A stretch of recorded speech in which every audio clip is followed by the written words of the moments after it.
I was a communist for the FBI.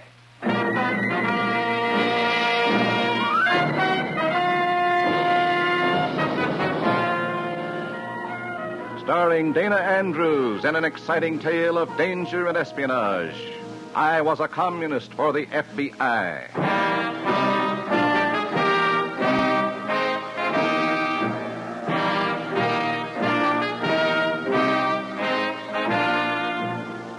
From the actual records and authentic experiences of Matt Cvetic come many of the incidents in this unusual story. Here is our star, Dana Andrews, as Matt Cvetic, who for 9 fantastic years lived as a communist for the FBI. An Oriental proverb says, "He who rides on a tiger cannot dismount." For 9 jittery years, I rode the red tiger of communism in America while it stalked our freedoms. It was worth my life to dismount, but finally I did. This is one of the stories of that long, grim ride. In a moment, listen to Dana Andrews as Matt Cvetic, undercover man.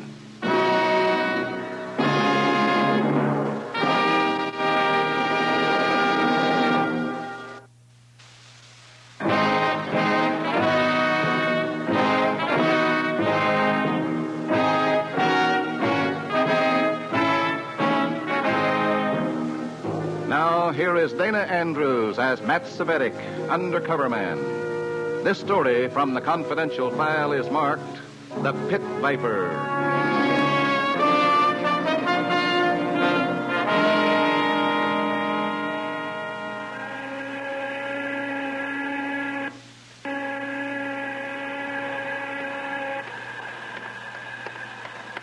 High noon, Comrade Cvetic. Yeah, I'm hungry. Let's stop someplace and eat. High noon for the Communist International. Soon. Do you really think so, Comrade Repchenko? Some things must still be done. For example, we must see that factory whistles stop blowing regularly in America. Does that mean we must assume command of labor?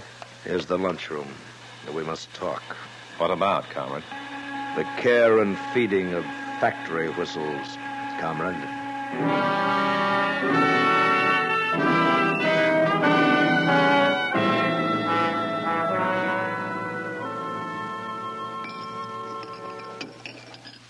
So, to summarize, the cookers are on strike.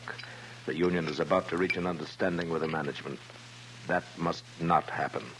I'll do my best. You will not do your best, Comrade Cvetic. You will do what has to be done.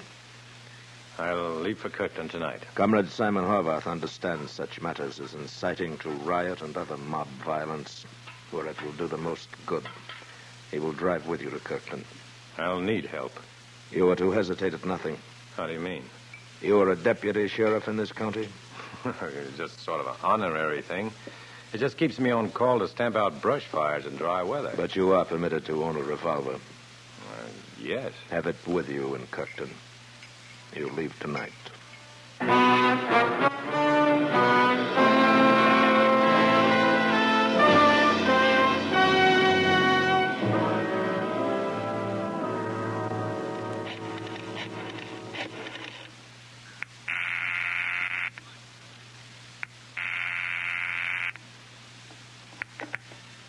Hello? Mr. Lawrence, Go ahead. this is Freeman. I know. Go ahead. I'm going to Kirkton tonight. What do I do? Play it straight? We can't do a thing while the commies stay within the law. I've been told to carry a gun in Kirkton. That's different. If it reaches a point where you'll be expected to use that gun, call me and we'll move in. All right. Good luck, Freeman.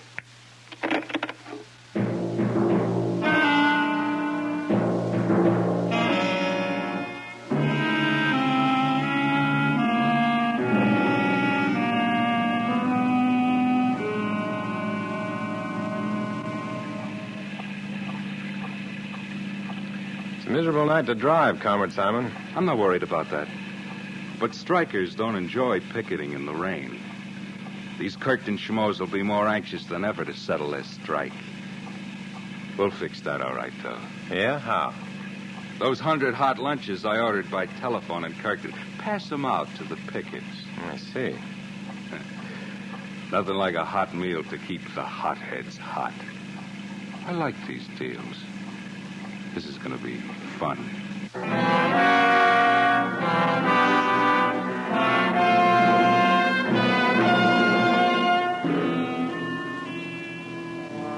Two hours in the monotonous rain brings us to the grimy tipples standing starkly against the muddy sky. A struck mining region in the dead of a nasty night is the last word in desolation.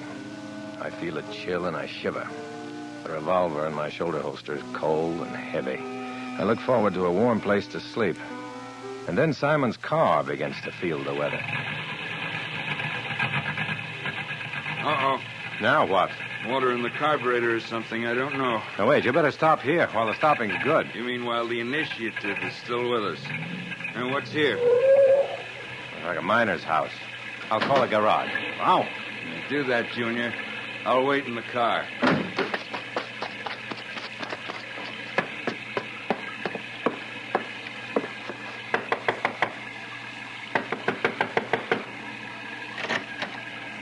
Yes? I'm sorry about the hour, but do you have a telephone so I could call a garage? Oh, We're having some trouble with the car, and it's a pretty bad night. Oh, come in. I hate to be a nuisance. Oh, it's all right. I was up reading. At 1 a.m.? You call the operator and she'll get you the garage. There's only one in town. Maybe she could kill two birds and get us a hotel, too. Elsa? What is it? Papa, you go right back to bed. Who is so late? Oh, this gentleman's car stalled in the rain. Now go back to bed. This fella. No, I'm putting everybody to a lot of inconvenience. I'm pretty good automobiles. No, Papa. Oh, I wouldn't hear of it. It's easy. You've had enough rain on the picket. Strong like an ox. Now, please let me call a garage. Oh, I'm sure the operator will get you the hotel, too. Hotel? You stay here. Such a bad night. Plenty room. Oh, no. No. Sure. Give you good breakfast, too. No charge. No, it's just out of you, but... You stay in Barney's room. Long time nobody in Barney's room. How old you are? 35. Why? Like Barney. You stay. No, but I'm with another man. There's two of us. You see, Papa? I sleep on couch down here. No, sorry. Thanks anyhow. That's final. Now get back to bed before you catch another chill, Papa. She called me Papa. No, Papa. I'm Barney's Papa. I'd better telephone the garage, Miss... Mrs. Utke. Mrs. Barney Utke. Or rather, Mrs. Elsa Utke now. Oh, well, I'll use your phone. And maybe you could drive me to my own house then. It's on the way into town. Well, I'd be very happy to. Thank you. I'd better phone.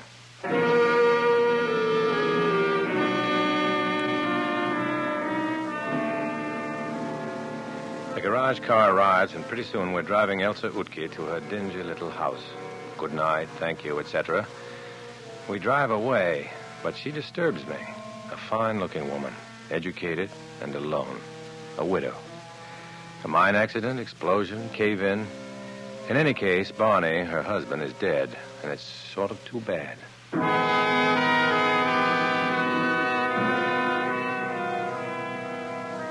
We're lucky. We get a decent room in the little hotel in town. In the morning, Simon and I are at the tipple of Great Turk No. 3 mine, passing out hot lunches and propaganda in the rain and black mud to thankful miners and to some silent and suspicious ones. Here you are, friend. Compliments of the Friends of American Mine Workers. Mass meeting tonight in Workman's Hall, 8 o'clock. Notice inside the box. Come on, Matt. Talkative guys, aren't they? Give them credit. They know we must have an angle handing out free lunches. All right, let's try this big clown. Good morning, friend. Oh, hi, Utke. Hello? Hello! You broke an automobile, fella. Hello. This is my partner, Simon Horvath, Mr. Utke. Hello? Yeah. You sure you ought to be picketing in this rain, Utke? Sure. Strong like a horse. My Elsa gonna bring me hot soup anyhow, maybe. Well, this hot lunch is no maybe. Warm you up for the fight on our hands. Fight? In there and win, miner. Mass meeting tonight, Workman's Hall at 8. The full dope is inside the box. I be there, sure. But no fight, you hear? That's the only way to get what's coming to you. Sure, fight. Get knock on head, get killed. Like Barney. Like my boy. No. No. Here comes that dame we took home last night. You mean Elsa Utke? So she's got a fancy face and can talk, so what? She's too smart. Let's go. Don't forget the meeting, Utke.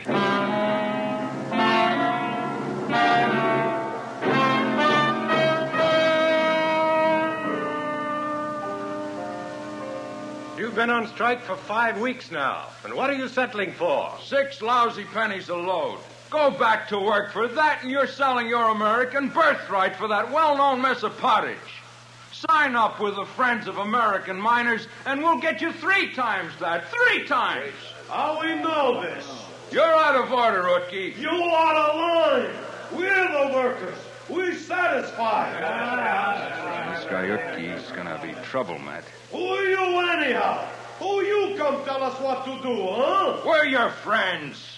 If you can't fight for your rights, we're here to line you up in a real organization with teeth. We don't want different unions. We want peace. No more strike. Go back to work. Make living. Men, I beg of you, think it over. See it our way and fight. I lose my boy in riot like that. In mine fight. Enough fight. On bended knee, men. On bended knee for your own good. That's all, men. God bless you. Men, you stay a while. I like to talk to you good. He's trouble.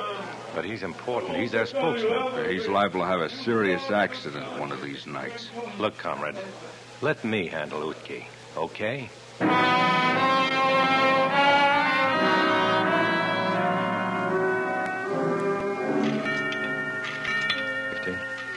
60. Hello? Lawrence, Yes? this is Freeman. I know. Go ahead. Wait. Where are you? Telephone booth in the hotel lobby here. Graham going up ahead. At the mass meeting tonight. Somebody's coming. I'll call later. So long. Matt? Hello, Simon. What you doing in the phone booth there, Cvetic? Can't I telephone? Can't you telephone from upstairs in the room? No. No?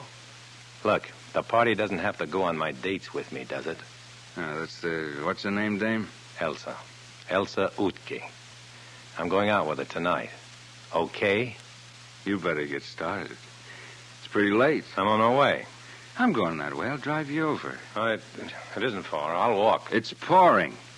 Isn't there a taxi service in town? Cvetic, you rich or something. I'll drive you over. All right, fine. Thanks a lot. Fine.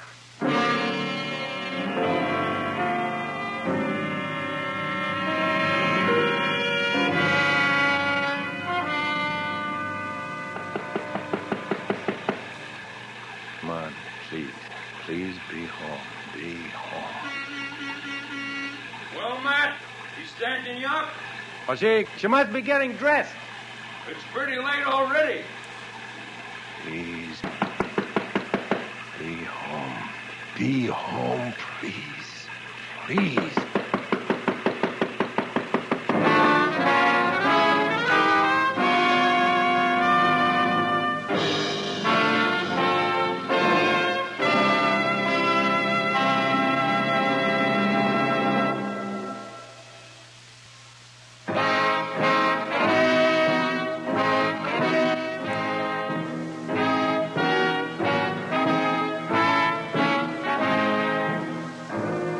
Now back to Dana Andrews, starring in I Was a Communist for the FBI, and the second act of our story.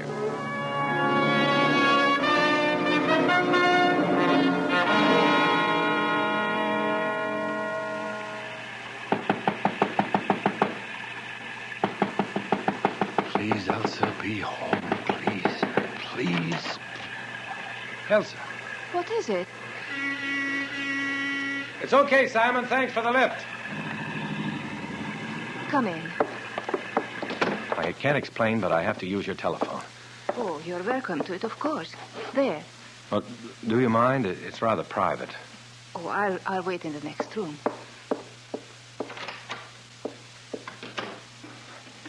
Long distance, please.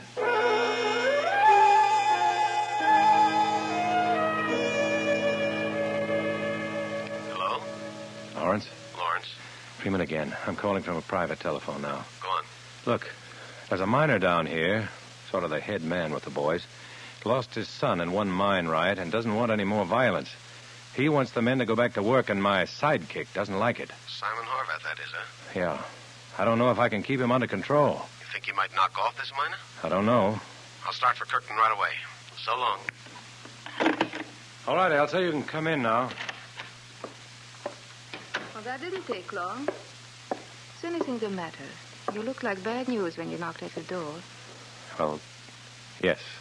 Should I be sympathetic? No, not at all. Thanks for letting me use your telephone.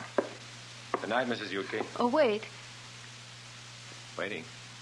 Why did you ask to use my telephone? I needed a private wire. There are other private phones. Why mine? Why? Yes.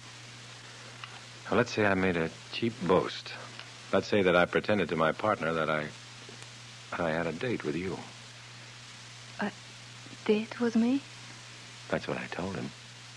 Why? Private reasons. What if... It probably means more than I admitted to when I said it. It's rather involved, isn't it? Well, that's because I'm rather involved. Whatever that means.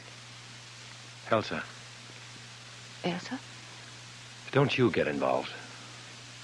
Now I know what you mean. Maybe it's blunt, my saying it, and vain, but No, it isn't blunt or vain. Just kind. from someone from whom you didn't expect much human feeling. I just felt you were here to make trouble. The last time you people came here, you started a riot. My husband was killed. It was murder, nothing less. They did it so that they could say company strong-arm men did it. They were communists. And you think I'm a communist. Deny it if you like. You Reds always deny it. And there's no use in my denying it, is there? Elsa! Elsa! You shouldn't be here. He despises your kind. Elsa, I go by mass meeting now. Miners, we talk... Hello, Utke. Elsa, what this fellow does in my Barney's house? He's in some sort of trouble, Papa. He wanted to use the telephone. What this communist do in my son Barney's house? Is this for he kill Barney? So he come into Barney's house, monkey Barney's wife, huh? Papa, he didn't kill Barney. Communist, same like other fellas, same thing. Papa, please. You sneak fellow. You dirty communist. I show you. Utke, stop. No. Papa, let him go. Let him go. You're joking me. No. I show you. I give you big hello, huh? Papa, let him go. Let him go. You let me go. Elsa, I make a mistake. A mistake. I hit her. get me a glass of water, Utke. Come on, get on it. Yeah. I make a mistake. I get water. Elsa. Yeah. Elsa. It's all right. Just lie here a moment. Utke jarred you with his elbow. He didn't mean to. I'm all right. Well, just take it easy a while. How she is, huh? How she look now, huh? Let's have the water. Elsa, I don't know how it happens. I'm fine, Papa. Sure? Just help me up a little, please. Arm around my shoulder. So. That's it, does it. Now sit here. Thank you. It was accident, Elsa. I'm sorry. Of course, Papa. I'm sorry. Forget about it. You let me go meeting now. Of course. What meeting? I call meeting again. I talk to the men. They got to go back to work. I make them. I holler at them good tonight. You see. Good luck, Papa. Oh, I don't know. I try hard. I don't know. Don't worry, Papa. Go to the meeting. Yeah. I go. All right. And I'd better go, too.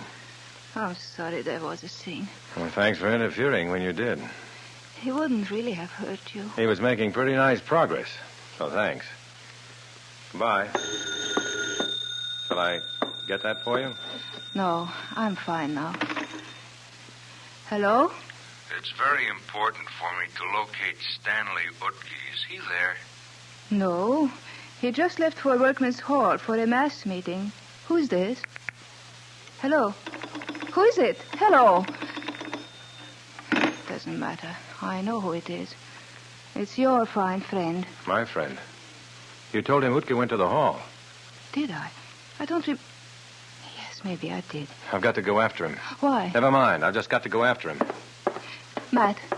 Yeah? Be careful.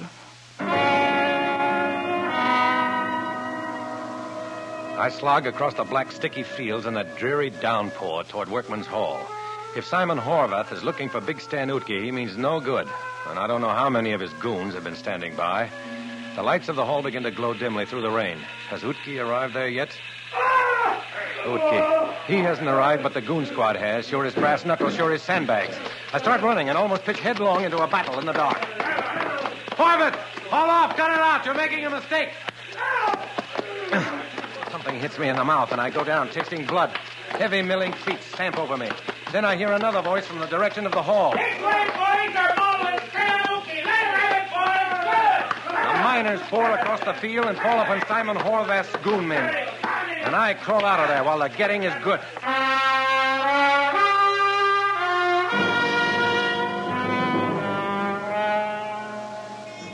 I'm taping up my wounds in our hotel room when Simon Horvath comes in. The comrade is quite a mess. Quite a mess. You're a sorry sight, Simon. Shut up. I told you I'd take care of Utke. Why did you have to step in and foul things up? Because you weren't taking care of Woodkey, that's why. I'd been working on him, making him see things our way. Yeah? I was talking to him tonight, just before you called Elsa's house. You were? Yes, I was. Check with Elsa, if you want to.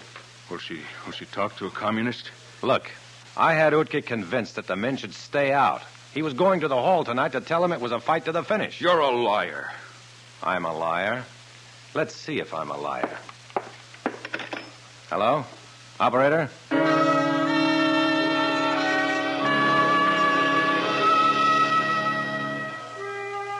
It's a big and a dangerous bluff.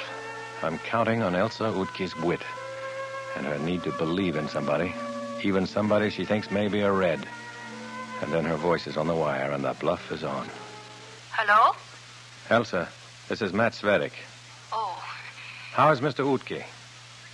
badly beaten up. I've just come back from the emergency clinic. Will he be all right? Yes. Elsa, there's a man here with me who doesn't believe that I had Utke convinced that the miners should stay out on strike. Will you correct him? Your communist friend? Yes. Put him on. Comrade? Hello? Hello?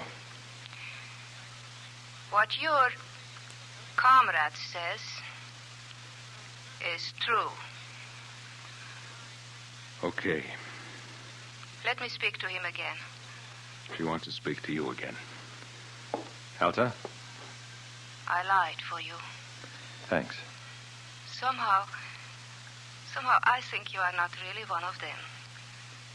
That someday you will see the truth and leave them. I hope so. That is why I lied for you. Goodbye, Matt. Well, that's it, comrade. You're in trouble. I was doing my job. What do you mean in trouble? You've made a martyr out of Utke. You've turned him against us again. The men will go back to work for his sake now. Nice work, comrade. Look, Matt, we're pretty good friends, aren't we? The party comes first. Yeah, I know, sure, but... I'll have to turn you in for party discipline. Matt, look at it. Sorry, comrade. The next morning, sure enough, the men go back to work. And Simon and I sneak out of town, go back. And Comrade Simon Horvath faces the grim party discipline. I claim that victory. Horvath and I sneak out of the hotel one at a time, afraid even to call a taxi. Alone, I hit the wet highway. I hear Elsa Utke's warm Slavic voice again. I lied for you. And I feel good again. And then I hear... Goodbye, Matt. And that hurts. Goodbye. But that's how it is. And that's how it will always be. As long as I'm a communist for the FBI. I walk alone.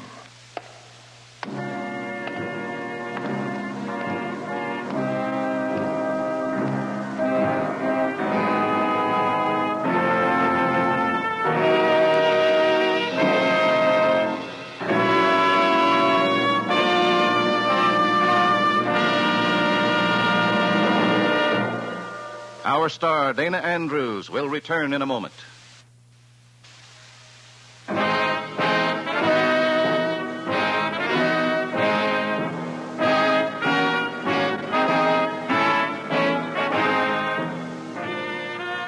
This is Dana Andrews. The story you've just heard is based on notes from the files of Matt Cvetic, FBI undercover man. Names have been changed and events modified for obvious reasons.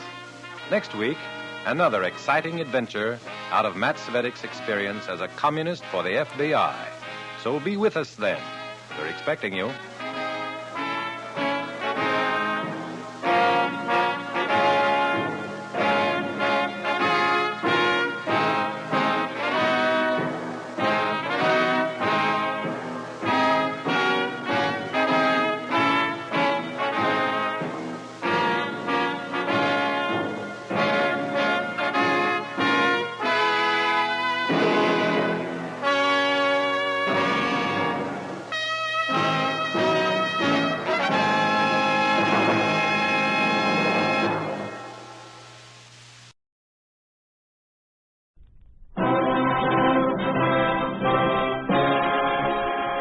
If freedom fails.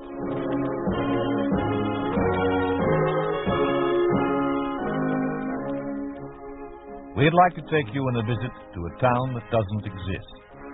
A town we call Springfield, USA.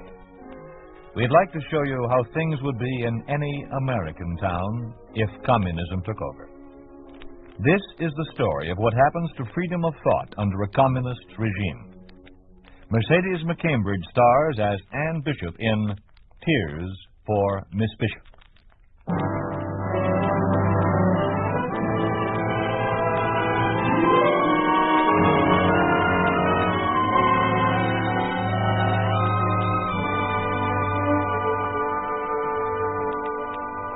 Anne, where are you at? Out in the garden, Father. An old friend of ours is here to see us. Oh, Dean Maxwell. Hello, Anne. How nice to see you again. And you? Sit down, Tom. Will you have a drink? No, nothing, thanks. And how is my favorite educator? Oh, a little grayer, a little older. That's about all. Anne, Dean Maxwell has some interesting news for you. Yes, Anne, and I won't keep you in suspense about it.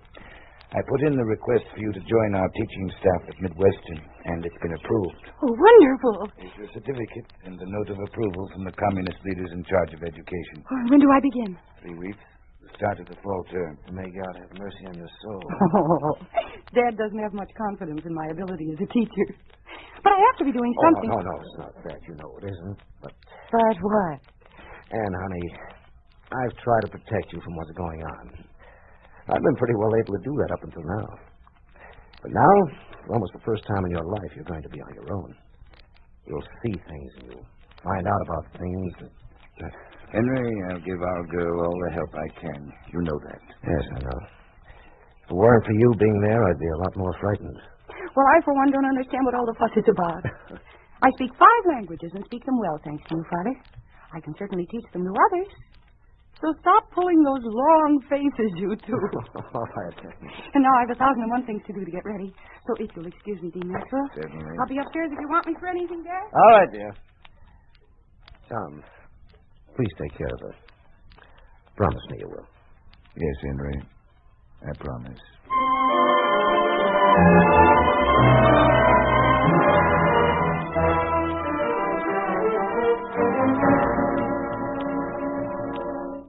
Yes?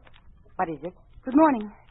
I'm Ann Bishop. I believe that I... Oh, yes, Miss Bishop. Dean Maxwell is expecting you. My name is Anderson. How do you do? Now, there are a few questions I want to ask, Miss Bishop. Oh, but my appointment These questions come first. Your full name, please. Anne Marie Bishop. Other names by which you are known. I beg your pardon? Other names, aliases. Names used in party work, etc. No. None. Mm-hmm. Now, your party number. I'm not a member of the Communist Party. Really? Well, this is most surprising. You have your certificate, do you? Oh, yes, everything's in order. But I don't understand. We've never permitted a non-party member to teach here. Does Dean Maxwell know about this? Yes. Did he have anything to do with securing your appointment here? I believe he put in the initial request. I see. My language experience has been entirely practical. My father and I traveled a great deal before the communists. That is, before travel was restricted. Your father? Miss Bishop, are you related to Commissar of Culture for this district? Henry Bishop? He's my father. Oh, well. Well, of course, that explains a great deal. Please go right in, Miss Bishop. I'm very sorry that this took so long, but you know how it is. Rules and regulations and everything. Yes, I know how it is. Thank you, Miss Anderson. Miss Bishop, to see you, Dr. Maxwell. Come in, Miss Bishop. Thank you. Please take a chair there. There are several things that are required of me in meeting a new teacher at Midwestern People's University. First, in the name of the people and of the Communist Party, may I welcome you to this school of learning. Second, I have a statement to read. Here it is. Every teacher in this institution must study thoroughly the broad, many-sided, and extremely significant science of society, which is communism, in order to work with maximum consciousness and clear purposefulness for the cause of communism. This is the society of the laws of the development of society, of the laws of the development of the proletarian revolution, of the victory of communism. Above all, remember, political orientation and loyalty to the work of communism are the principal traits of the good teacher. Now, Miss Bishop, do you understand everything I have said so far? Well, not quite, Doctor. You see, I thought that I was... Miss Bishop, I will repeat the question. Do you understand everything I have said? And answer yes. Yes, Dean Maxwell. I understand. Very well. And now, Miss Bishop, this concludes our initial interview. If you will come with me, please. I shall show you your office and classroom. All right. Miss Anderson? Oh, yes, Doctor. I'm taking our new teacher on a personally conducted tour. I'll be back within an hour. Oh, but have you forgotten I'm about... sure that rules and regulations would require this action for the daughter of Henry Bishop. Don't you agree? Of course. I thought you would. Come along, Anne. Let's get some fresh air.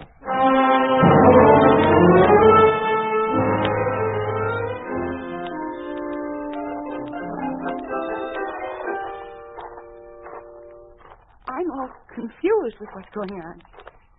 I don't make head or tails of it. Confusion is the order of the day, Anne. That's why I wanted to talk to you out here. It's the only way I can straighten you out before you make a mistake. Mistake? Any little error, any departure from the prescribed methods could mean your ruin here. I've known for quite some time that my secretary is a member of the secret police. Every word spoken in my office goes down in the records. Oh, yes. Miss Anderson is very efficient. Oh, that's terrible. You'll learn to live with such things, to make the best of them. Like I have, and like your father. Could we sit down here for a minute? Certainly. Right over here. So, what did you mean by like my father? I went to school with Henry Bishop, roomed with him for 4 years. I guess I know him about as well as anyone could. We're a great deal alike in many ways. We're both old men now with not much to look forward to except death. That's not true. I know what I'm talking about.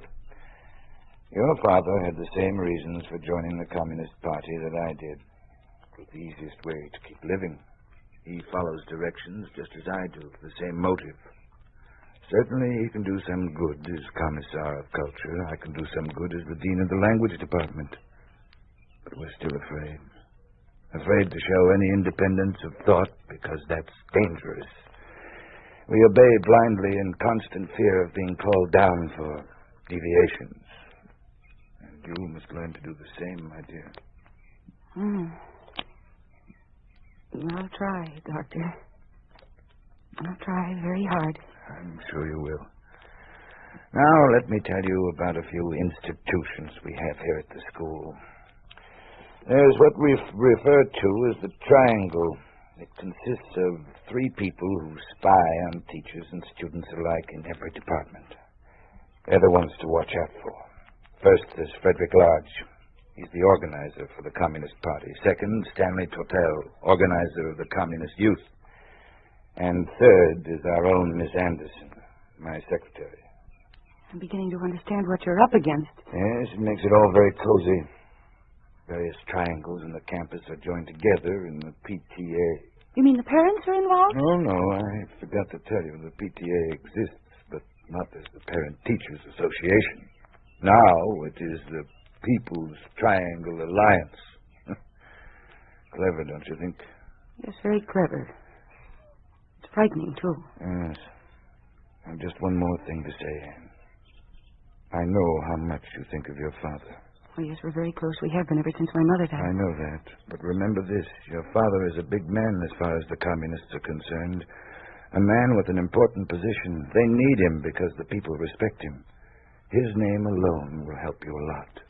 But anything that you do will reflect on him also, for good or bad. If you make a mistake, he'll have to answer for it along with you.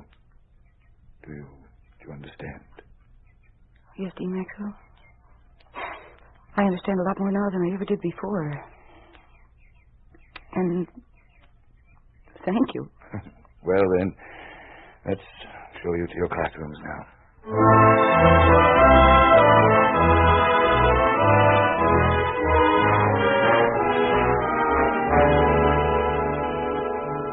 You have the report of Miss Ann Bishop, Tortel. Yes, I do. Read it, please.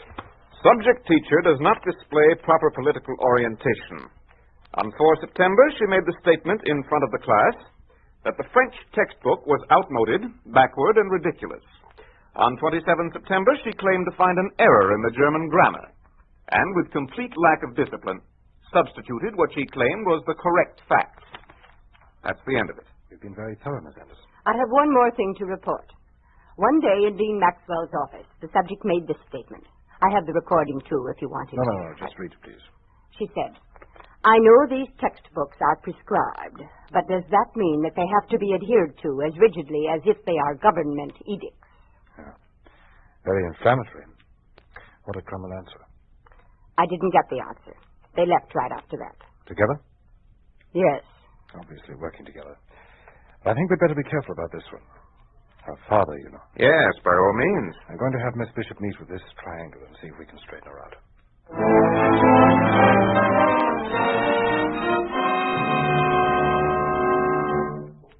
You have a chair, please, Miss Bishop. Thank you. This is Mr. Tortel. I'm Frederick Lodge, and I believe you know Miss Anderson. Yes, I do. Out of consideration for your father, we've decided to permit you to appear in person to answer certain grievances which are held against you. So may I ask exactly what these grievances are? We're informed that in some of your classes you no longer use the textbooks that are recommended. That instead, you're using your own methods of teaching. That's true. Can you explain this? When I find a mistake in a grammar, it's a mistake, no matter who wrote the book. Miss Bishop, whatever the leaders say is correct. That goes for even a rule of grammar. And if tomorrow some other rule is prescribed? Then that will become correct. I think that we'd have to... When will you finally grasp this simple proposition? But isn't there such a thing as truth? No. Truth is a metaphysical abstraction. Miss Anderson, But isn't communism a truth, then? Only as long as it is ordered. If tomorrow the leaders disown communism and adopt something else, then that will become the only truth. Now, wait just a minute. This is getting entirely out of hand. Miss Bishop, we want to give you every consideration, as long as you contain yourself within the borders of considered judgment. We're bending over backwards to be reasonable. Perhaps you've forgotten both your responsibility to your leaders and to your father? I'm sorry. I apologize if I have been reactionary. I shall try to conform in the future. No, that's more like it. Your remark just now shows an entirely different spirit. We'll be examining your future work with interest, Miss Bishop.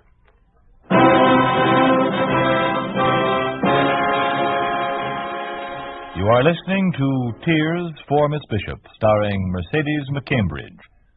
A story of the way things could be if communism took over. A picture of what life would be like under a communist regime in an ordinary American town, a town we call Springfield, USA.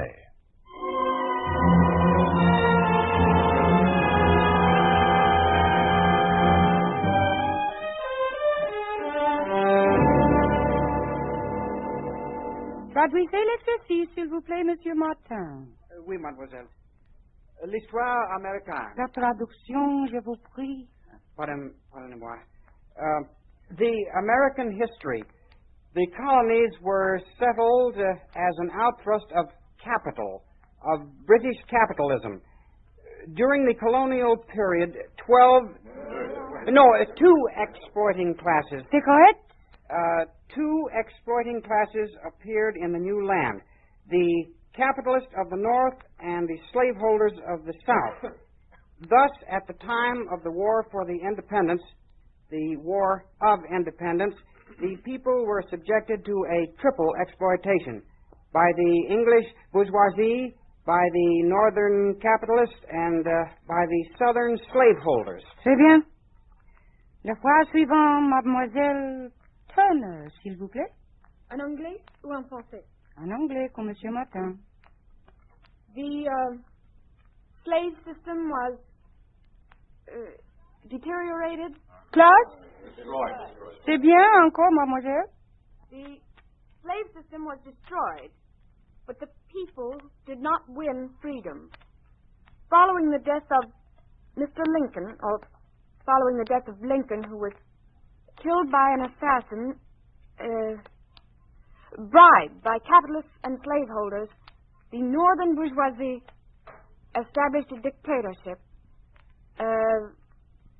which was continued until it was overthrown by the Communist People's Government. C'est bien. Enfin, mes élèves. Pardon, mademoiselle. Oui, monsieur. Puis-je parler en anglais? Yes, go ahead. Do you have a question? Well, go ahead. Well, not about the translation, but about what it says. I have some books at home that cover the same material, and there's nothing in there about a dictatorship of the northern bourgeoisie. It talks about the Bill of Rights and the Constitution and several other things. Please, sir, s'il vous plaît.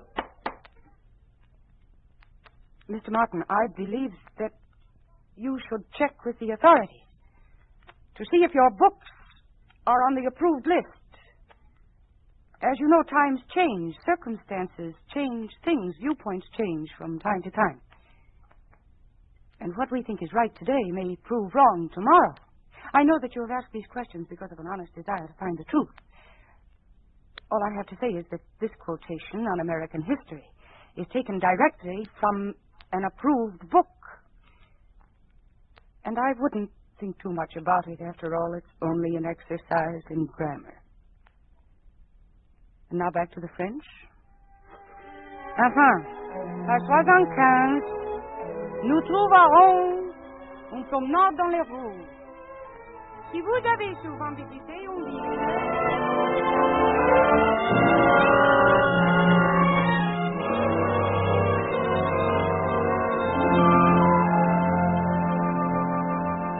Well, it's about time you came to see your father.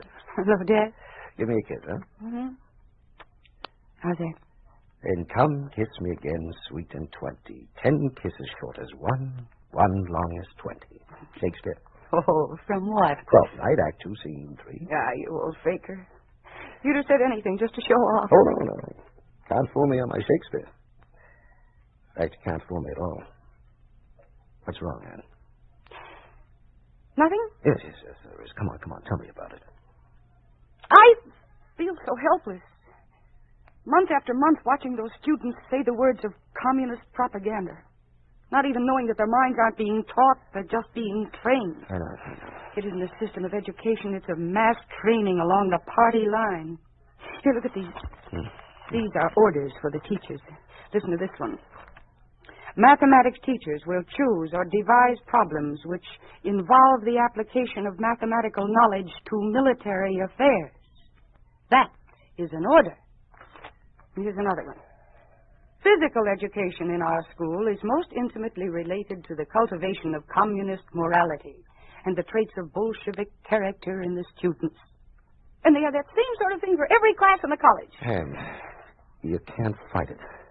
There's nothing that can be done. That's the way things are. That's all there is to it. But there's not even any pretense at real education or freedom of thought or any development of those good young minds. It's a case of teach these things because we say they are true. And I'm glad you feel this way. I'm very proud of you for realizing what we have lost, what we may never be able to regain. I've been so wrong trying to live with them, trying to compromise with myself just to keep on living. No, it's not your fault. Yes, it is. The fault of every one of us who lets this sort of thing go on. They came here last week. There were 16 of them with a truck. They went into my library and took nearly every book. Almost except a few that were on the approved list. All my beautiful books. All my life went out of that door with them. You see, Anne, they were afraid of the truth those books contained. Oh, Father, I'm so sorry. I am. I'm so very sorry. I've made my decision, Anne. Tomorrow I'm resigning my position, resigning from the party. I have only one thing left to do. That's to die as an honest man.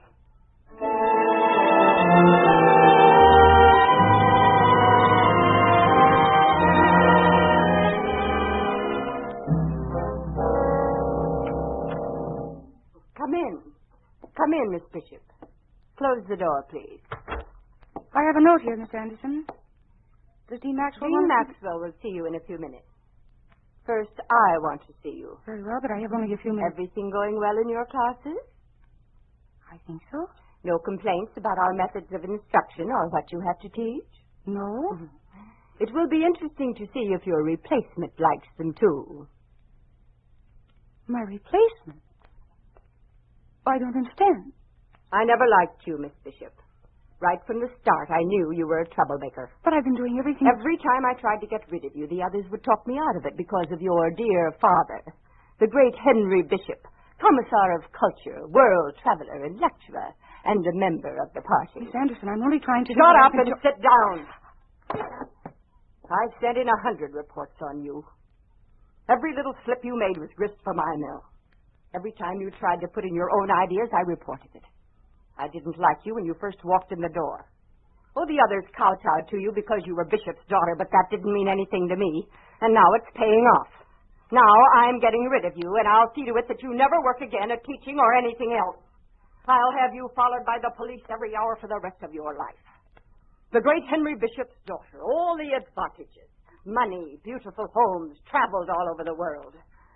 And now, Miss High and Mighty, little Judy Anderson is going to give you your comeuppance.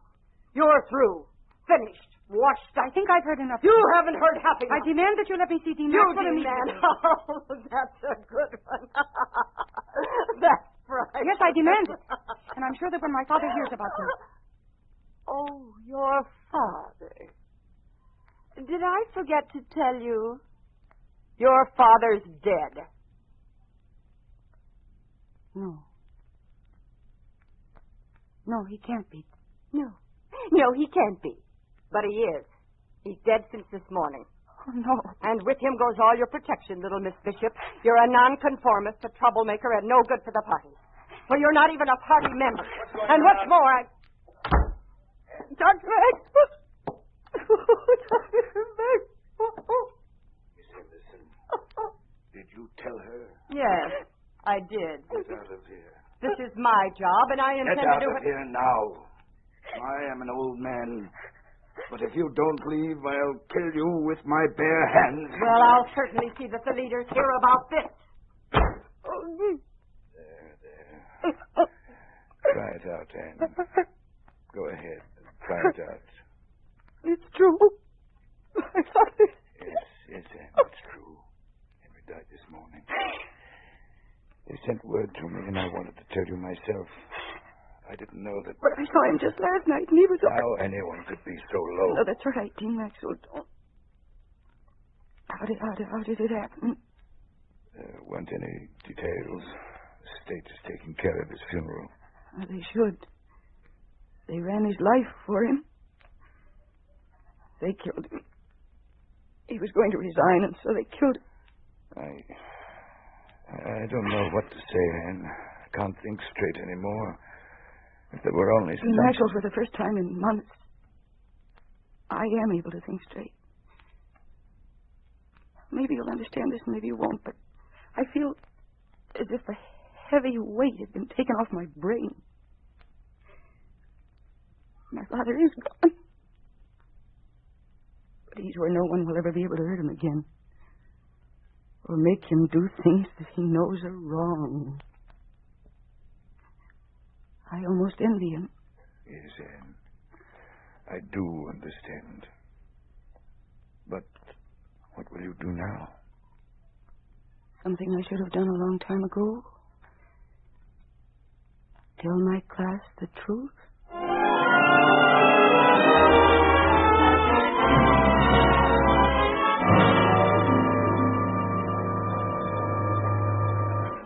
Class, please. Please, I beg you to listen carefully to what I have to say. And to remember it well, because I have only a few minutes to talk to you, and then you'll never hear my voice again. This is my last lesson with you. During the months that I have sat in this chair and watched you progress in your studies, some of you have become my friends. And others of you are my enemies. You are spies in a police state that is ruled by fear and treachery. Miss Bishop, that's treason that you're talking. Anyone who wishes... Are you out of your mind? Anyone who wishes to leave may do so now. You'll get us all in trouble. I'm going after the authorities. And the rest of you had better leave, too. Please. If you want to leave, if you're afraid of hearing what I have to say, I'll understand that. Good. Then listen to me carefully. The hope of the future is in the same place it always has been.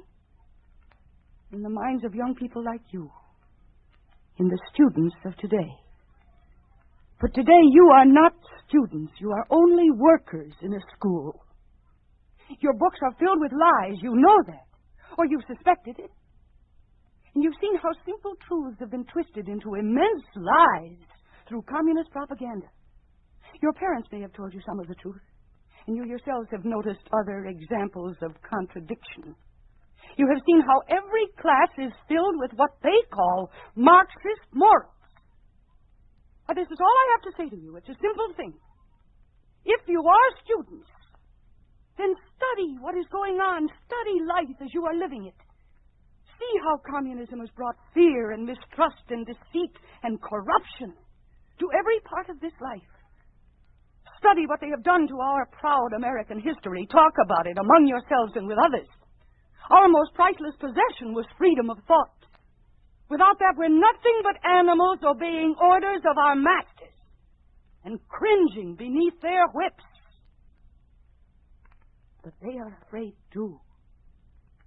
Afraid of the truth. Truth is a powerful weapon. They know that. They know that their lies can no longer exist if the truth is told. And you, as students, must search out that truth and let it be known. Only then will the world regain its freedom. There she is. Miss Bishop, come with us, please. Yes, Mr. Lott. Everybody keep quiet and remain in your seats. Well, Miss Bishop? Yes. I'm coming.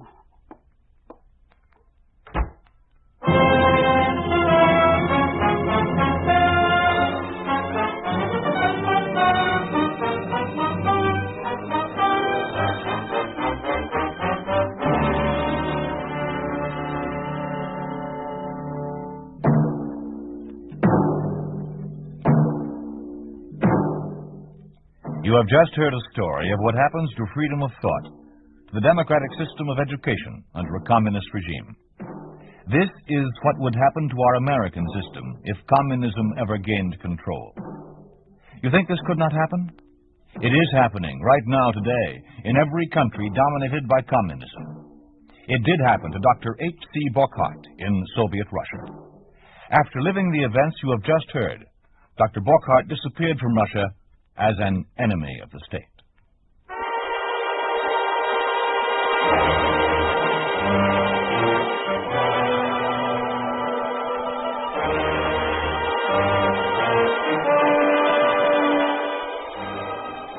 You have been listening to If Freedom Fails, starring Mercedes McCambridge as Anne Bishop in Tears for Miss Bishop. Raymond Burr was Dean Maxwell. Lou Krugman was Henry Bishop, and Isabel Jewell was Miss Anderson. Completing the cast were Dan O'Herlihy, Byron Kane, Sam Edwards, Lamont Johnson, and Donna Hayner. Music was composed by John Hicks, with musical direction by Michel Perrier. Tears for Miss Bishop was written for If Freedom Failed by Robert C. Vinson. Produced and directed by Will Scott. Sergeant Lloyd Ayers speaking. This program has come to you through the worldwide facilities of the United States Armed Forces Radio and Television Service.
I was a communist for the FBI.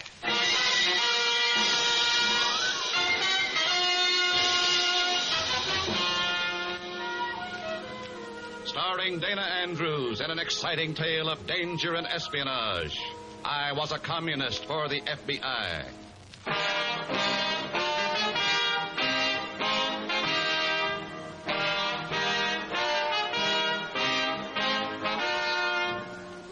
From the actual records and authentic experiences of Matt Cvetic come many of the incidents in this unusual story. Here is our star, Dana Andrews, as Matt Cvetic, who for 9 fantastic years lived as a communist for the FBI. In all these fantastic years, fear was my worst enemy. The average man in the normal course of events comes face to face with fear only a few times in his life. But I faced the terror of fear almost constantly for 9 years as a communist for the FBI. In a moment, listen to Dana Andrews as Matt Cvetic, undercover man.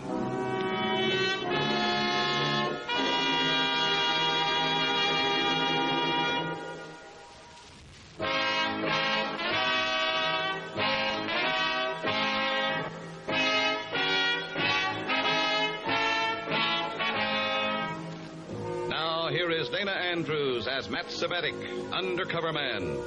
This story from the confidential file is marked The American Kremlin.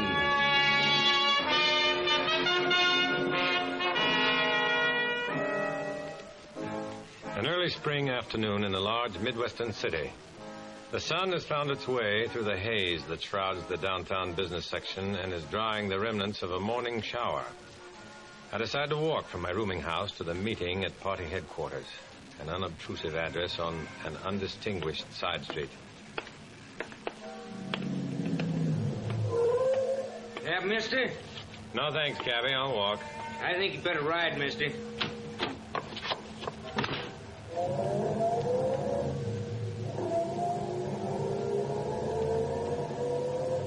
Pin 4 is 7. 7 is a lucky number. You're clear. No one following. Why the emergency contact? 2 top agents the MVT have been smuggled into the country. Their job to close any loopholes in party machinery. Who are they? We don't know who they are, what they look like. But so far they've been efficient. Too efficient. 2 of our New York contacts disappeared. There's a chance these agents are here right now. You see them, we want them. Now don't waste any time calling your contact. Anything to report? No. Okay, you can let me out.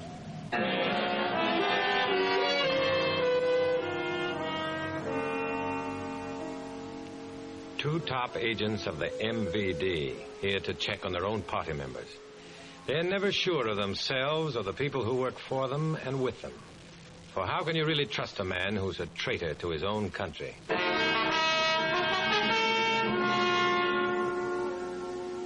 It's still rather early for my meeting, but there before me is the party headquarters. Outwardly, it resembles some of the other faded and forlorn buildings on the street. But there the resemblance ends. For this building is the nerve center of the entire communist network in this section of the country. This is the American Kremlin.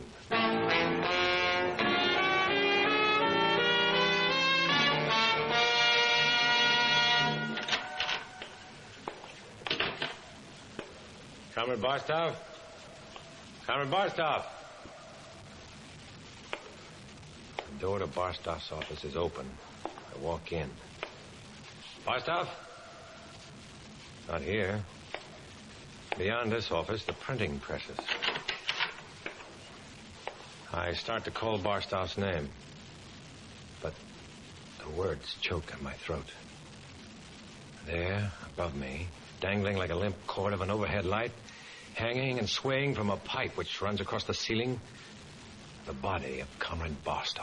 I look around for the box or platform which he used to raise himself off the ground. But there is none. The floor beneath his swaying feet is clear. This isn't suicide. This is murder.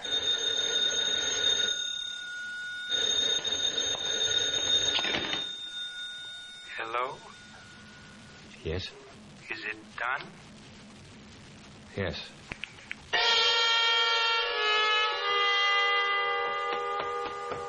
I stagger wildly out of the building, gasping for air. Sure, I'm scared. I didn't recognize that voice on the other end of the phone. Let's hope I wasn't recognized either. Why did I answer it? Call it an automatic reaction. The phone rings, you answer it. Just like you see a body swinging from a pipe and you know it's murder. Except in this case, there's a frame attached to it, and I could be the picture inside. I can't understand why the building is empty. The presses should be rolling a symphony of inky lies, and some of my beloved comrades should be at the door. Of course. This is Sunday, and even a communist sometimes takes advantage of a decadent bourgeois custom, like not working. I walk around the block, and then I spot Comrade Covert, the local party leader, entering the building I just left, the American Kremlin.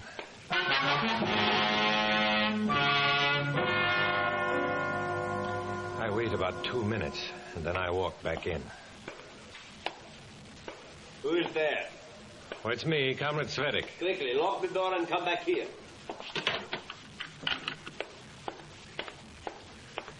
I had seen only Comrade Covert enter the building, yet... Comrade Cvetic, this is Colonel Polanski, who is here from Moscow. It is my privilege. Open the door to the press room, Comrade Covert, so that Comrade Cvetic may also see. Barstow? Who did...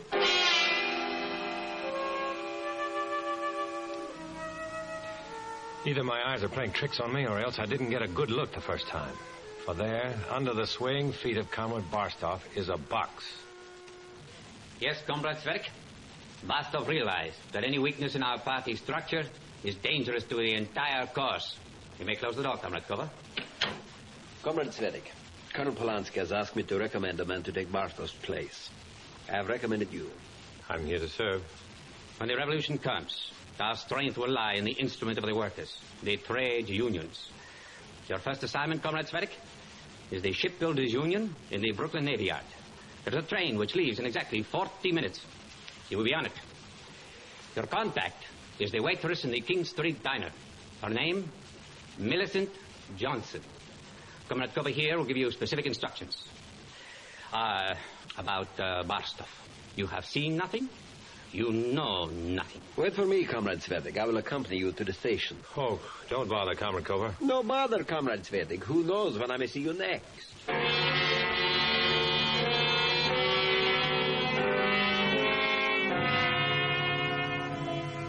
He helps me pack. He helps me find a cab. He's too much of a help. He's right with me as we enter the railroad station. I buy a ticket, look at the clock. There's less than 10 minutes to train time. 10 minutes in which I should get to a phone and tell the FBI that one of the two MVD agents is right here. But how to do it without arousing suspicion on the part of Comrade Covert, who is being most solicitous and most comradely. Comrade Covert, will you watch my bag while I wash my hands? Sure, go ahead.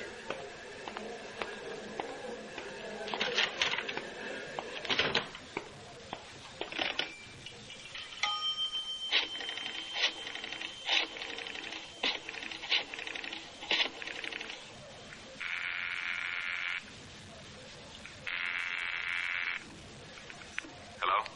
3 and 4 are 7. Comrade Cvetic, whom are you calling? All right, I was just checking the time with Meridian.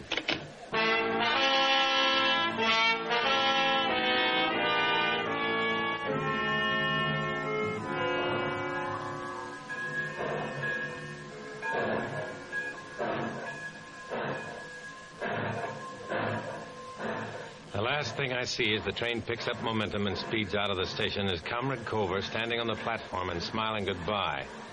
I've been cornered, boxed and shipped. 8 hours before the train arrives in New York. 8 hours before I can get to a phone, contact the FBI, and tell them the MVD agents have arrived. 8 hours in which Colonel Polanski and the hatchet woman on the phone could be in Dallas, Chicago, Los Angeles. You pick the spot.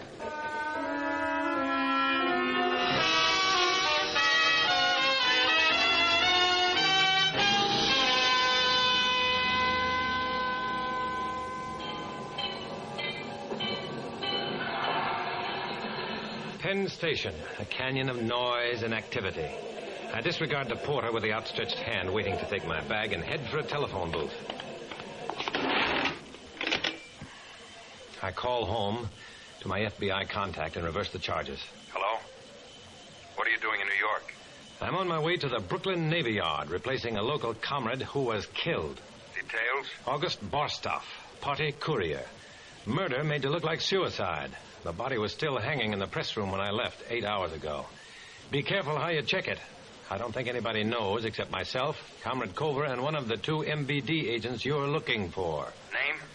Colonel Polanski. I think his partner is a woman. What's my Brooklyn contact number? Your Brooklyn contact number is...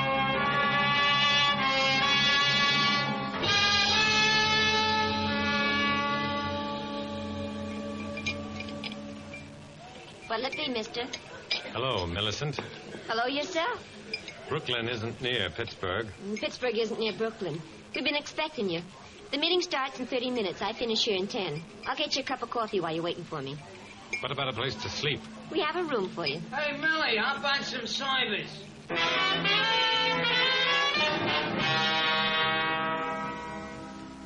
Brooklyn headquarters is an innocuous 3-story brownstone, a couple of blocks from the waterfront.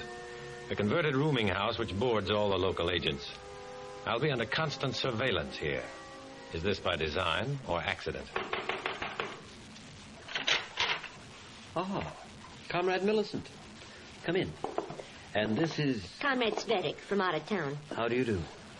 How do you do? Where is Comrade Ocken? She's due here any minute. She, Comrade Smith? Yes, Comrade Hedwig Ocken, one of our most brilliant party members. Direct from the Stalin Institute. Are you discussing me? Ah, Comrade Ocken, this is Comrade Cvetic. Where is Barstow? I'm taking his place. Comrade Smith, how did he get here? Comrade Millicent brought him. How do we know he's not an FBI spy? He identified himself correctly. So, but how do we know? Well, this is childish. You can check me whenever you please. I'm here to carry out a mission. Which is? The Shipbuilders Union. I'm satisfied. Comrade Millicent, you have contacted one of the union men? Yes, Hans Martin. He's been a party member for 2 years, and he's anxious to do what he can. Comrade Cvetic, this is an important union. They are at work on some vital naval projects. So far, we have only been able to win over Martin. But one man in there is not enough. He will help you join the union. When do I meet Comrade Martin? He comes into the diner every day before his shift, around 3:15. You'll be at the diner tomorrow, and I'll introduce you.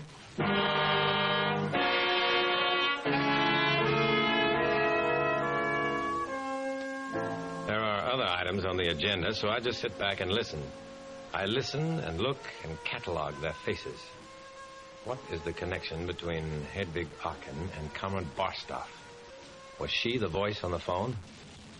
There being no further business to discuss, the meeting is adjourned. Comrade Cvetic, may I speak with you alone? What about? Alone. Come into the hall.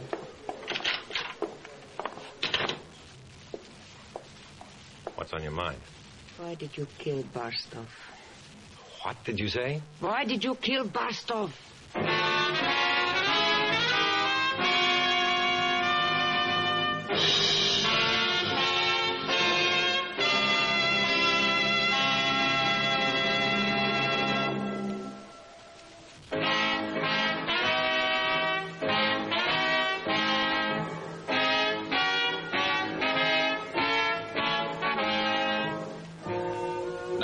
To Dana Andrews, starring as Matt Cvetic in I Was a Communist for the FBI, and the second act of our story.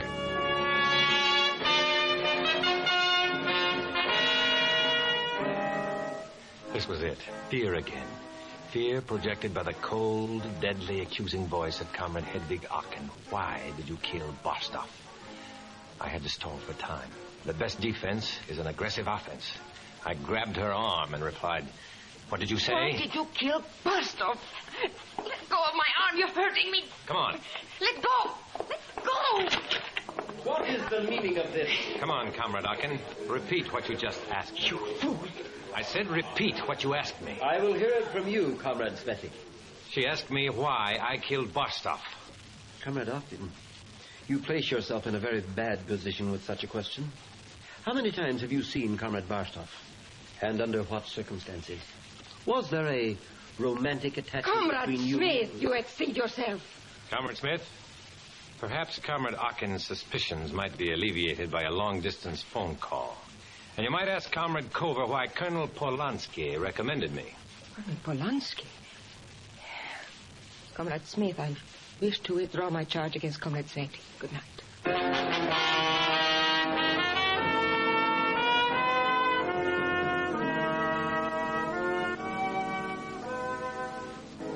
The next morning, I use an empty cigarette pack as an excuse to get out of the house and call my Brooklyn contact.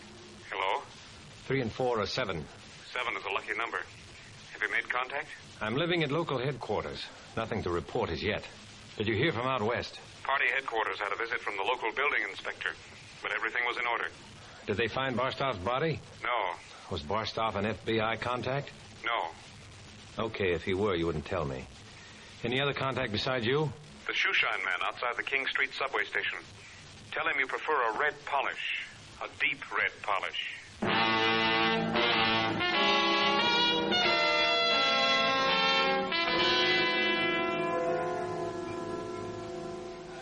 3 o'clock, and I'm sitting at a table in the corner of the diner.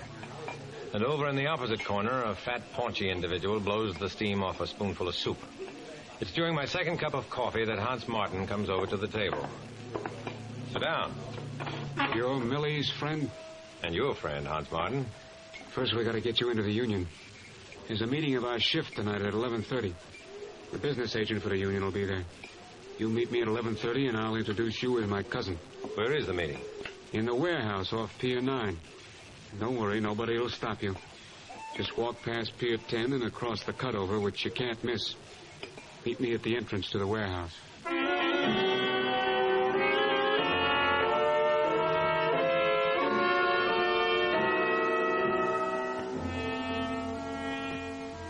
I walk out of the diner with Hans Martin. Walk him partway back to the pier. As we pass the King Street subway station, I say goodbye to him. Shine, mister? I start to say yes, but as I look up, I see Colonel Polanski coming out of the subway. He looks straight at me, through me, and around me, and walks on. Shine, mister? Well, yeah, I prefer a red polish, a deep red polish. Oh, well, my cab driver from home, how come? I had a feeling out there that you might be heading into something. I can't get over the feeling I'm being watched. I sit back in the shine chair and let my eyes wander. Sure enough, across the street is a fat man who had been blowing steam from his soup spoon in the diner. Anything to report? Colonel Polanski. What about him? Can't talk. being watched. Well, there you are, sir. You got the shoe, please.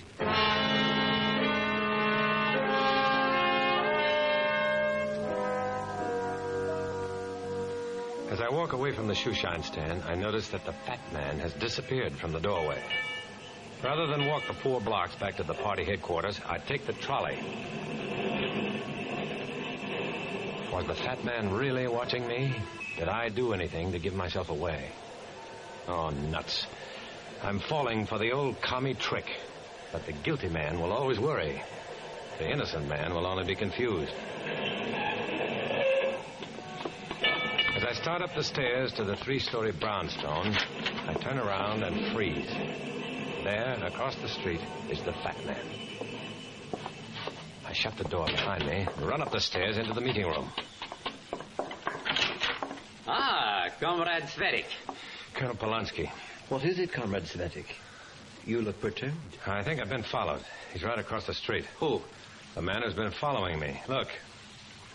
Polanski and Smith cautiously move across the room, and through a parting, and the drapes get a good look at the fat man standing on the other side of the street. Comrade Smith, will you leave us alone? Yes, Colonel. But this is no laughing matter. Easy, Comrade Cvetic, easy. I watch as Colonel Polanski lowers and raises the window shade twice, and then see the fat man across the street come up the steps and into the brownstone house. A minute later, the door to the room opens again, and he waddles into the room and smiles at me with the lower part of his face. His eyes can never smile. Commissar Turin, this is Comrade Cvetic. Commissar, I'm honored. So, it is you who have taken Comrade Bostov's place.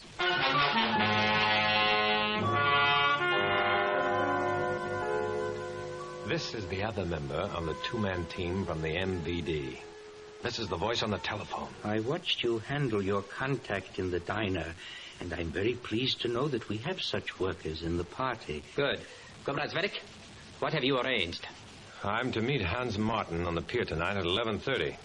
He's introducing me as his cousin to the business agent of the union. I should have no trouble. My dear comrade, but the test of a good agent is to always be prepared for trouble. Colonel Polanski will accompany you. In the meantime, I suggest you get some sleep. You look tired.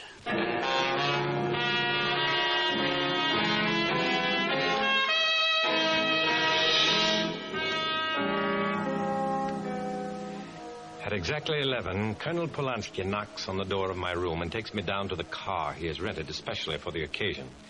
He opens the back door for me, and there is Commissar Turin. Oh, come in quickly, Comrade Cvetic. The night air is a bit cold.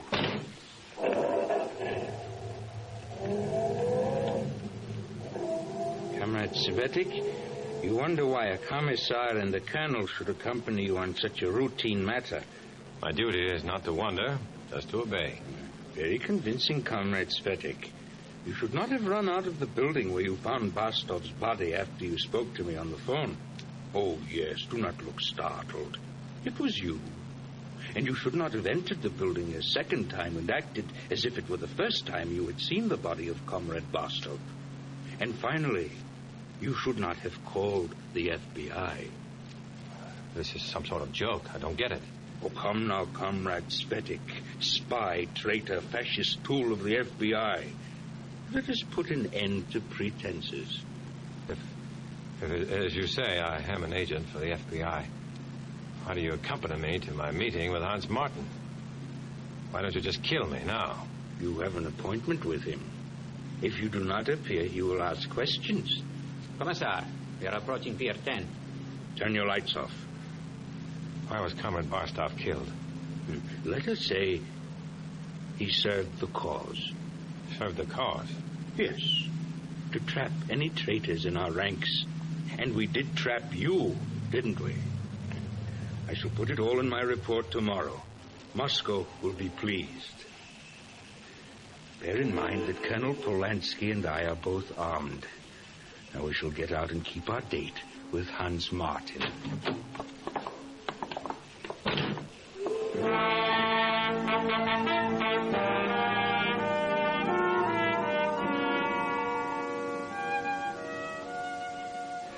The shrill whistle of the tugs the basso boom of the larger vessels are playing a funeral dirge across the night winds of the Brooklyn waterfront, carrying the coffin to its final resting place. You think you get accustomed to staring death in the face only.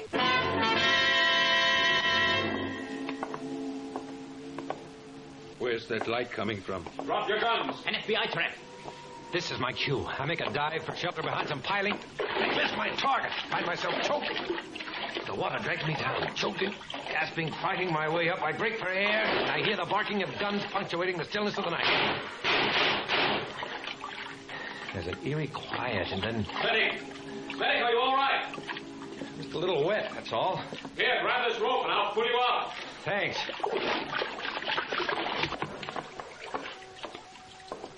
Where are Turin and Polanski? We've got them. Are they dead? I don't know. The boys will find out. How did you manage to get here? We've had a stakeout on local headquarters ever since you arrived. The shoeshine man reported your contact, and when you got in the car tonight, we just followed. Did anybody else know of their suspicion? I don't think so. But I'm supposed to meet a party member on Pier 9 at 11:30. What time is it? Well, that's the 11:30 break now. What do I do? Tell him you slipped and fell overboard to explain your wet suit. We'll take care of Polanski and Turin. Well, what are you waiting for?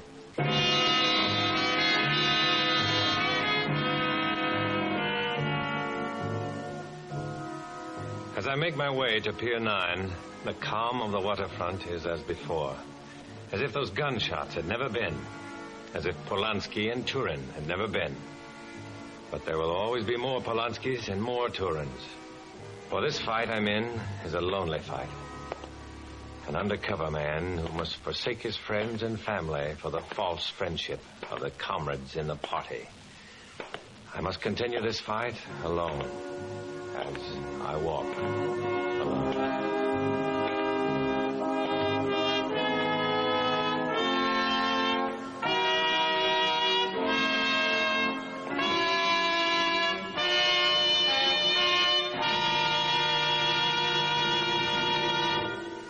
Dana Andrews will return in just a moment.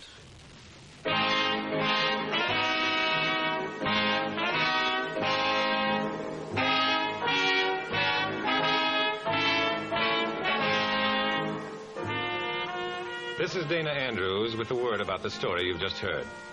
In this episode, as in all others, names, dates, and places are fictitious to protect innocent people. However, party headquarters, described as the American Kremlin, did exist.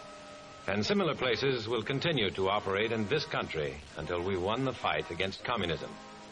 Next week, another exciting adventure based on Matt Cvetic's experience as an undercover man, a communist for the FBI. So join us, won't you?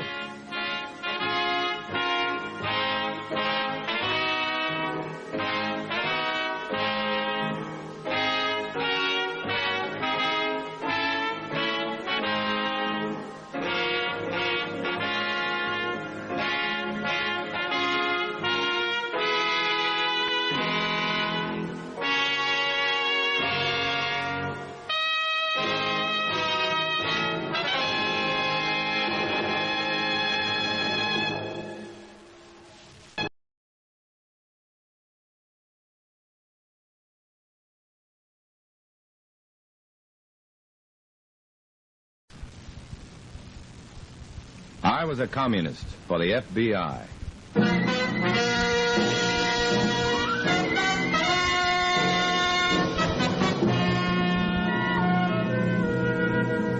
Starring Dana Andrews in an exciting tale of danger and espionage. I was a communist for the FBI.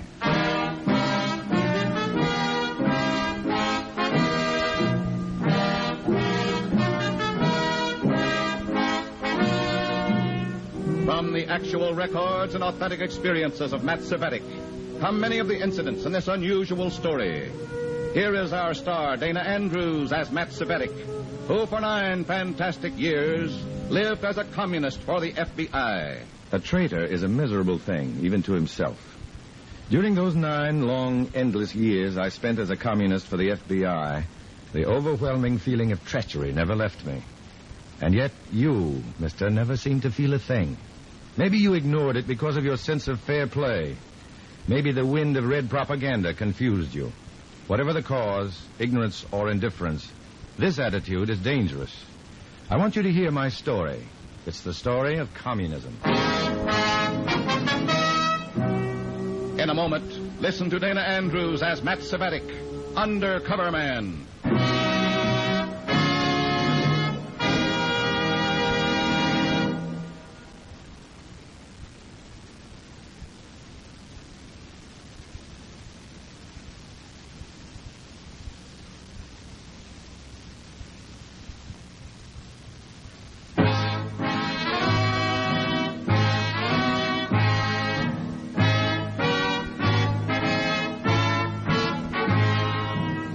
Here is Dana Andrews as Matt Cvetic, Undercover Man. This story from the confidential file is marked The Red Gate.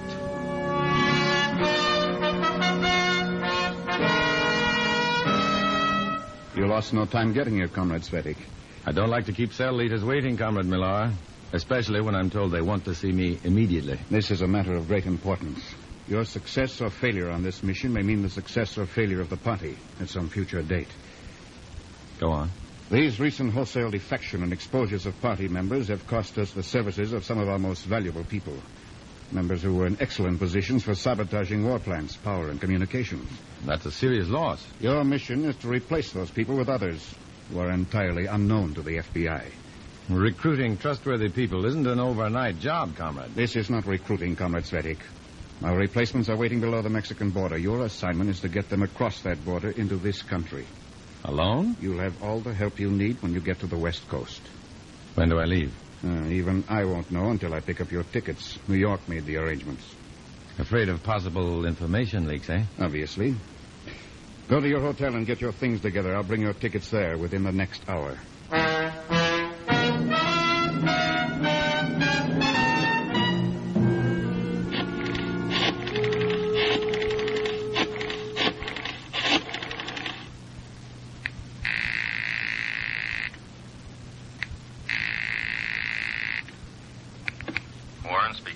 This is Cvetic. I'm in a phone booth. Go ahead. I'm going to the West Coast. Maybe this afternoon, maybe tonight. Super secret. Sounds like it. It's a big project. Bringing strangers across the Mexican border. Going alone?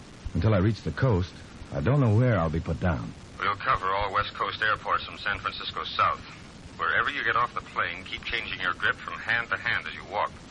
You'll be contacted when it looks safe. Okay. I'll see you later. I hope so. Good luck. Thanks. After arranging for my West Coast FBI contact, I hurried to my room and threw some things into a bag. I've just flopped on my bed and stretched out for a little rest when Comrade Millar arrives with some disquieting news. Our West Coast people are handling this, Comrade Cvetic, under the direction of the MVD. If they have reason to believe that enemy agents are making their periodic checks of airports, you'll be taken off your plane somewhere en route. How will I make the contact? Your plane makes several stops. At each stop, you ought to get out to stretch your legs. The party member approaching you, wherever it may be, will say, "It was certainly a red sunset last night, wasn't it?" Your reply will be, "I didn't notice, really." I didn't notice, really. Right. Here's your ticket, Comrade Cvetic. It's for San Diego, and your plane leaves in 35 minutes. I'll drive you to the airport.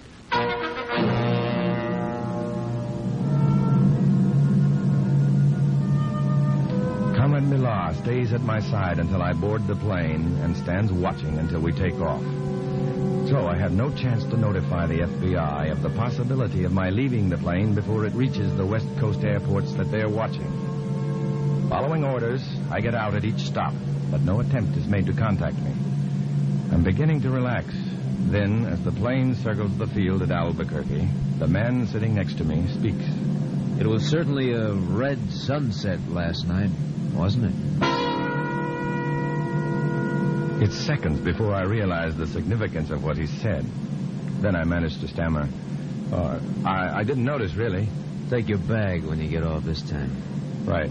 Walk to the airport parking lot and wait for me at the entrance. I'm Comrade Colma. You're under my orders.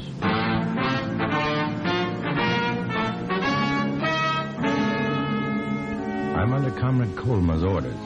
There's nothing unusual about that, but instinctively I tighten up. I don't like this guy, and I can feel that he doesn't like me. I don't know why, but I can sense the hate in him. Hate for me, personally. It's still there when he joins me at the airport parking lot and we get in a car to drive to Los Angeles. He says nothing, just looks at me out of the corner of his eye now and then. Finally, hours later, after we've passed through Needles, California, and are starting across the Mojave Desert, he speaks.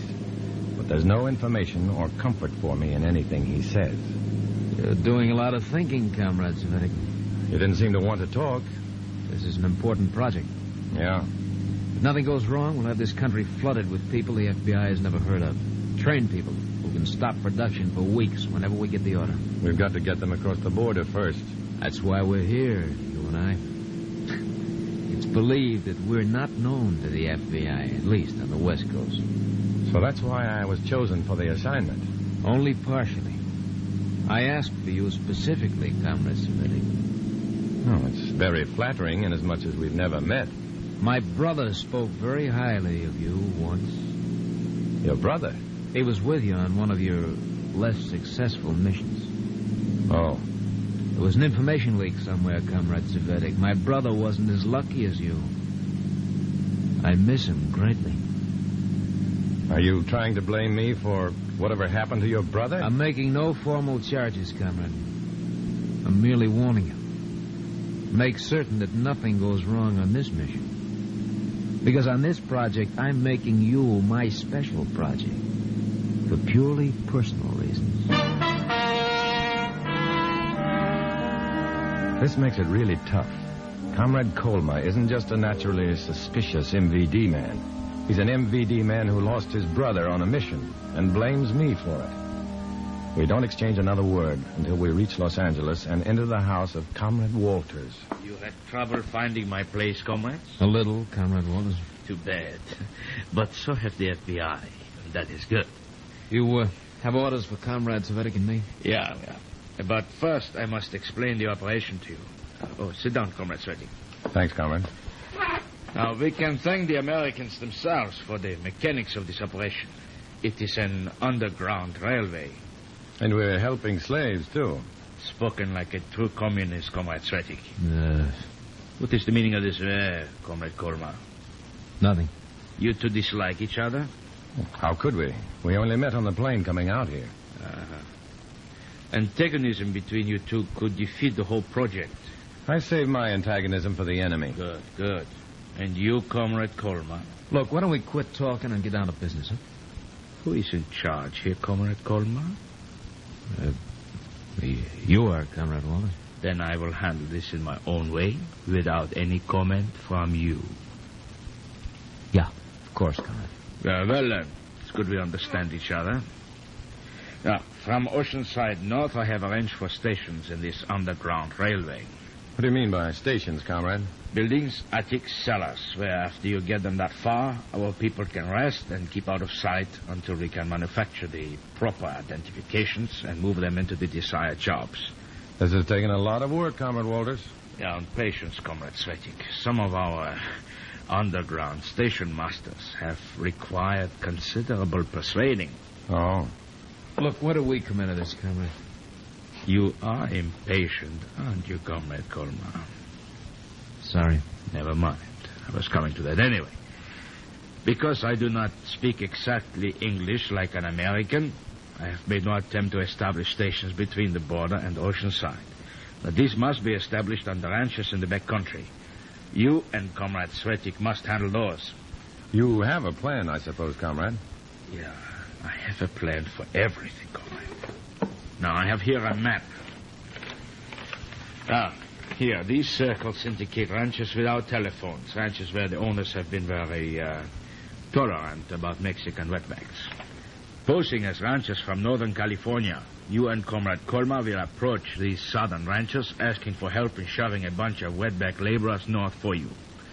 Now, most of them feel sorry for the Mexicans anyway and will be glad to cooperate. And those who don't, we remind of their previous crimes. Exactly. Now, after you have completed arrangements with the ranchers, which should not take more than 2 days, You will proceed to Tijuana, Mexico. I will meet you there, in the Hotel Rosario.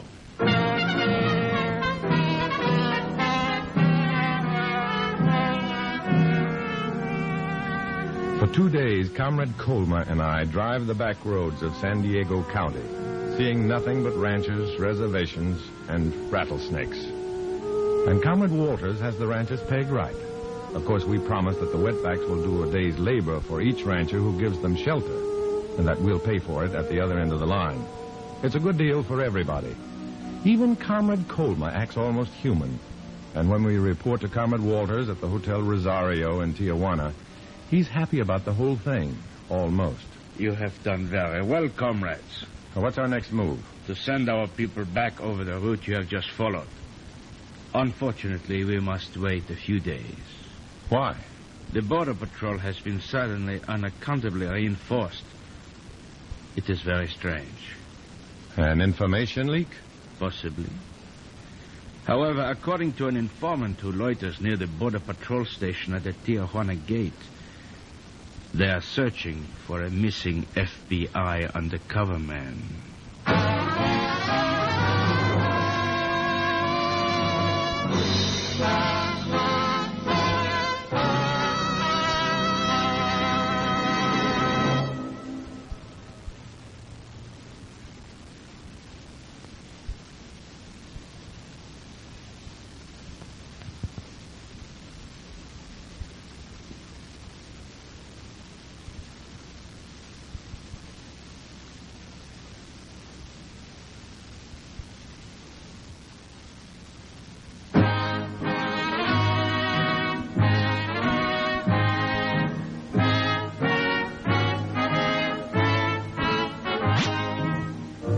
Back to Dana Andrews, starring as Matt Cvetic in I Was a Communist for the FBI, and the second act of our story.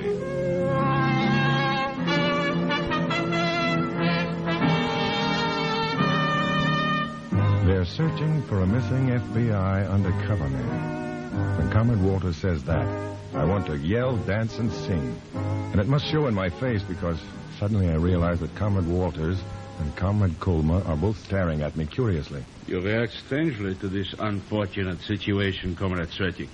Strangely? How do you mean? Well, a suspicious man might think you're pleased by the search. Oh. No, as a matter of fact, I am pleased. Yeah, I thought so. And why are you pleased, Comrade Cvetic? Because any time an FBI undercover man is missing, Comrade, you and I have one less rat to worry about. Yeah, that is one way of looking at it. This isn't going to change our plans, is it? It might. This requires thought. Plenty. And in order to think, I must eat. I could stand something myself. Then you go get some sandwiches, comrade. All right. What kind do you want? Oh, it makes no difference, just so there's plenty of them. Okay. Yeah, but you stay here, Comrade Colma. I need someone to talk to bounce ideas against. Because you are naturally disagreeable, you will argue and make me think. Comrade Cvetic will get the sandwiches.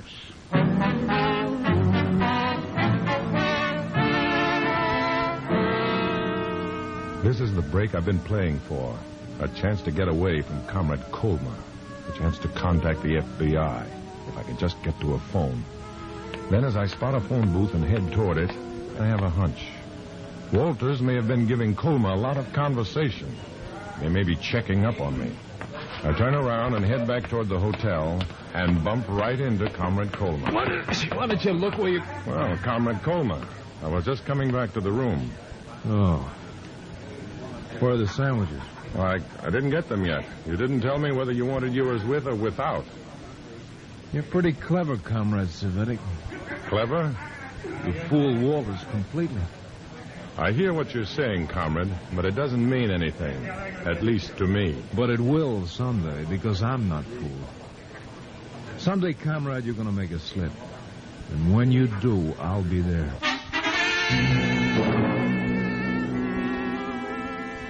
I know right then that there's no pretend about Comrade Colma. This is one MVD goon who can take it as well as dish it out. I'm not ready for a showdown, so I turn and go back to the hotel room where Comrade Walters is waiting. Where are the sandwiches, comrade?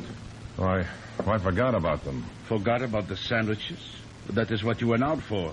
Sure, but when I bumped into my shadow, I forgot all about them. That Colma, stupid.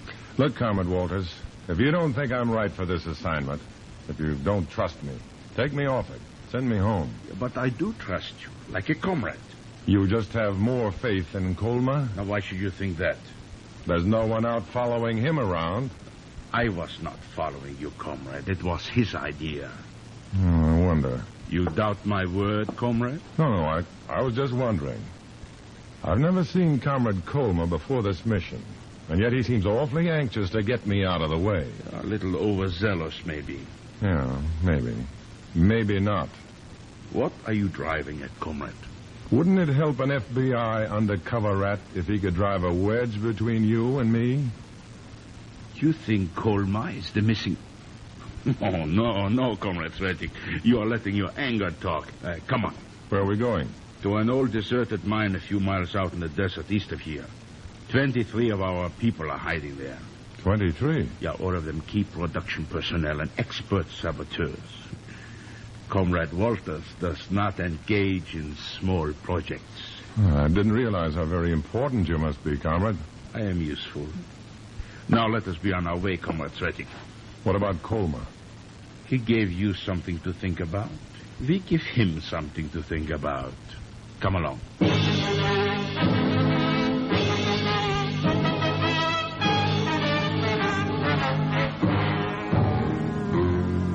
We drive out to the mine over a road that'd break a rattlesnake's back and callous its belly. Rough, tough, and twisting. And when Comrade Walters leads me into the mine tunnel, where our people are waiting, I get a real surprise. At least half of them are blue-eyed blondes. When we get back outside, I mention this to Comrade Walters. What of it, comrade? The color of a man's eyes or hair cannot lessen his value to us? How many blonde, blue-eyed Mexicans do you know, Comrade Walters? Well, I don't know, but there must be some. Possibly, but those ranchers won't be expecting to see them. And if they do, they'll talk about it. Yeah, I had not thought of that. Well, you've been busy with bigger problems. Yeah, much bigger, comrade. But one little slip like this could cost us the entire project. Yeah, sure. Yeah, I am glad we thought of it in time. How do we fix it? Dye their hair and stain their skins. If they look dark enough and keep their heads down, their eyes may not be noticed. Yeah. Where do we get the dye and stain? I'll have to make inquiries after we get back to Tijuana.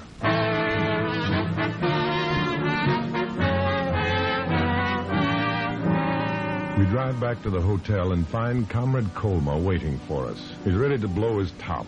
But Comrade Walters is on my side now. While you were out running around the town, Comrade Cvetic was with me, working on the project. Did you do anything to help the cause, Comrade Colma? He doesn't even give Colma a chance to answer. Instead, he orders me to go out and get the stain and dye we need to make our blonde comrades look like brunette Mexicans. And this time, Comrade Cvetic, you won't be followed. I promise you that.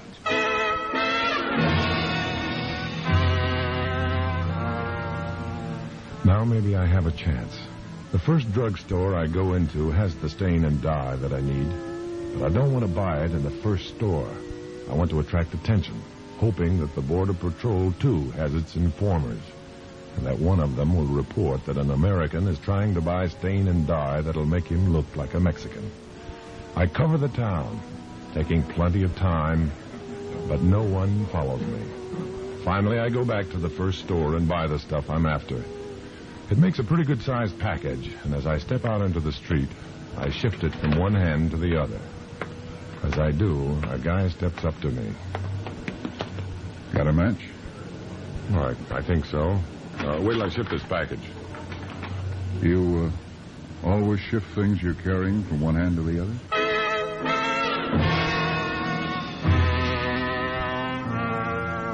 Shift things from one hand to the other. Then I remembered. When you get off the plane, shift your bag from one hand to the other. This is the recognition sign the FBI gave me before I left home. I grin before I answer. Usually I do when I get off plane. We missed you. Not half as much as I missed you. It was a smart move making a conspicuous buy of that stuff. I was afraid to phone. What's the setup? 23 trained saboteurs in an old deserted mine a few miles east. Going across as Mexican wetbacks as far as Oceanside. Red Underground Railway takes over from there. When do they move? It hasn't been decided yet. The reinforced border patrol has scared them. Okay, we'll contact you through Walters. Walters? Is he on our side? No. But we have people who give him information we want him to have. Only the next information will be for you.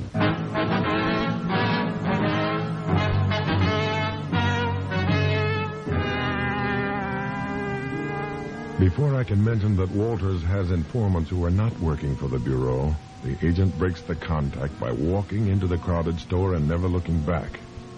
Now I'm worse off than I was before. The Bureau will be sending me information, but Walters will be getting other information, and I won't know which is which. I'm in a great spot to lose my neck. And when I get back to the hotel room, I can see that Colma has been working on Walters again. You took plenty of time, Comrade Cvetic. Well, it isn't easy to buy large quantities of this stuff without arousing suspicion, Comrade Walters. What makes you think you were successful?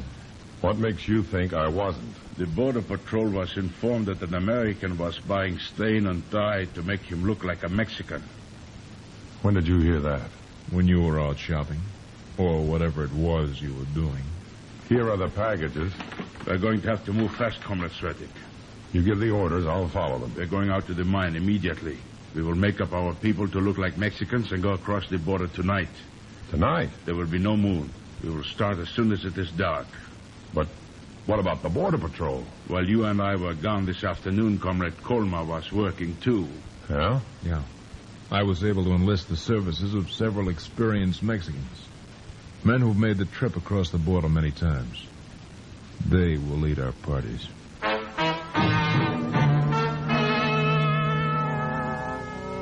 The contact came too late. The FBI will never be able to get information to me, and I can't get word to them. I get panicky as I realize that the only thing standing between a mob of red saboteurs and their dirty jobs is me, Matt Cvetic. We drive out to the mine and stain the faces and dye the hair of our comrades. Finally, it's dark, and the Mexican guides Colma has arranged for come to pick us up. There are 7 of us, senor. Split your party into equal groups, and we will get started. Split them up, Colma, Cvetic. Do we go in the same party, Comrade Walters? Or do we 3 split up, too? We are not going with them, Comrade Cvetic. Why not? Why should we? We came across the border openly. We will go back the same way. But if there's trouble, will these people be able to work their way out of it? Maybe you are right. Maybe we should go with them, Comrade Cvetic.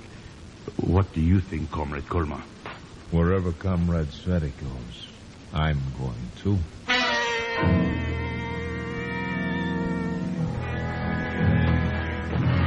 After hiding our car in an old shed where it won't attract attention, we head for the border, single file, to cross at a spot where our guides assure us is perfectly safe. We've walked and slipped and stumbled over about 3 miles of desert when the leader of our entire party passes between 2 close-set rocks and disappears, followed by the others. By Comrade Walter's orders, I'm the last man in the last group, guarding against strays and stragglers. And as I pass through the opening in the rocks, a Mexican pulls me into the shadows and whispers, "Yell out to the comrades. I think this is a trap, then run back through those rocks." "Who are you?" "A friend. You're not the only ones who can use that stain and dye. Now, before they get suspicious, yell a warning to them and get out." Comrade Cvetic. "Oh, yes, Comrade Walters?" What are you doing? Why aren't you here? Yell your warning. "Well, I think this is a trap, Comrade." What? "I think this is a trap. I'm getting out of here. Follow me." All right. Stop him! Stop that man! I'll stop him, friend. I'll stop him. Good!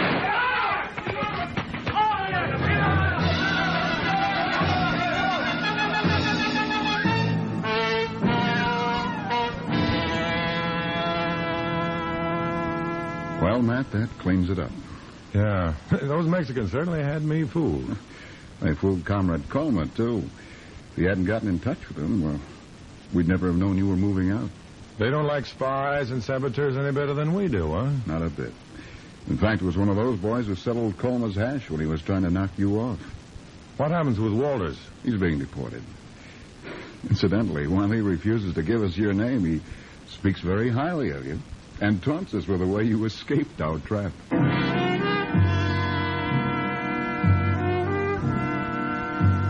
Comrade Walters admired me.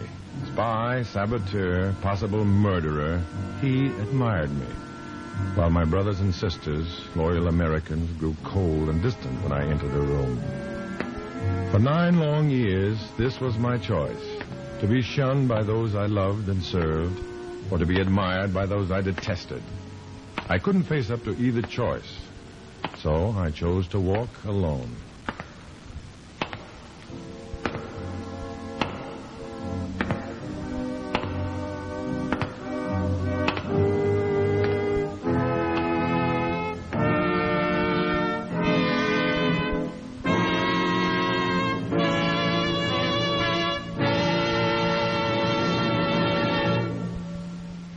Dana Andrews will return in just a moment.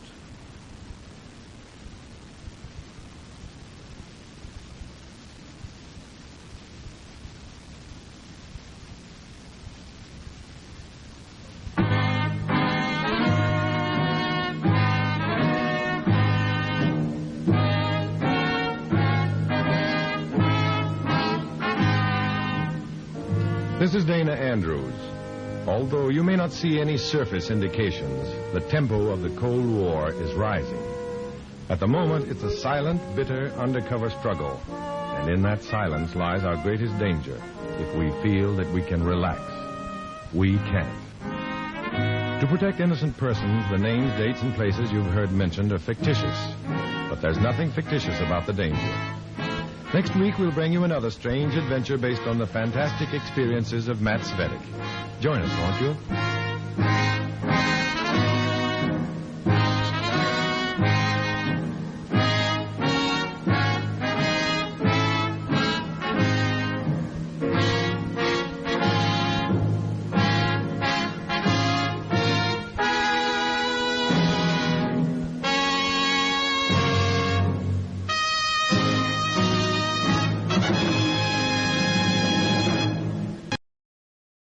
We present now the Right Reverend Monsignor Fulton J.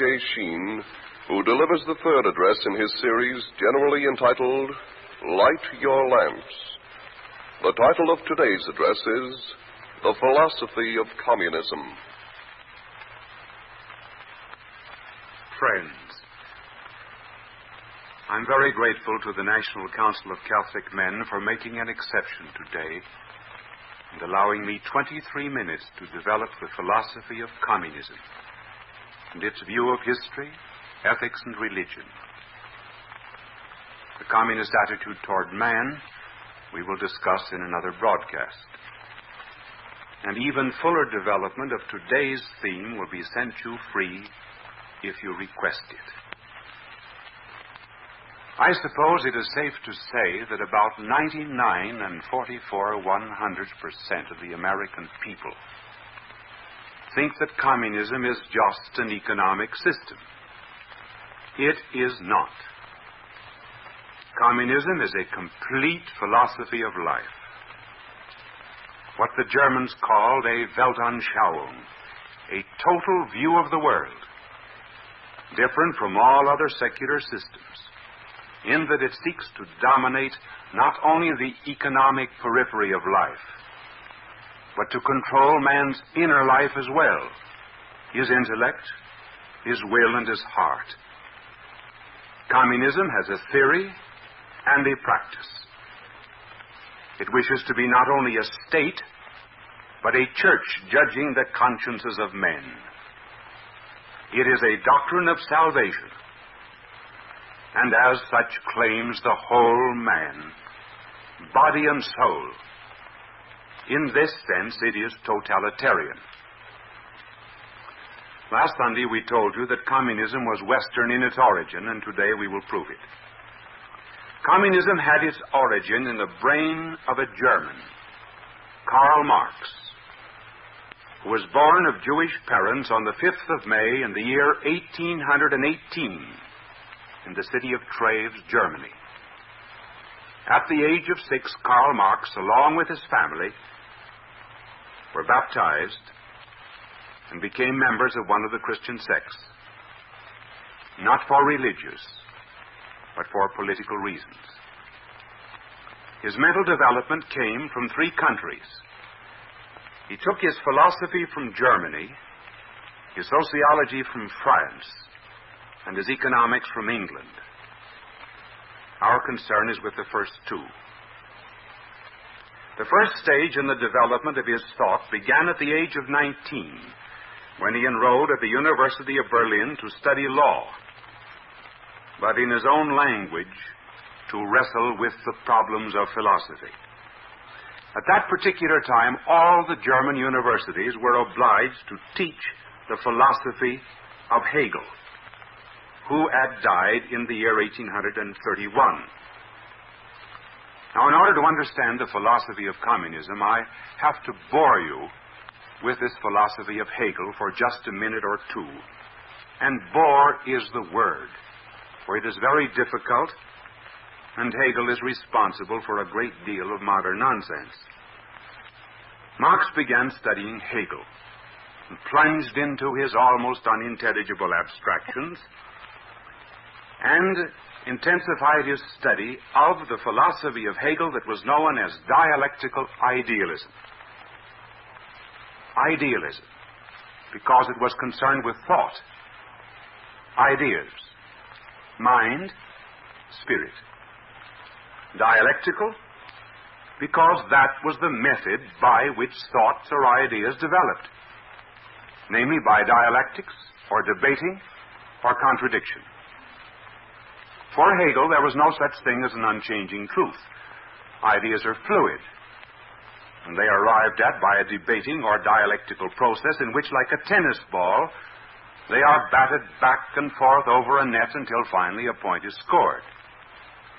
First, there is the affirmation of an idea, then its negation by another idea, and finally a synthesis or a union of the 2. Suppose the problem under discussion was the decoration of a room. Here's an example of dialectics. One group says, let us do it in blue. Another group argues, no, green. And then finally, out of the conflict of ideas, there comes a synthesis of opinion, and one settles for red. Now, this, I know, is an oversimplification of the philosophy of Hegel. And if he heard me state it this way, he would probably turn over in his grave. But remember, it's often the business of philosophers to complicate and obscure the simple things of life. It's a very peculiar world in which we live, that when you are clear, people think you are simple. And when you are very confusing, people think you are learned or even a philosopher. Now, Marx was tremendously impressed with this dialectics of Hegel. In fact, so much so that in the year 1841, Marx presented to the University of Jena a doctoral thesis that was so dialectical in character that the second sentence contradicted the first, and the third united the first 2, and on and on and on. In this crazy piece of writing, Marx wrote, I hate all the gods. Now begins the second stage in the development of Marx's philosophy. The very year that he received his doctorate, 1841, there appeared the most popular attack on religion which had been delivered in Germany up to that time. While other Germans like Strauss and Bauer were trying to destroy Christianity through historical criticism, Ludwig Feuerbach, in his Essence of Christianity, tried to destroy philosophy with materialism. Marx read his book, and he said his enthusiasm was unbounded. Feuerbach had killed the idealism of Hegel, which Marx never liked anyway, and destroyed all religion by showing that it was an illusion projected by the brain of man. And that pleased the irreligious Marx tremendously. Feuerbach did all this by denying that there was such a thing as thought or idea. or mind or spirit, and by affirming that the only thing in the world is matter. As Feuerbach put it, man is what he eats. Now that the gods are dethroned, Marx got what he thought was a brilliant idea. Would it not be wonderful, he thought, to take this dialectical method, which Hegel applies to ideas, and apply it to matter, or to history? Marx then patched the dialectics that he took from Hegel to the materialism that he took from Feuerbach, and out of that hodgepodge of dialectical materialism, there came the philosophy of communism. From now on, Marx would say, not ideas, but matter expands by contradiction, which he felt was at the very core of the universe. Hence, there's no need of God to explain matter, because matter is endowed with motion.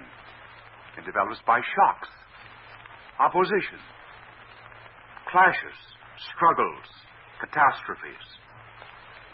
The whole universe, said Marx, is dialectical or contradictory. Can't you see what is coming? Just suppose you change one word, dialectical, into revolutionary. What have you? Matter is revolutionary. So just as soon now as Marx begins to apply his ideas to society, he will say society is revolutionary. Where did he get that idea?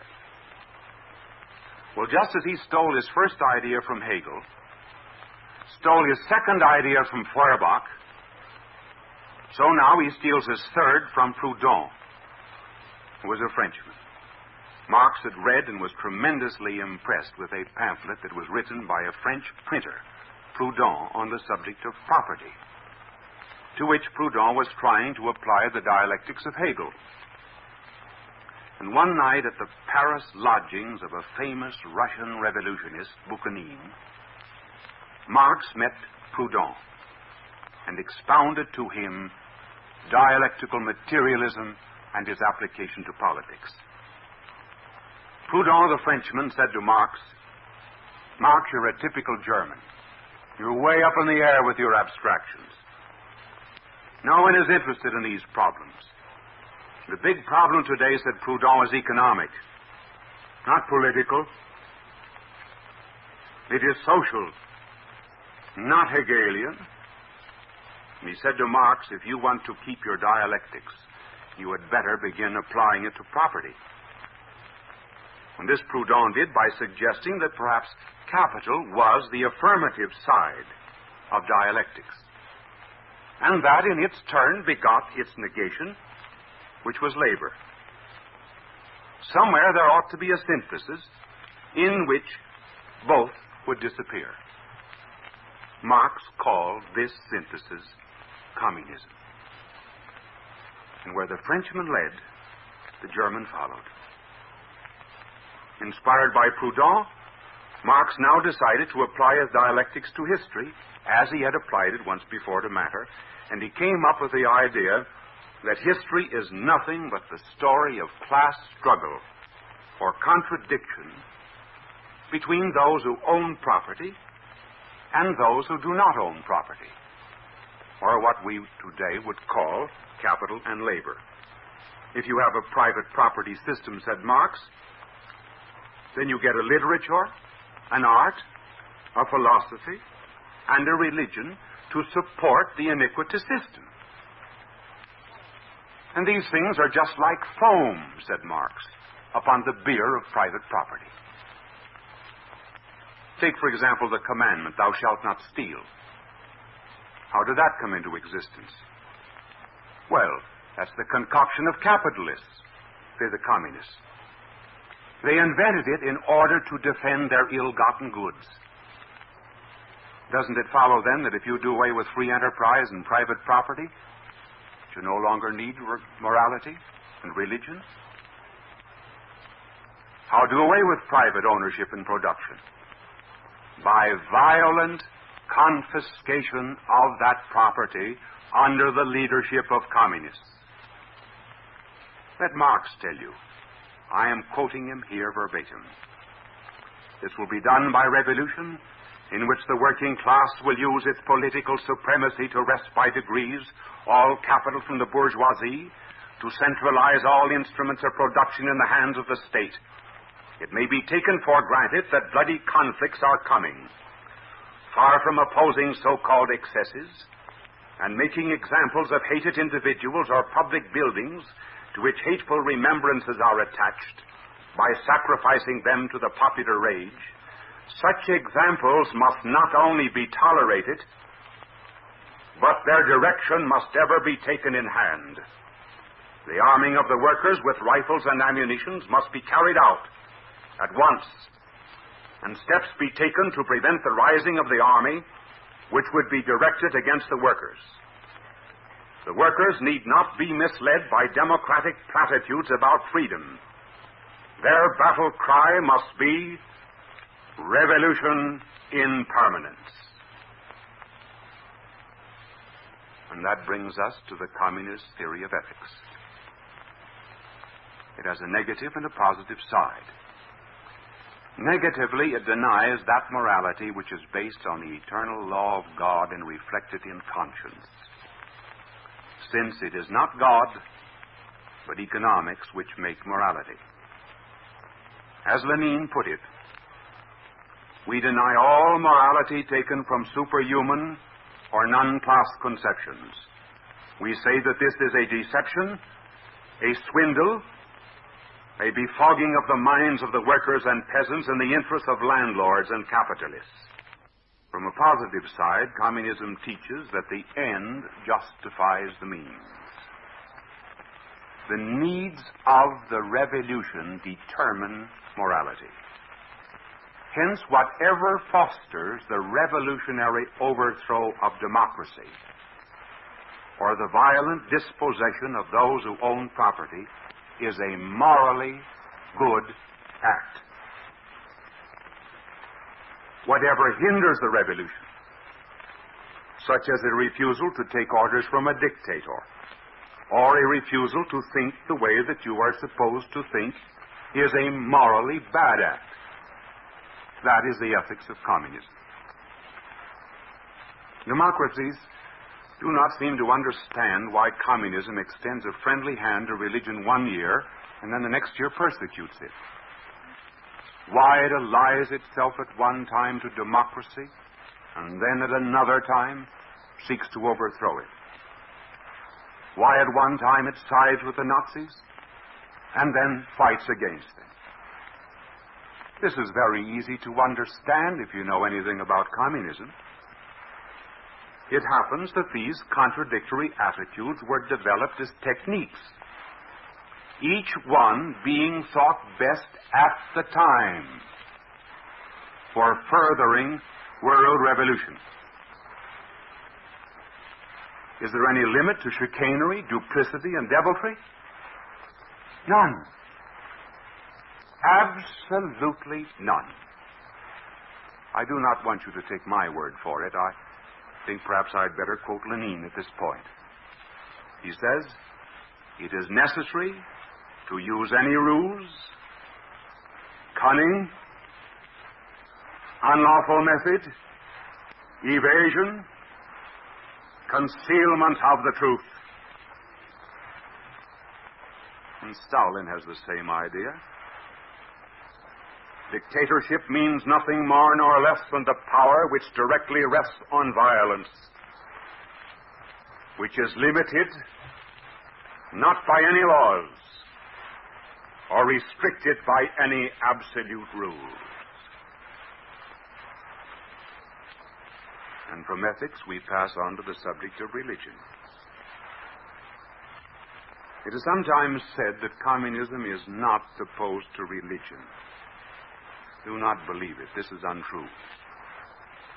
It may happen that communism will give the Orthodox Church a right to worship, provided it becomes an instrument of pan-Slavism for the communication of communism.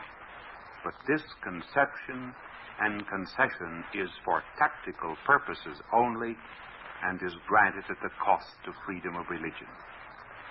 Atheism and communism are as inseparable as a head and a body.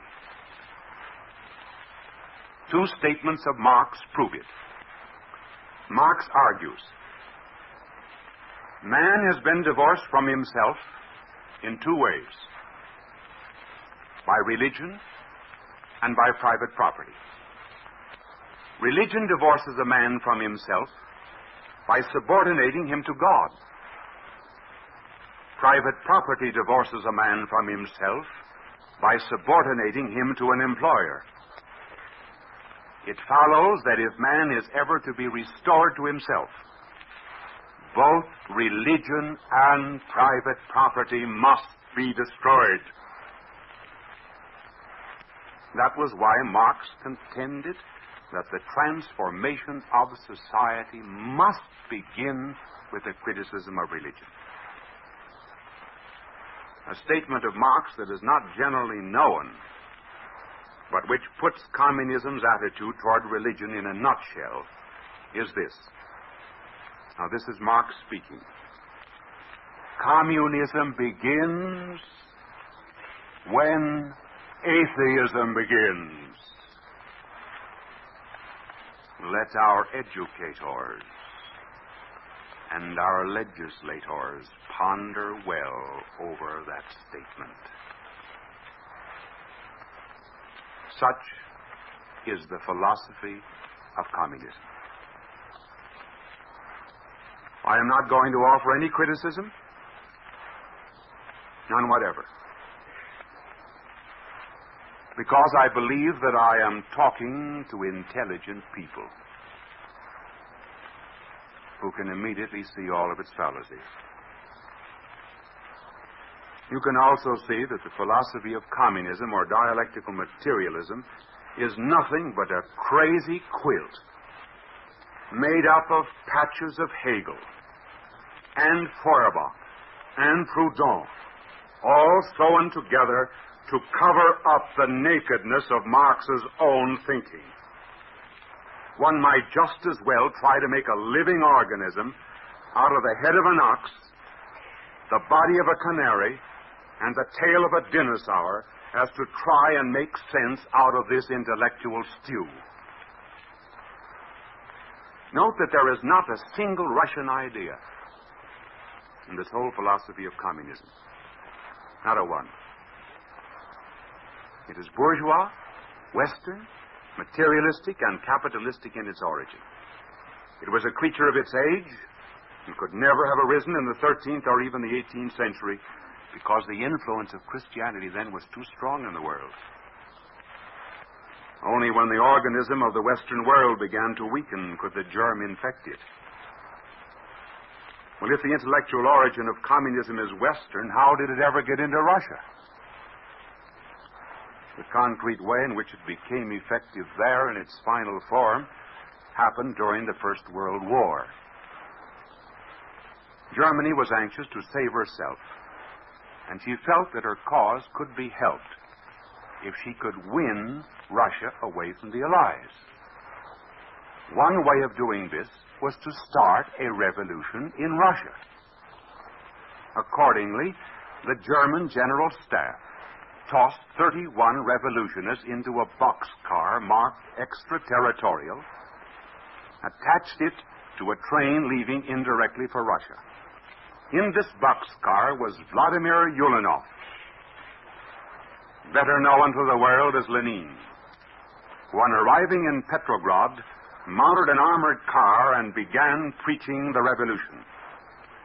There was something fitting about Germany assisting in the birth of communism in Russia. Germany had already given birth to the theory of communism, so now it would give birth to its practice. Back its debt to Germany in 1939, when the ignominious treaty between the Nazis and the communists was signed, which allowed the Nazis for 2 years to overrun Europe, and which proved that there is no radical opposition between Nazism and communism.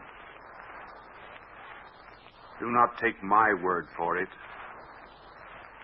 Take Molotov's, who on that occasion said, Fascism is only a matter of taste. And our friendship has been sealed in blood. Unfortunately, it turned out to be the blood of Poland. Now we know from captured Nazi documents that in 1940 Russia was actually willing to join with the Nazis to gain the Dardanelles in the Middle East. And in 1943 it was ready again to sign a separate peace with Germany. So now, make up your mind. There are only two philosophies of life from which you can choose. Only two. Philosophy of those who believe in God and those who follow anti-God, and each has its symbol. The symbol of the one is the clenched fist. It stands for hatred and for violence and for destruction. The one gesture that turns the hand of man, which was meant to be an instrument of art, into that which most closely resembles the claw of a beast. And the other symbol, the symbol of the folded hands. They cannot strike, for they were not made for offense. They cannot protect, for they were not made for defense. They can only imprecate, only pray. A carnal decade, 10 Gothic spires, aspiring heavenward for the souls of men. And by and through these folded hands, may the race of Cain be brought beneath the cross, where there is a man unfurled upon it like a wounded eagle. And through our charities and our prayers, may their clenched fists, as it were, open and release their hate.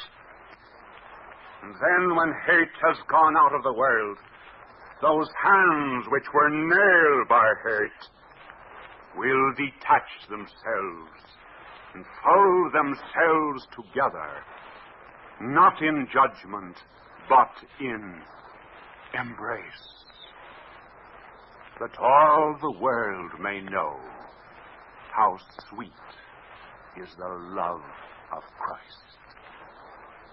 God love you. And now we invite you to join Monsignor Sheen as he offers this prayer. Sovereign Lord and Master, we fought so long we forgot what we were fighting for. When we left thy light, like tiny gods we quarreled in the twilight of our petty rivalries. Give us in thy tender mercy that peace which we do not deserve. We pray for our President, our Congress, and our courts, that they may sustain and defend religion and morality, without which no nation can long endure. Save us most of all from ourselves. Restore love to our broken homes, the joy of a good conscience to our frustrated lives, the four freedoms to the enslaved peoples of the world, and to our foolishness, give the wisdom of thy ways. Make us new men and light our lamps. In particular, we pray for the people of Russia, that individually and as a nation, they may realize their fondest hopes and know thee freely and openly, O Christ, whom they now love and serve in secret. Not for our worthiness, but for thy mercy. Grant us these petitions, O Christ Jesus, Son of the living God.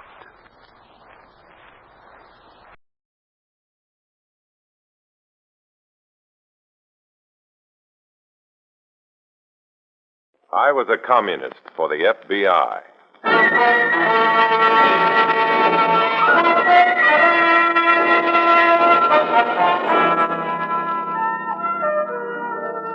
Starring Dana Andrews in an exciting tale of danger and espionage. I was a communist for the FBI.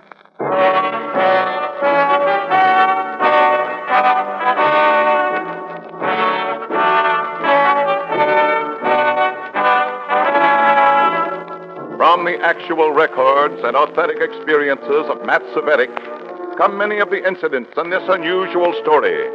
Here is our star, Dana Andrews, as Matt Cvetic, who for 9 fantastic years lived as a communist for the FBI. Love, to a dedicated Red, is the business of the idle. During the 9 loveless years I spent as a communist, I learned that hate is a business, too. A big business. I'd like to tell you how the hate business pays off in the Red. In a moment, listen to Dana Andrews as Matt Cvetic, undercover man.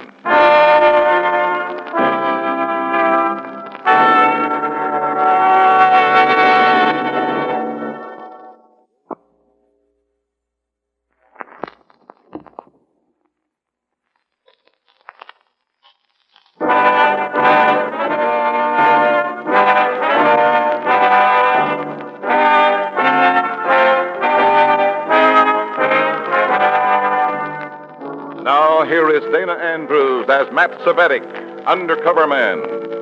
This story from the confidential file is marked Rich Man, Poor Man.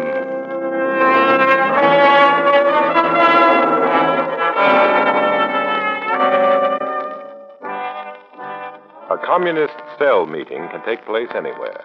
In the loft on a dark street, perhaps, or in your neighbor's rumpus room, in the rear of a candy store, or in a fashionable penthouse. This meeting was held in the home of our cell leader, David Bowden.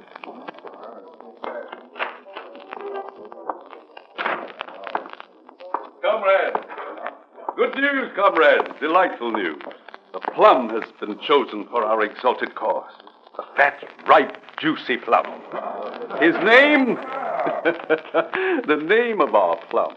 The irony delights me, simply delights me. His name is Jules Jordan. Oh. Jules Jordan, the publisher? The same. A millionaire with a social conscience. Publisher of that great liberal weekly, Open Thought. Well, Comrade Bowden. Comrade Cvetic. You look worried. Well, this man, this Jules Jordan, with his bourgeois conception of liberalism, I don't trust him. Comrade Cvetic, Jordan is obviously a capitalist who fears the inevitable revolution. We have been assigned to put his millions to work for the Red Master Plan. In the past few weeks, I've made it a point to become friendly with Mr. Jordan. Quite friendly, in fact. He now comes to me for advice on the editorial policies of his magazine. One liberal to another, that sort of thing. You work fast, Comrade Bowden. This assignment is my responsibility, Comrade Cvetic. Its success is my success within the party. Its failure... There can be no failure. Good. Good. I'll need competent, trustworthy assistance. You will help me. Comrade Bowden, I'm honored.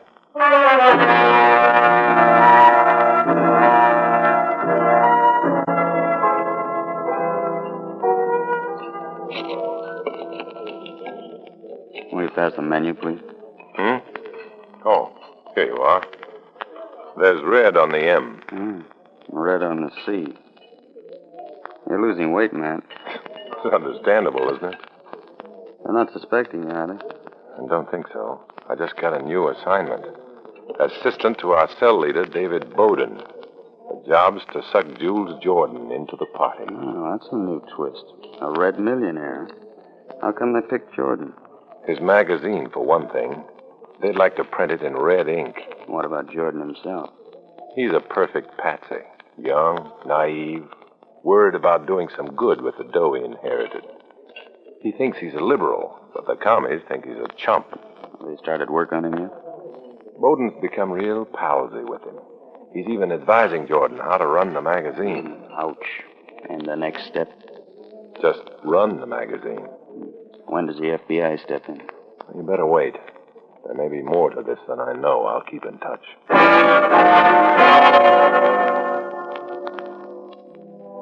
You're bound to have trouble when half of you is communist and the other half is human being. My communist half was supposed to consider Jules Jordan a wealthy chump, a sucker to be despised and exploited. The human half of me, however, couldn't help feeling he was a decent, honest guy. As I grew to know him better, it was easy to understand his two greatest loves, his wife Jane and his weekly magazine. Listen to those presses, Matt. Beautiful music. Beautiful, beautiful music. You sure it isn't just plain noisy, Jordan? Printing presses are supposed to be noisy. Let the whole world know how important they are. Can't hear you. Never mind. Come out of my office. Good idea. There's something I want to talk to you about. Uh-oh. You and Bowden have been hatching up another improvement for the magazine. I can feel it. Come on in. Thanks. Something wrong? Bowden tells me that Harry Rainier fired George Krevko. Krevko? Krevko. Oh, him, yeah. Incompetent writer. I understand he's a Red. He was recommended by Bowden, you know. Well, heck, David can't help it if the man wrote bad editorials. But Rainier never consulted us. Harry's the editor, Matt. He has the right to fire a man who can't do the job. This might interest you, Jules. Krevko has been unable to find work since he left here. No kidding? It's that bad, huh? He has a wife and 3 children. Gosh, 3 kids. And the reason George Krevko can't find work is that he's been branded a communist by your editor, Harry Rainier. Mm-hmm. Well, is he a communist? Why not ask Mrs. Krevko and the 3 kids? Look, Matt, if there's anything I can do... That's strictly between you and your conscience, Jules. See you later.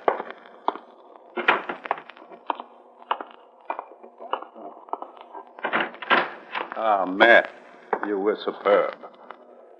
Shut the door. I heard it all on the speaker. You followed instructions to the letter, comrade. Thanks, Comrade Bowden. Tell me something. Does Comrade Krevko have a family? Of course not. The Jordan will never know that, will he?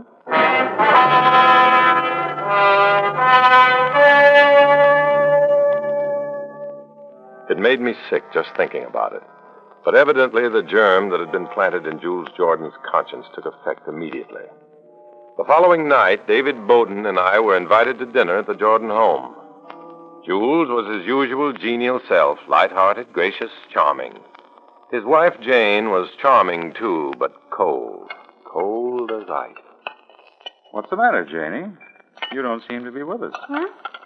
Oh, I guess my mind was wandering. Which way, Mrs. Jordan? To the right or to the left? Politics again. Very strange. Strange? Yes.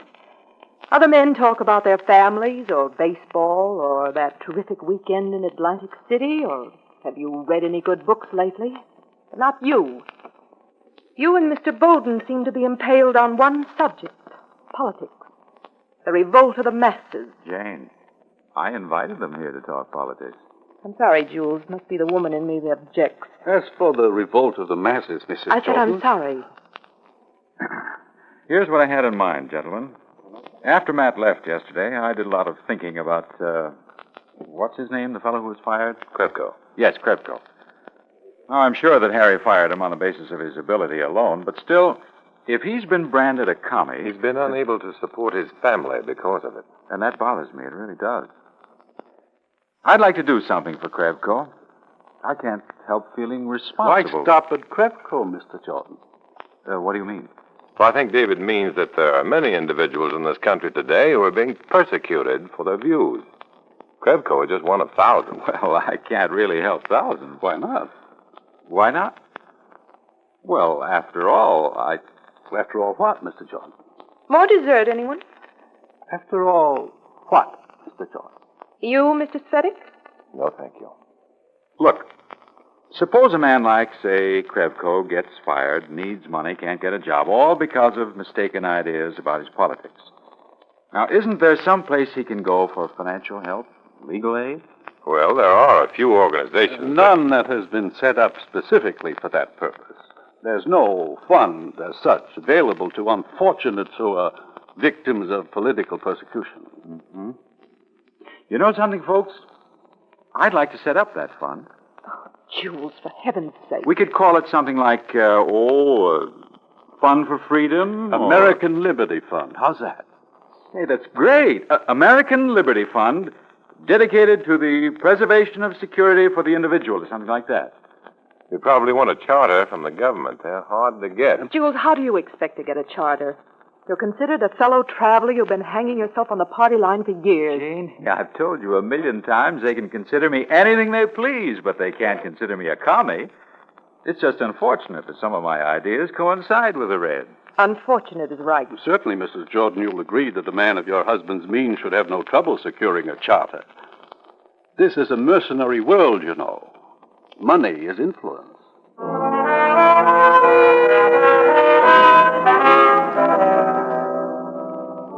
The remainder of the evening was miserable. While Bowden and Jordan buzzed and fussed over plans for the American Liberty Fund, Mrs. Jordan burned withering glances across the room at me. Finally, after a small eternity, it was time to leave. I paused in the open doorway to button my coat. Mr. Cvetic, Yes? I'd like to ask a favor of you. Of course, Mrs. Jordan. Believe it or not, I've never interfered with my husband's work before. But you and your friend have changed all that. Let my husband alone, please. Go away and let him alone. Are you afraid of losing him to a greater cause, Mrs. Jordan? Is our influence stronger than yours? No. No, it isn't. I won't let it be. I think I love him more than you love that greater cause. Coming, Matt? I'll be right there, David. No need to make a contest of this, Mrs. Jordan. Some things are inevitable. Like the revolt of the masses? Exactly.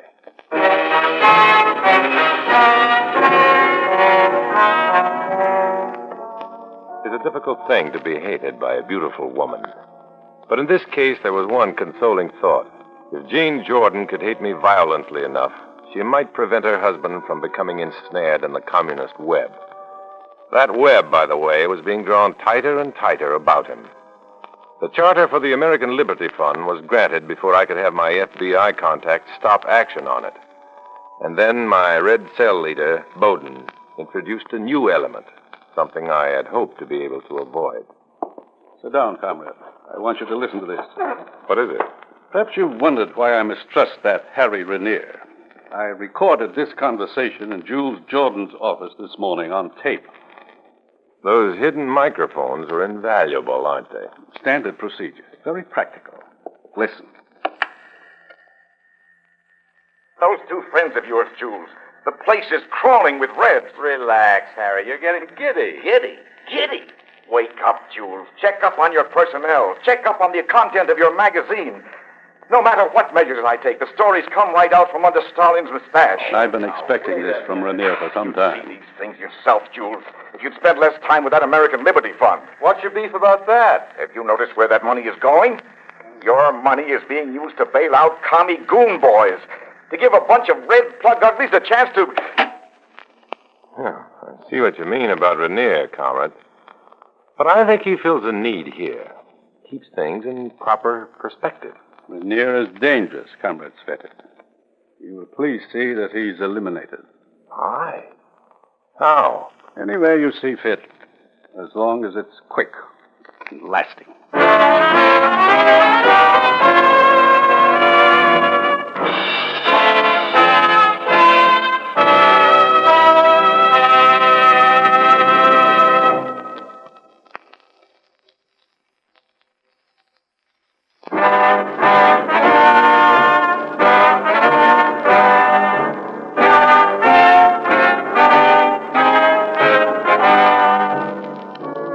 Back to Dana Andrews, starring as Matt Cvetic in I Was a Communist for the FBI, and the second act of our story.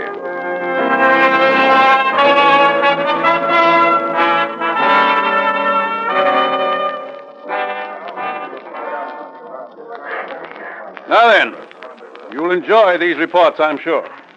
First of all, the American Liberty Fund. Contributions from our inadvertent ally, Jules Jordan, have brought the total up almost 200% since its inception. Of its expenditures, 70% has gone out as direct aid, mind you, to members of our party. This, of course, will increase as time goes on. Comrade Cvetic, will you report on the progress made within Mr. Jordan's magazine? Thank you, Comrade Bowden. I'm happy to announce that as of today, 65% of the personnel on Open Thought are actively contributing to our exalted cause. The editorial policy is now closer than ever to the party line. In fact, some of the more reactionary American congressmen have already hurled charges against the magazine and Mr. Jordan. A question, please, comrade. Yes? Aren't we defeating our purpose by calling attention to our success within this magazine? Comrade Bowden? The subtleties of the plan have escaped you, comrade. We're more interested in Jordan and his millions than in his magazine. Yes, but how can we get him into the party? Remind me, Cvetic, no important assignments for that fool. My dear comrade, Jules Jordan doesn't realize it yet, but everything he touches turns red. His magazine, his American Liberty Fund, his companions, his employees. In the eyes of bourgeois Americans, he's a traitor. This will become more and more evident as our pressure increases. When the final die is cast, Mr. Jordan will have no place to turn for sanctuary but here, among his comrades and fellow workers in the Communist Party. Now do you understand? Thank you, Comrade Bowden. Good. And you, Cvetic, have you arranged for the elimination of Harry Renier? Yes, tonight, Comrade Bowden. Tonight.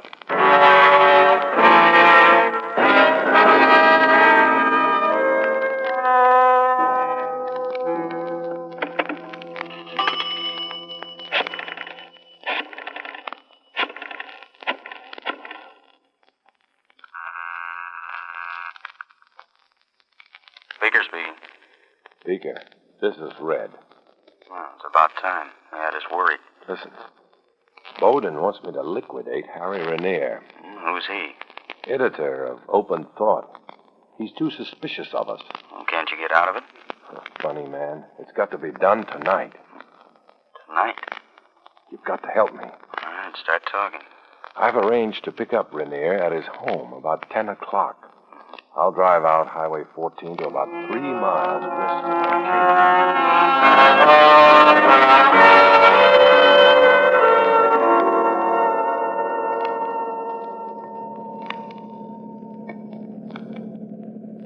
Seems to me it's pretty late to be visiting the Jordans. Jules insisted on having the meeting tonight, Harry. You know how he is. Yeah. But what's the big rush? I don't know. Something about red infiltration on the magazine. Well, maybe the boss is waking up at last. That car back there, it's been behind us since we left the office. Really? I hadn't noticed. Funny. That car's still back there. I'd swear it was following us. You've got the jitters or something? I don't know. Maybe. Say, isn't it taking us a long time to get to the Jordans? Same as usual. What are you turning here for? Hey, wait a minute. We're nowhere near the Jordans. Sit down. What is this? Where do you think you're... Be quiet, will you? Nothing is going I don't like it. Now stop the car. Let me out of here. Sit still, Harry. You'll get hurt. Hurry. Harry, look out!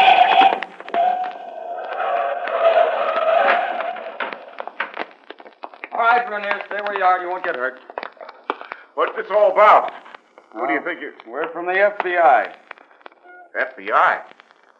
I don't understand. Now, you won't for a while. Take care of him, boys. See that nothing happens to him, Beaker. Now, you'll be all right, Matt. A little confused, but safe. At least the commie knuckle gang won't get to him. How about you, Matt? What are you going to tell your little red teammate? Oh, lies. After working with them this long, it's easy to lie, especially to them.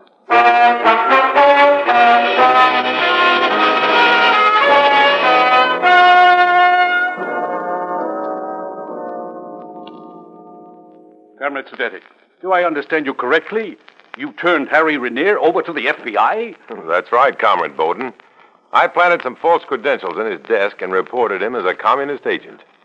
A communist agent?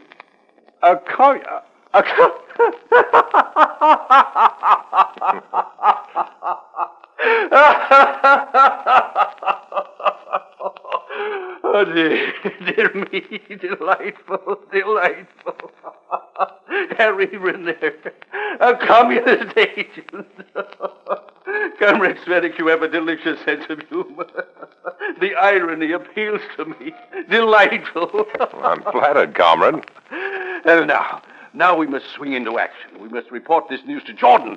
To Jordan? Of course. He'd be very broken up about it. Renier was his closest friend. He'll need us to advise him more closely now.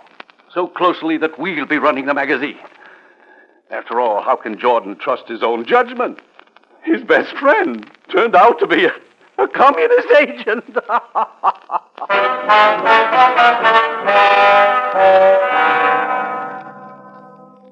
I hadn't expected this at all. Bowden was using my plan for Renier's safekeeping to bring about Jules Jordan's downfall. There was no time for me to undo what I had done. Only one chance was left. Mrs. Jordan. I had to make her hate me. Her influence over her husband was strong. I knew that. The best way to put this influence to work was to make her hate me violently, bitterly. I don't understand it. I just can't understand it. Harry was always such a sensible guy. I've known him for years. He just can't be a red agent. I won't believe it. Facts are facts, Mr. Jordan, no matter how brutal they seem. But Harry's the last guy in the world to... I don't know. I don't know. Reason, Jules. Reason.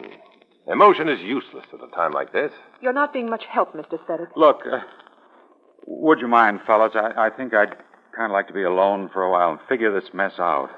Please go. Jules is awfully upset. But the logic is so clear, so crystal clear. We know now why your friend Renier tried to turn you against us. Yeah, okay. This explains why he disagreed with our editorial suggestions, why he accused us of planting Reds on the staff, when he was the biggest Red of them all. All right. Mr. Bowden, will you please let Jules alone? It's important that your husband realize these facts now, Mrs. Jordan. It's important that you both let him alone. Can't you see he's upset? It's okay, honey. It's okay. This display of shabby sentimentality is certainly a poor substitute for reason. It may be poor, but it's the only one we've got. Now get out, both of you. Get out. Not yet, Mrs. Jordan. Indeed not. Your husband must realize his responsibility to his employees, his readers, to the ideals his publication stands for. Ideals? Whose ideals? His, Harry's, or yours? Ours, of course. All others are mere delusions. Get out of here. Get out. Honey, take it easy. Let them up. They've been right all along. They can handle it better than I can. Handle what? Your magazine?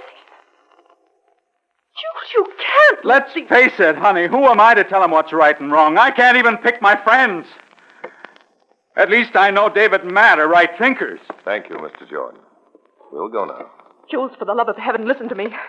Jules, please, you've got to listen to me.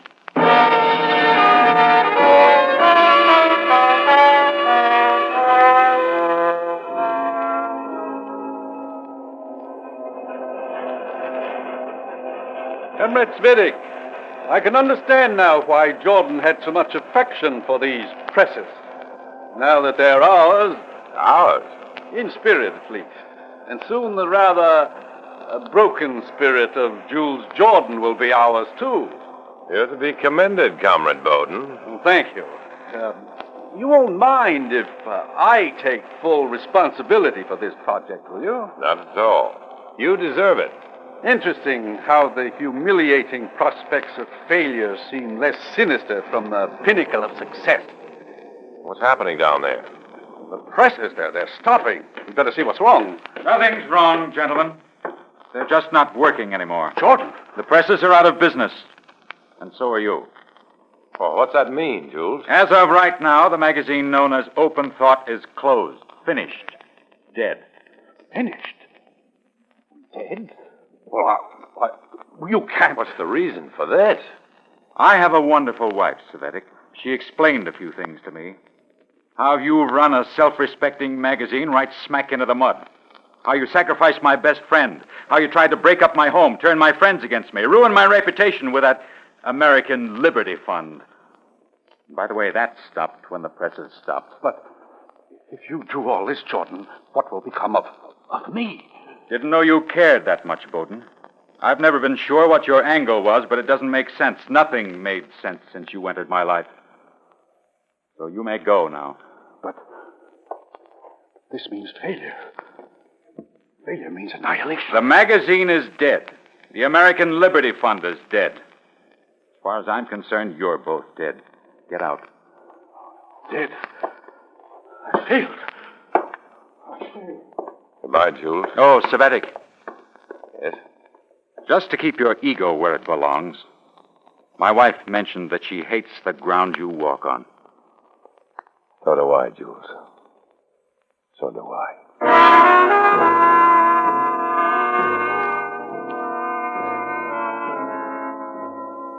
It goes on and on and on. The hating, the bitterness, the chaos of mind and soul. Bowden is gone now. He never appeared at another cell meeting. The Jordans? They're around somewhere, nursing their bruised ideals. Harry Rainier is free and safe. But none of them can ever know the real story, the full story. They'll continue to hate the ground I walk on, the ground I must walk alone.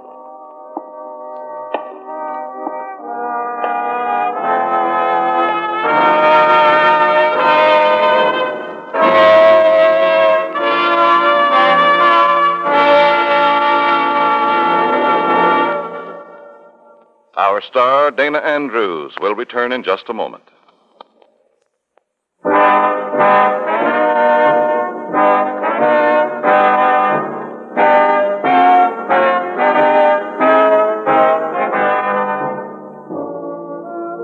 This is Dana Andrews with a word about the story you've just heard. In this story, as in all others, names, dates, and places are fictitious to protect innocent persons. Many of these stories are based on incidents in the life of Matt Cvetic, who worked undercover for the FBI. Next week, another fantastic adventure. Join us, won't you?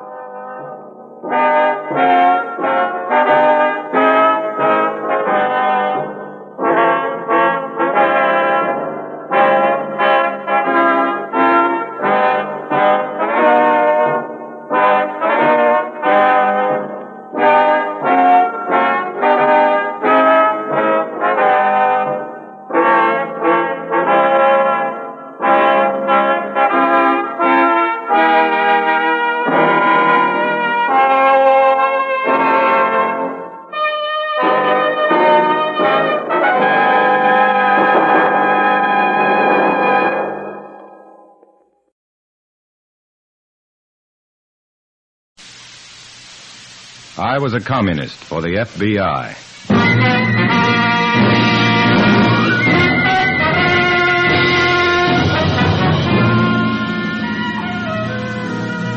Starring Dana Andrews in an exciting tale of danger and I was a communist for the FBI.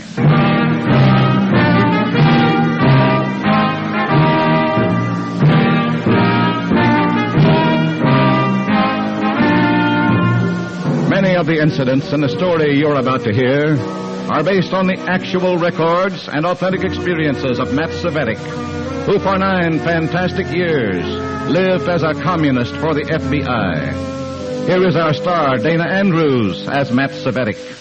To use a simile, communism is like a time bomb, innocent enough on the surface, just a box. It isn't until you get inside that you find the dynamite intended to blow you apart. I know because for 9 years I was inside the party. I met the red dynamite on its own terms, and one thing I found out while working as an undercover man, you, mister, yes, and you too, lady, you're target for that red the explosion that was my job to help prevent. In a moment, listen to Dana Andrews as Matt Cvetic, undercover man.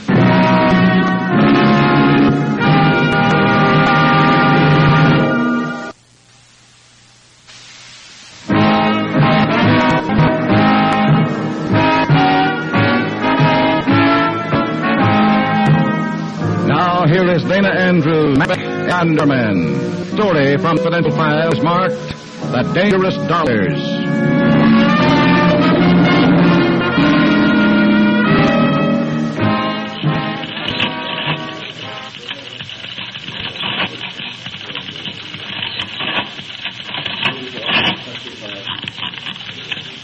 Young Communist League, $6,809.44. Dues paid in full. Contributions up 3.5%. Good. The Committee for the Protection of the Foreign-Born? 11,200. Dues in full. Contributions down 0.5. Notice this collection from Comrade Hartig's cell is up 100.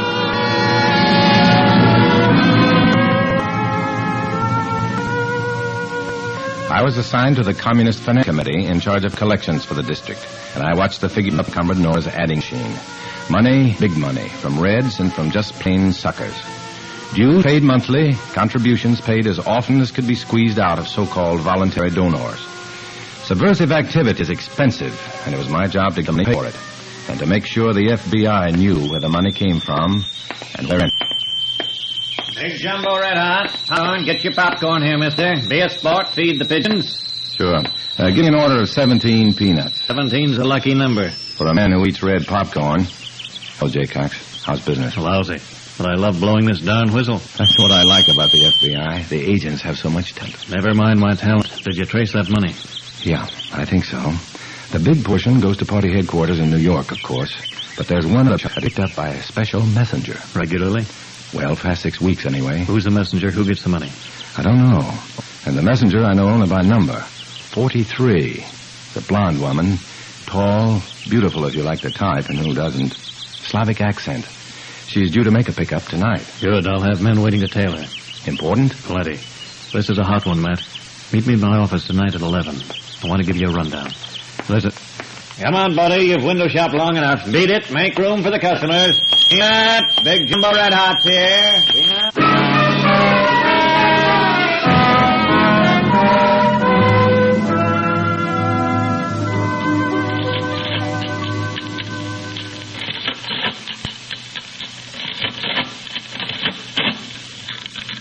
That does it. Here, comrade. An increase of 79. Satisfy National Headquarters, Comrade Matt? Please them, perhaps. Satisfy them, no. Okay, Comrade Nora. I think we've done enough for tonight. Let's wrap it up and... Oh, Comrade Matt, it's her, 43. Well, good evening, comrade. Good evening. Your package is there on the desk. 18,000. And $10. Count it. I'm sure it's right. Your figures are always right. A sign of your intelligence. Oh, bully for me. You're a very interesting man, Comrade Cvetic. Someday we may be able to meet on more social terms and discuss your intriguing nature. Good night, comrade. Good night. Comrade, did you see that coat? Mink. And that dress, why, it was outrageously bourgeois. Oh, she should be investigated. I don't trust that one. You forget she's on special assignment. Undoubtedly her clothing is a requirement. Well, it's time for us to close up. Will you walk me home, Matt? Comrade Matt? Well, I'd like to, but not tonight. I want to pick up some things at the drugstore before it closes. Oh, well, there's one on the way to my place. I wouldn't mind waiting. Well, sure, on interest because she was lonely, or could she have somehow discovered I was to meet my FBI contact that night? It wasn't until I was entering Nora's apartment that I was reassured of her motive. Come on in. I want you to meet my children. Children? Well, that's what I call them. Here, babies, come to Mama. Oh, here they come. Holy cats. Cats. My babies. Aren't they beautiful? Yeah, it was a pretty tragic sight. A homely girl so starved for affection she adopted cats to take the place of the children she'd never have. As soon as I could, I ducked out, and after a complicated series of turns and doubling back and forth to throw off any possible tail, I went to the Federal Building and up the rear way to the office of my FBI contact, Frank Jaycox. Oh, hi, Matt. You're late. Yeah, I had an unexpected delay. What is it, Jaycox? It's an MVD agent, Krasnov. He the guy 43 is delivering to? We think so. Only we don't know that he's a he. What? All we have is the name, Krasnov.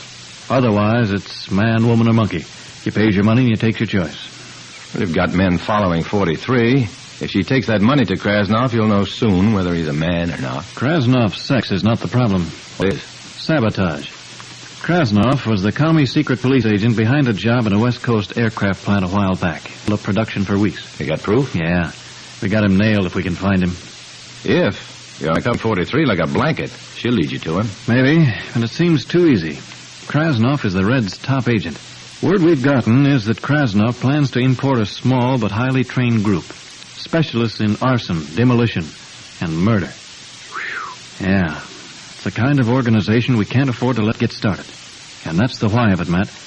Krasnov and that money have got to be stopped.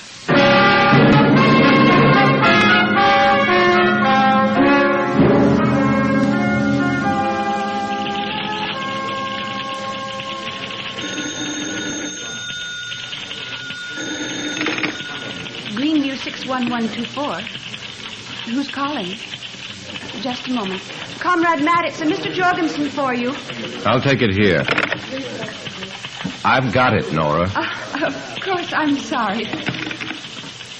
Hello, Mr. Jorgensen. I didn't expect you to call me here. I know it's dangerous, Matt, but I had to talk to you fast. Oh, your wife's operation didn't go too well last night? You guessed it. Where was it done? 43 was trailed to a small resort called Skyline Rancho, up in the mountains about 100 miles north of here. The resort is a commie hangout. No one can get past the desk unless he's a Red. Oh. Have you tried another doctor? If you mean force, no. So? So we've got to get an agent inside that resort. Someone who can move around, find out which one of the guests or employees is Krasnov, where the money is, what Krasnov plans to do with it. It sounds like a tough operation. You'd better have a good surgeon. We have. Who? You. What? Sorry, Matt, but you're the only one who can do it. As a commie, you can get in. You've got a vacation coming. Take it. At Skyline Rancho. Well, there it was, right in my lap. It was that kind of assignment, so the first thing I did was to make sure my life insurance policies were paid up. The next thing was to get off from work without arousing suspicion. Comrade Nora, my assistant, made it easy. Comrade Matt, here are the vouchers. Matt, what's the matter? You look ill. Oh, I guess I'm just tired out. Oh, what a headache I got. You should take a rest. Oh, I can handle things for a few days without any problem at all. Do you think you could? You wouldn't mind? Oh, certainly not. You know I'd do anything for you. Yeah. I wonder where I could go. Oh, goodness, there's plenty of places to go, Comrade Matt. There's Chateau Regal, Victor's Ski Lodge, Skyline Rancho, or... The Skyline Rancho. Well, that sounds like it might be nice. Oh. All right, Comrade, you've made up my mind. I'll go.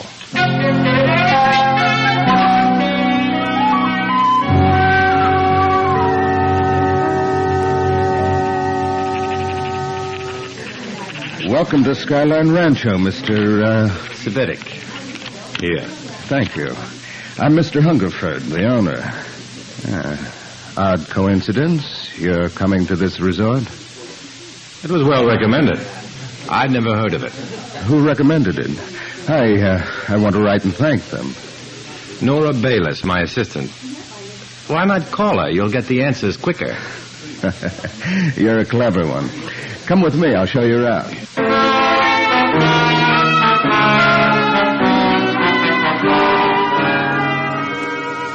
Skyline Rancho turned out to be a small group of and a main flat, heavily wooded mesa.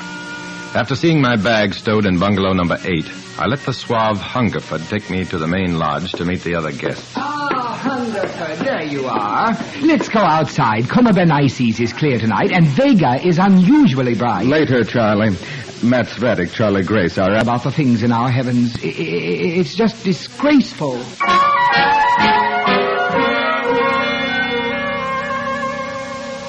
Which one? You met them all, but which one was Krasnov, the MVD agent? The last one I met was a squat ape of a man with black fingernails and an expression like the devil with a hangover. This is Mr. Kane, Matt Cvetic. Hi. All right. Been here long? Nah. Well, it's nice to see you're having such a happy time.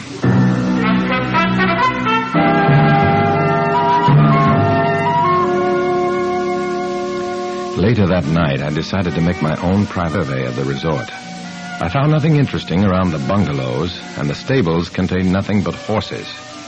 But when I left the stable, I found myself pinned in the brilliance of two powerful flashlights that blinded me. It's late, Cvetic. You'd better go to bed. This night air's cold. It could be the death of you.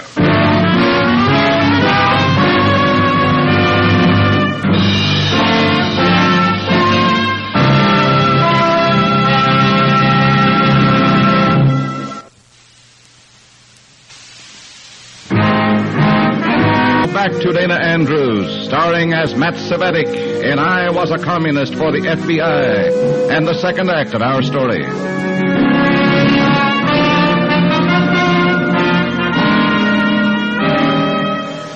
So far, I was getting no place in my search for the MVD agent Krasnov. All I had done was met a few guests at Skyline Rancho, and from the darkness received a warning about which I was still worried the next morning as I shaved. Oh, for the love of Pete. Now what? Come! Well, how are you this morning, Mr. Cvetic? None the better for that warning last night. Warning? Don't be coy. You're not the type. But I recognized your voice. Look, I'm on vacation. What your deal is here, I don't know and care less. Good morning. Now, what did that mean? You. Me. What are you doing in my bungalow, Comrade 43? I like being in your bungalow. Well, why? Why not? Because it's early morning and Now, what have you got against morning? Oh, nothing, but... Yeah? Matt? Yeah. Hello, Mr. Jorgensen. How are things with your mother? All right. She had a few early complications, but at the moment she's holding her own. Doctor's diagnosis very dangerous? Worse than expected by the symptoms. I'll let you know how things develop, Mr. Jorgensen. So for heaven's sake, stop calling me. I understand. I'll wait for your call. That bum. What is it, Matt? Oh, nothing. Mom's been a little sick, and this friend of hers keeps calling me to find out how she is. Well, let's forget other people's troubles and work on our own. Yeah, only start with you being the reason for me being threatened last night. I will if you sit here beside me. Okay. Now make it good, Comrade 43. I'll begin with my name. It's Connie Marachek. You know mine? Yes. And you know I'm on special assignment for the party. What? Sorry, Matt. It's secret, even to you. But it's very important to the party. So much so that when I saw you up here, well, let's say the coincidence made me suspicious. I told Hungerford. And when he saw me taking a walk around in the dark, he pulled that flashlight routine. It was his idea of teaching you a lesson. I apologize, Matt. I should have waited before saying anything to Hungerford. I agree to that. Threats give me a headache. Oh? Why don't you lie down and put your head in my lap, Let me rub your temples. Sure. Go to it. Nice lap. You like me just a little, Matt? You ever find a man who didn't? I never found a man like you before. No? Connie. What would have happened if Hungerford had decided I was really a spy? He'd have shot you, I guess. Oh, but you're not a spy, so let's not talk about it anymore. What'll we talk about? Why talk at all? Head feel better, darling? What head? I'd better go. But do me a favor, Matt. Those walks, don't take them. Connie gave me a smile that could have melted a 10-foot snowdrift and left me with one very positive determination: to take that walk everyone was so worried about. I ran into my first obstacle in front of my bungalow. A hollow-chested plaid coat supporting 2 binocular cases and waving a long, jaunted brass telescope. Good morning. Good morning. Who are you? It's afternoon, and we've met, Mr. Grace. Oh, yes, Mr. Cvetic. I remember now. Oh, my goodness, call me Charlie. Everybody calls me Charlie. Good for them.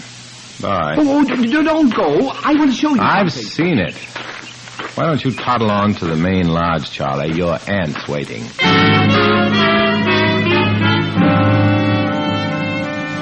Charlie Grace gone, I headed in the opposite direction, past the stables, searching for whatever it was I wasn't supposed to see. My first success was a faint path leading into the trees, a footpath. 2 miles through the trees, I found Krasnoff's secret, a tiny airstrip and camouflaged hangar. In the hangar, a powerful black cabin plane equipped with extra wing tanks, all full to the top. It was information worth a big risk. I hurried back and took the risk by calling my FBI contact Jaycox from a payphone in the lobby of the main lodge.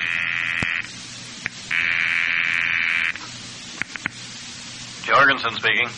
Jay, this is Matt. I'm sorry, but this is hot and I can't double talk it. Go. Krasnoff's got a plane stashed out on an airstrip back in the trees. A cabin plane. No NC number. Painted black. Extra tanks, all full.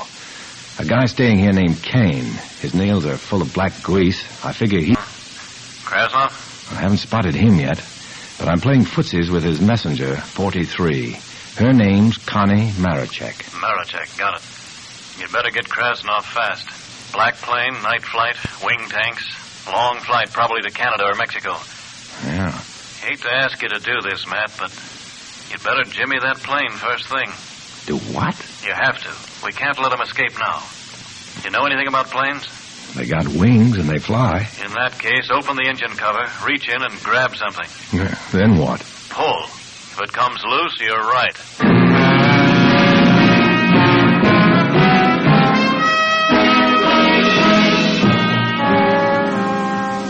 It was nearly dark when I made it back to the plane, and my luck held as I opened the engine cover and yanked loose a copper tube that spewed gasoline. It was the plane's fuel line. And that was when my luck started to run out. For across the clearing, I could see Hungerford and Kane coming toward the hangar. I retreated into the dubious shelter of some boxes in a far corner and waited. Come on, Kane. Let's get this plane out on the field. Wait till I get the tool room open. I want to give the motor a last check. No, let that go, Kane. You've checked it a dozen times already. But I want to be... I said forget it. Now, come on. Help me roll the plane down to the end of the strip so Krasnoff can take off without delay.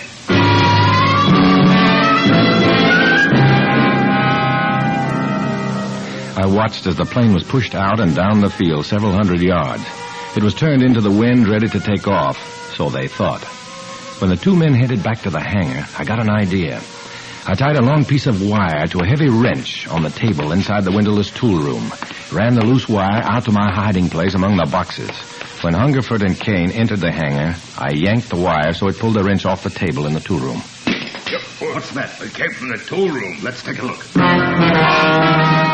It was close timing. When Hungerford and Kane moved cautiously into the tool room, I came out from behind the boxes and moved to the open door, then... Hey, what is this? Open this door! The room had no windows, so I knew the 2 Reds were in for keeps until that door was opened. Scratch 2. Next stop, Krasnoff. But you have to flush a quail before you can shoot it. So back at the lodge, I dug up the last of my nerve for a bluff that had my heart pounding like a pneumatic drill. Matt, what's the matter? You look so... Connie, I've got to talk to you. What is it, Matt? Look, I don't know what assignment you're on, but if it's got anything to do with someone named Krasnoff, get him out of here in a hurry. Why? FBI men, 2 of them. I overheard them talking. Where? Are you sure? I'm sure. One of them followed Hungerford and Kane into the woods back of the stables, and the other left. Said he was going to bring up the rest. Rest? Where they talk, they've got a whole army coming in. But they can't. That is, we have to get away before... We? You mean this Krasnoff person and you? Yes. You may as well know the whole thing now, Matt. You've proven I can trust you. The money I delivered went to Krasnoff for him to use in organizing a sabotage ring. Charlie, come here, quick. Of course, my dear, but do be quick. I want to plot the position of Sagittarius. You can drop the act. Matt, this is Major Krasnov of the secret police. Tell him what you told me. When Connie spoke, Charlie Grace changed, and suddenly the harmless stargazer didn't seem quite so harmless. After I told my story, the MVD agent went into action, racing to his bungalow and picking up a valise. Then, with Connie in tow, he vanished down the path to the airfield. I waited near the stables, and in 16 minutes by my watch, they were back, running. Matt, the plane won't work. The FBI man broke the fuel line. We'll have to use a car. No, you... Huh? I mean, that is, the FBI will be watching the road. Yes, very probable. We'll have to get out of here before they move in. Wait a minute. I've got it. Take horses. You can shortcut down the mountain to Asheville and catch the train there for the city. Of course. They won't be expecting us to use horses. True. And we can charter a plane in the city. Thanks, Comrade Cvetic. You've been a great help. It was my pleasure, Major Krasnov. Believe me.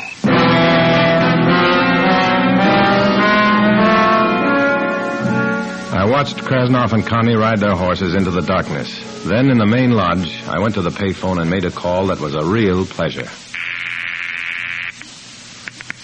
Jorgensen. Hi, Jay. Better meet the train coming in from Asheville. Couple of people on it you'll want to see. Krasnov? Yeah. I found out. He's a he.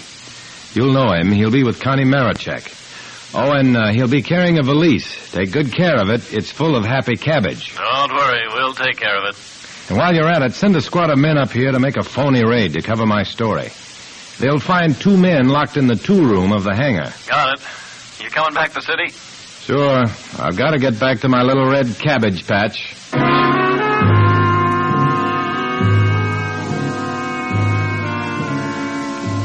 There it was, another fragment of the story. A man's life is made up of bits and pieces. Only a purpose can give them meaning. I found my purpose in the underground fight against communism. It was no fun, but don't mistake me. It was worth it to know I was helping in the struggle to keep freedom alive. It was worth it even though it cost me my friends and made me a man who always had to walk alone.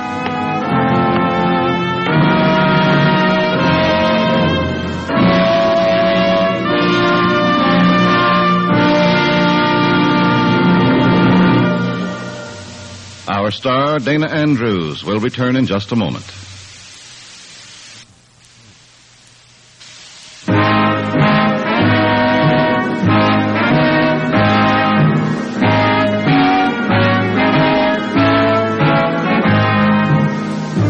This is Dana Andrews. Many of the stories of Matt Cvetic's underground war against communism are dramatizations of incidents from Matt Cvetic's own confidential file, compiled during the 9 years he was a communist for the FBI. To protect the innocent, all names, dates, and localities have been changed.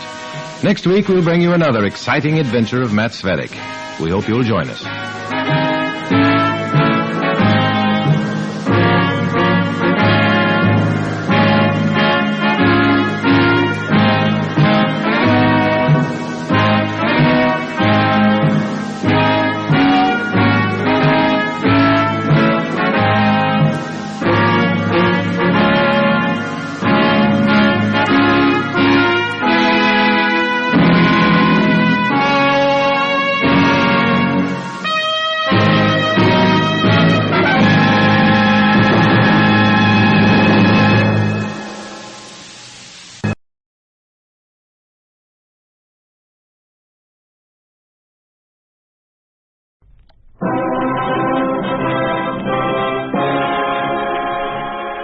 Freedom fails.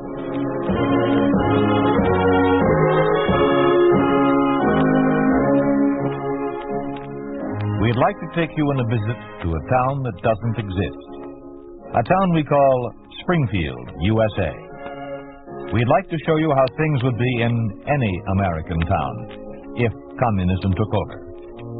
This is the story of an average American family, like the family who lived next door.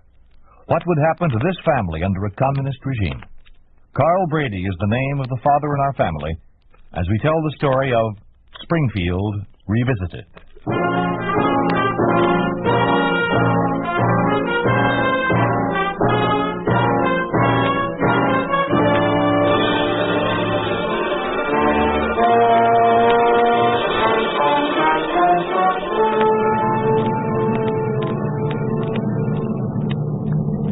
Tom? It's 3:15. 45 minutes to go for you. What time do you get to Midland? Oh, about 6. You glad to be getting back? Yeah. It's been over 2 years. Wonder if it's changed much. I suppose it has. Any country been occupied by a foreign power is bound to show some change. What are you going to do when you get in? I'm going to look up some old friends. You met them, the Bradys. Oh, I remember. Hey, they're a happy family. 2 wonderful kids. I certainly used to envy Carl. Still do, as a matter of fact. They're my idea of a typical American family. How old are the kids? Well, with daughter Mary, she was 10. Used to be 12 or 13 now. Tony, I guess he's in high school. Must be about 16 or 17. Yeah, I guess it's a good life. I don't even know if they still live in Springfield. I'm going to phone Carl as soon as we get in.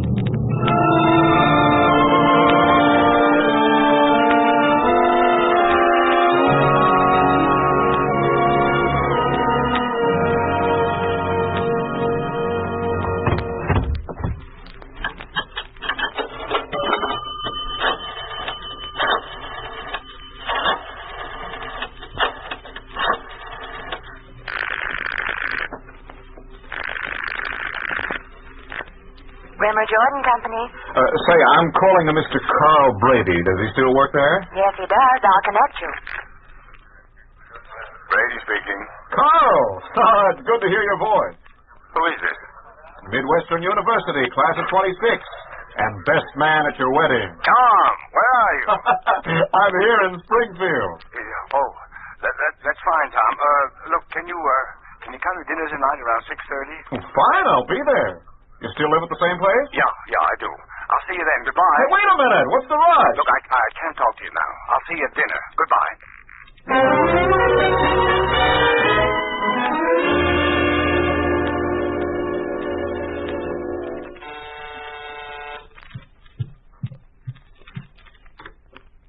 Martha. Hello, Tom. Come in. Martha, it's good to see you. Oh, thank you. Carl just phoned from the office. He'll be here in a few minutes. Please sit down. Thank you. I wish I'd known earlier that you were coming. I could have fixed something special for you. Oh, that wouldn't be necessary. Well, let's see. When were you here last? Oh, it's been almost 3 years. This is the first time I've been back in the States. Everything seems so quiet. Yes, there have been changes. Oh, that must be Carl.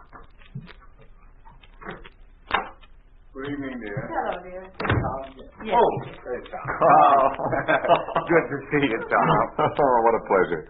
Thank you so much for asking me over. Tom, I'm sorry I was so abrupt with you on the phone, but one never knows who's listening in. What's this in your lapel, Carl? The Communist Party button. You, a communist? Tom, you've been gone for a long time. You don't know how hard it is just to live. My mother had an expression she used. You've got to howl with the wolves or they'll devour you. And that's what I'm doing. Howling with the wolves. But I don't have to like it. Not at home, at least. Oh, it's not that bad. Things could be worse. Yeah. Where are the children, Martha? Oh, Mary will be here any minute. Tony won't be home until later. This is Tuesday. Tuesday?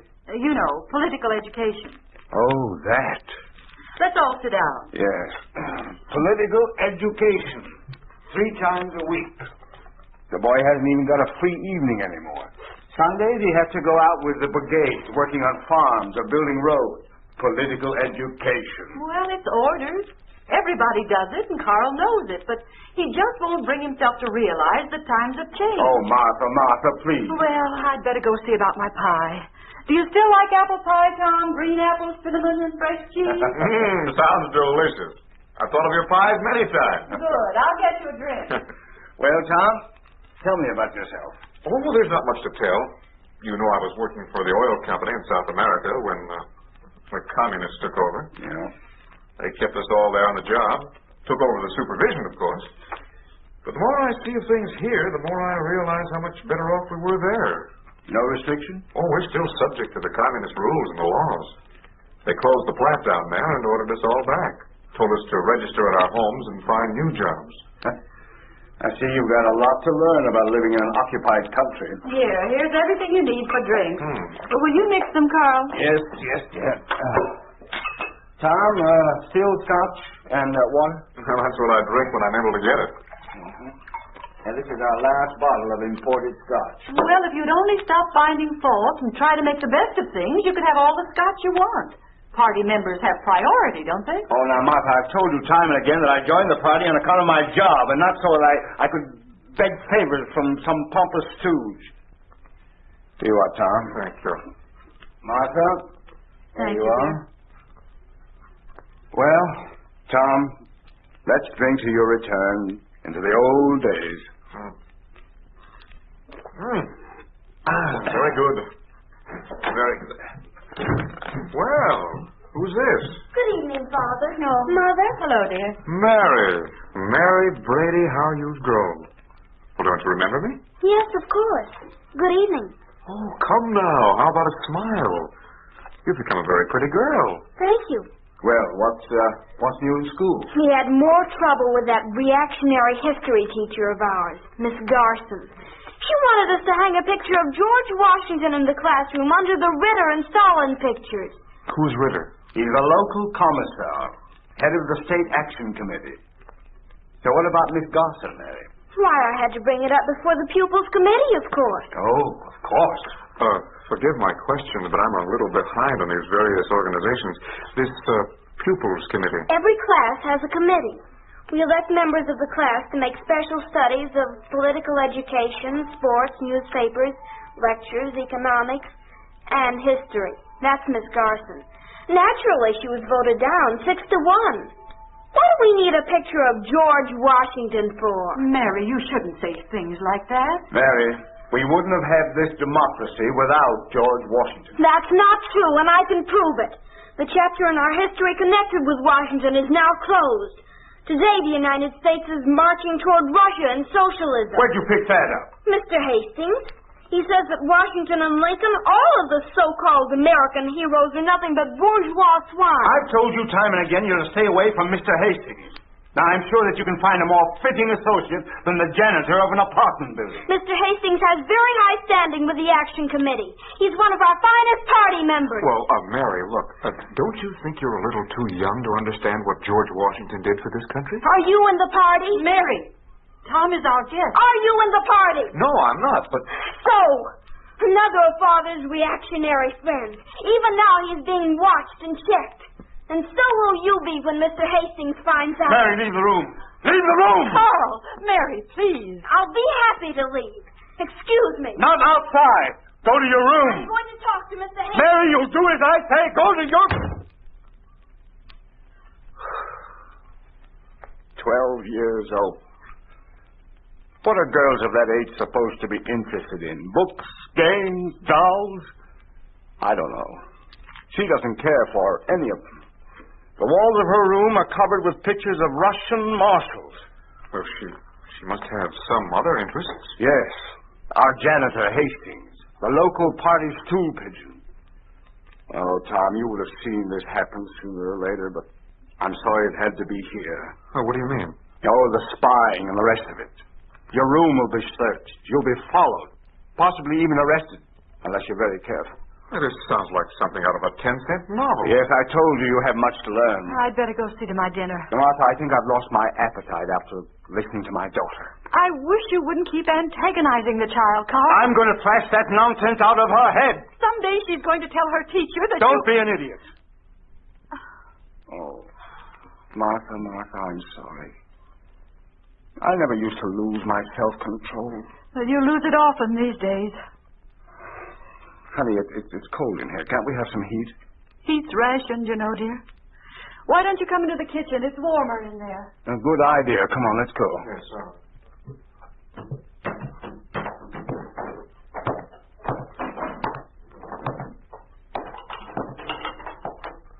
Sit there, Tom. Thank you. Well, what's new? What do you do in your spare time? Spare time? There is no such animal. First of all, everybody who works for a nationalized industry has to learn Russian and pass an examination in it if he wants to keep his job. So does everybody who works for the city or national government and even professional people, too. Well, that seems a little ridiculous. People laugh and say we must all learn Russian so we'll be able to get along when they send us to the camps in Siberia. Some joke. Twice a week I have to attend a course in political education, just like Tony, my son. This is impossible. I no longer have time to read the travel books and novels that I like because I have to study the writings of Marx, Engels, Lenin, Stalin, and all the rest. And the children. Tom, that's what I'm really worried about. They learn the communist theories in school, and when they come home, their parents tell them something different. And after a while, the poor kids don't know whether they're coming or going. They get confused and frightened. Everybody's frightened. I was frightened coming home on the streetcar tonight. A man sitting across from me gave me a funny look. Then the questions came to my mind. What questions? You become afraid your doubts and intentions show in your face. I looked at this man and I said to myself, now where does he belong? He's not wearing a party badge, then he's not a communist. But on the other hand, he may be such an important one that he doesn't have to wear a badge. He may be a member of the Central Committee or the secret police. Or maybe he's a reactionary. Does he know that I'm an opportunist? Why does he keep looking at me? Have I done anything that might get me into trouble? Today, yesterday, last week, last year? Couldn't it be because a stranger called me on the telephone? Oh, see, I'm sorry No, about that, Carl. Don't worry, Tom. I'm just trying to explain the nationwide anxiety neurosis. You go to bed with fear in your bones, and when you get up in the morning, it's still there. It's brother against brother. They take you to the prison, and when you get there, your fellow countrymen, your own people, beat you up. That's what's so hard to take. You walk up to a shop window where two women are talking, and as you approach, they become silent and back away. They're afraid of you. They think you're a secret one. Carl, would you open this jar? Oh, let me have it, Martha. How's dinner coming, Martha? It's ready pretty soon. Here you are. Thanks. Oh, did I tell you Jane's coming over for dinner? Did you have to invite her tonight? No one ever invites Jane. You know my darling sister as well as I do. She probably was downtown all day looking at dresses, and then she got home and discovered there was nothing to eat. You've met her, haven't you, Tom? Yes, I remember her. Vivacious, headstrong, handsome Jane. Always being thrown out of a job. She was hopelessly generous. Always giving things away. And she was habitually in debt. Yes, but she was honest. And stupidly impulsive. She's divorced, and her daughter is 6 years old now. Well, I hope you two won't fight all evening long. I don't fight. It's Jane who starts the argument. She's a reactionary just like you and can't see the times have changed. Life is no longer merely a nice evening at a nightclub. Now, Jane doesn't go to nightclubs anymore. Well, she used to, all the time. Hi, folks. Oh, I didn't hear. Tom! Well, Tony, you remember me, huh? Sure I do. Well, how is South America? I sure wish I was there. Tony. For a visit, I mean. Tony, I wish you could live there. At least you'd be safe. Come. I'm sorry, Martha. Do we have time for another drink before dinner? I think so. I hear our new liberators have been keeping you busy, Tony. Yeah, political classes, learning Russian. Not much fun. Well, from what I've heard, I guess I'd have been better off if I'd stayed in South America. Oh, don't let Comrade Mary hear you. I saw her downstairs plotting with Hastings when I came in. Don't talk that way about your sister. Can I have a drink, Dad? Oh, sure, Tony. The milk's in the refrigerator. Oh. I guess I'll go to my room and study. See you at dinner. I never thought the day would come when we'd have political arguments in our family. The whole thing makes me sick. Well, that must be Jane. Well, she's on time for a change.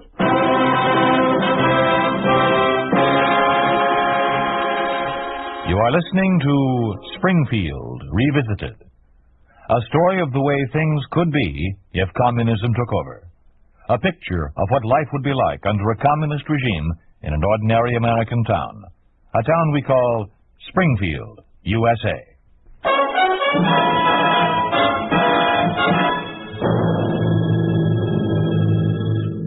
Well, let's go back in the living room. I'll let Jane in. Okay. Mix the drink for, will you, Carl? All right, dear. Hello, Martha. How are you? God bless America, Tommy. How are you? Good to see you. Jane, you look wonderful. Well, thank you. That dress, you're really dressed to kill. Jane always manages to look beautiful while every other woman looks like a scrub woman. Here you are, Jane. Oh, thanks, Carl. Oh, it's nice. Good to see you, Tom. Oh, this is my daughter, Anne. Say hello to Tom, dear. Hello. Hello there. Oh, I'm so tired. I've been all over town trying to find a pair of shoes. Didn't I tell you? Shoes for my daughter. Say, have you heard the latest joke about the wife of Commissar Callan? Somebody asked her if she was going to the marriage of Figaro. She said, no, I'm too busy, but I'm going to send them a telegram. Jokes. We've lost our freedom and our self-respect, and what are we doing? Cracking jokes. Anne, go play with Mary. I don't want to play with Mary. She's a communist. You should be ashamed to teach her those things. Anne is 6 and she talks like a grown-up. Well, what she says is true, isn't it? Mary and her Russian marshals. Well, Mary's still a young girl. She'll get over this. Get over it. Why do you permit her to associate with this rat Hastings? Oh, he's not so bad. He's only a janitor. He's a full-fledged Communist Party spy, and you know it. He's been directly allied with every purge that's happened in this neighborhood. And I know that your daughter has been a great help to him, too. Jane, how can you say such a thing? How can you be so blind? How did she happen to know so much about the governor when he was killed? He wasn't killed. He committed suicide. Oh, sure, he committed suicide.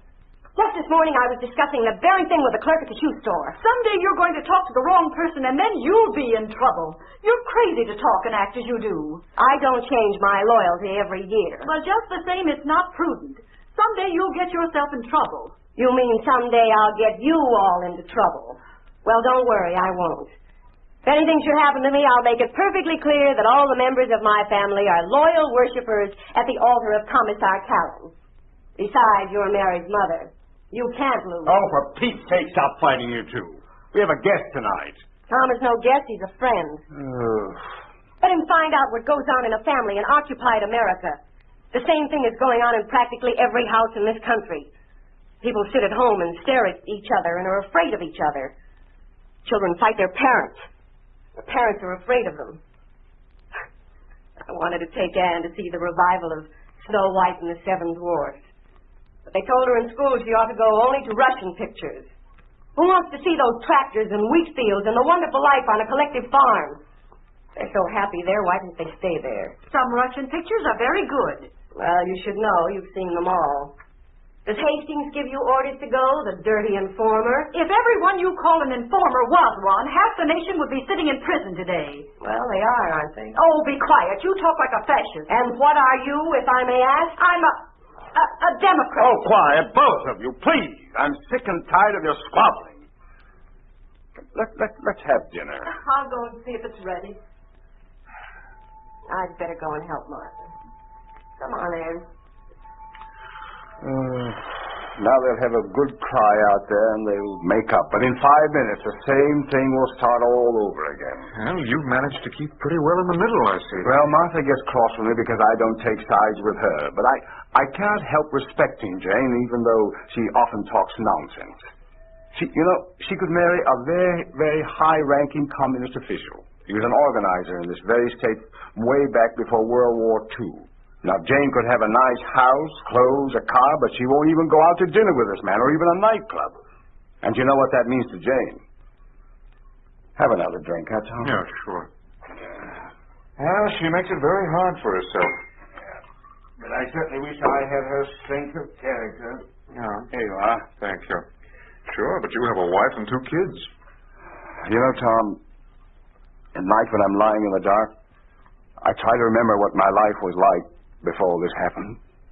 My worst problems were seeing Tony through an attack of pneumonia and making Martha stick to her budget. I never used to wonder, as I do now, whether I would wake up as usual in the morning or whether they would come and get me before. It's amazing the way they've kept all this such a big secret. I had no idea what conditions were like before I came here today.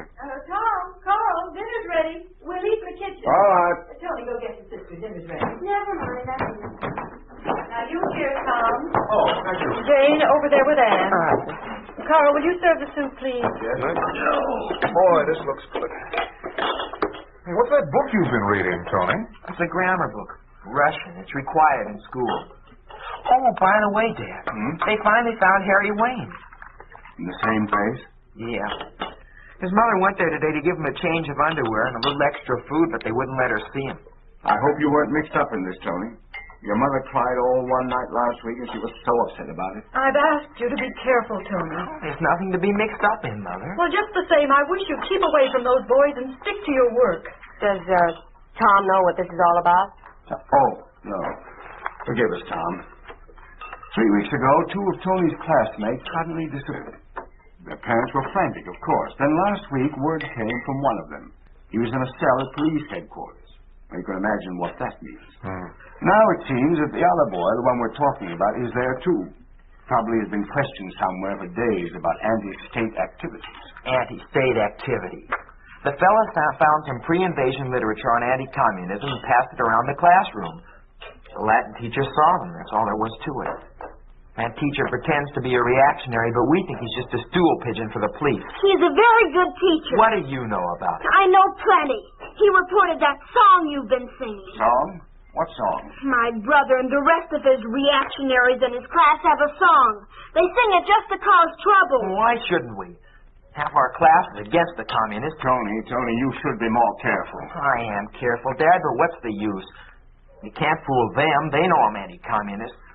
Ask the little Russian flower, my sister. Mommy? Yes, dear? I don't want to sit by Mary. She's a communist. All right, dear. I'll change places with you. Oh, Jane, why do you encourage her like that? I don't blame her. How is the handsome Marshal Callan tonight? Have you told Tom of your love for the commissar? Stupid reactionary. Mary, Tony, you will both stop this instant. You'll regret your attitude before very long. I warn you. Mary Brady, your own brother. You didn't believe me. Oh, she threatened to denounce me before. And if you think I won't, Pastor. Mary is a communist. Mary is a... Oh, you stupid reactionary. Stop it, I say! Mary, go to your room.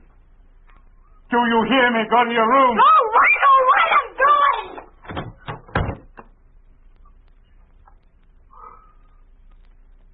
Now, let us all sit back and enjoy our bitter daily bread.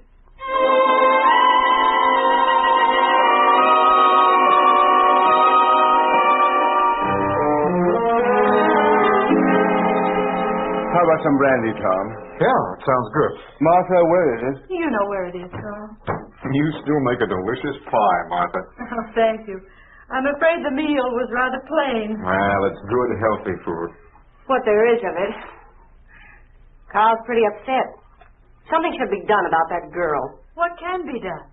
I don't know. But I'm going to have a talk with her and find out just what her status is. This thing is getting out of hand. Oh, please, Jane, don't. Oh, here comes Carl. Please, let's change the subject. Well, now I feel better. There. Here's some brandy. Let's all have a drink. Well, from the looks of that bottle, you must have had yours in the kitchen. Who's that? Oh, dear. I'll see. Don't worry, Carl. Hello. Good evening. Mrs. Brady. Mr. Brady, Oh, come on. Speak up, Comrade Hastings. Well, I was just wondering... Wondering? Whether you'll take your guest down when he leaves and lock the door after him. Well, of course I'll take him down. I always escort our guests down, and I always lock the door after them, as you well know, Comrade Hastings. It's regulations, Comrade. They don't want to have to worry about the doors being left open, especially if there are strangers around. But Tom is no stranger. He's been here before. How about a glass of brandy, Comrade Hastings? A good idea. Is Tony at home? Why, yes. He's studying in his room. Did you want to see him? No. Here you are. Thank you. Just wondering if he was in. Let's drink to our new freedom. Well, I'm going to bed. Be sure to lock the door, Comrade Brady. Yeah. He's gone. The dirty informer. Be sure and lock the door. Surely even someone as stupid as he is could have thought up a better excuse. Yeah. Tomorrow, the right people will know that you were here, Tom. For the next few weeks, be very careful what you say where you go. Why do you ask about Tony? They have very little in common. How about another brandy, Tom? No, thanks. I think I'd better be going. Well, it was nice having you. You must come again. Yes, that would be nice. Goodbye, Tom. Maybe we... Goodbye. I'll see you out, Tom. Thank you, Carl. Good night, Martha, Jane, and many thanks.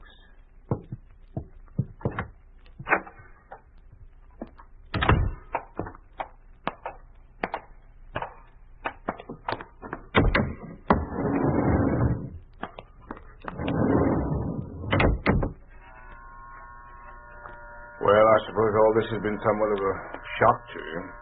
Yes. Yes, it has. I don't know how long I'll be able to stand this life. Another year, 18 months at the most. My savings will be gone. They'll throw us out of the house. Maybe they'll throw us out before. Maybe we'll all split up.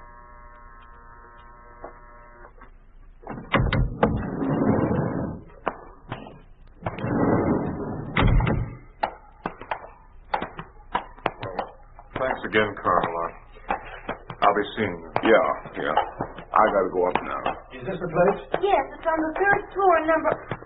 Oh, Father! Mary, I thought you were in your room. I went for a walk. Well, who are these men? We'll ask the questions for you. I'm Carl Brady. I'm this girl's father. Oh, she's a fine girl. We're looking for Tony Brady. Excuse me, please. I must go in. Tony? What do you want with him? He's my son. Oh, I'm sorry. Will you please lead us to your apartment? But why? What's wrong? You ask too many questions. It's been reported that one Tony Brady is guilty of action against the state. We've been sent to pick him up. He's under arrest.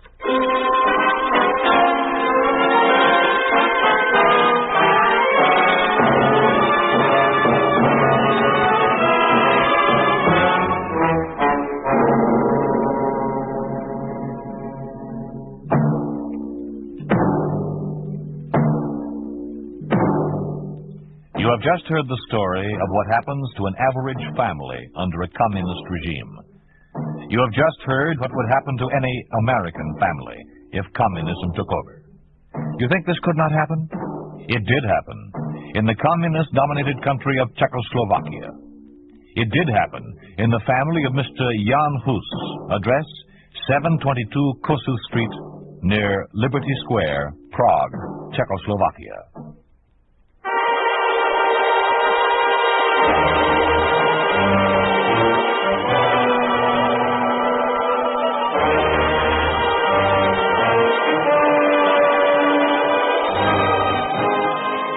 You've been listening to If Freedom Failed, starring Jay Novello as Carl Brady in Springfield Revisited. Music was composed by John Hicks, with musical direction by Michel Perrier. Springfield Revisited was written for If Freedom Failed by Henry Covell, produced and directed by Robert M. Young. Sergeant Lloyd Iyer speaking.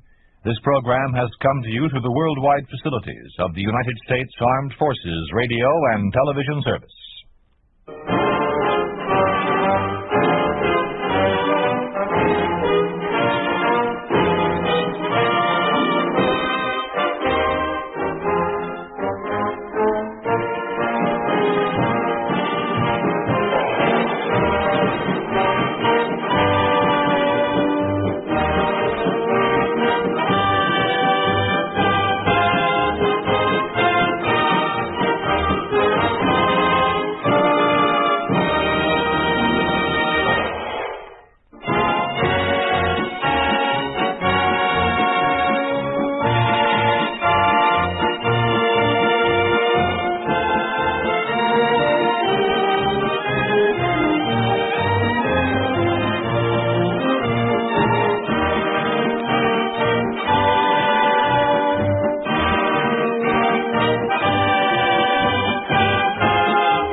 Microphone is Randy Stone on Night Beat. But first, let me take a moment to tell you about two of Sunday's great shows on NBC. This Sunday, the big show will feature Joan Davis, Fred Allen, Georgia Gibbs, Johnny Johnston, Gertrude Berg, and your charming hostess, Tallulah Bankhead, with Meredith Wilson directing the orchestra and chorus. Then later Sunday, Theater Guild on the Air presents James Hilton's famous story, Goodbye, Mr. Chips. Stay tuned to NBC. the leader in radio programming. Now it's Night Beat on NBC. NBC presents transcribed Frank Lovejoy in Night Beat.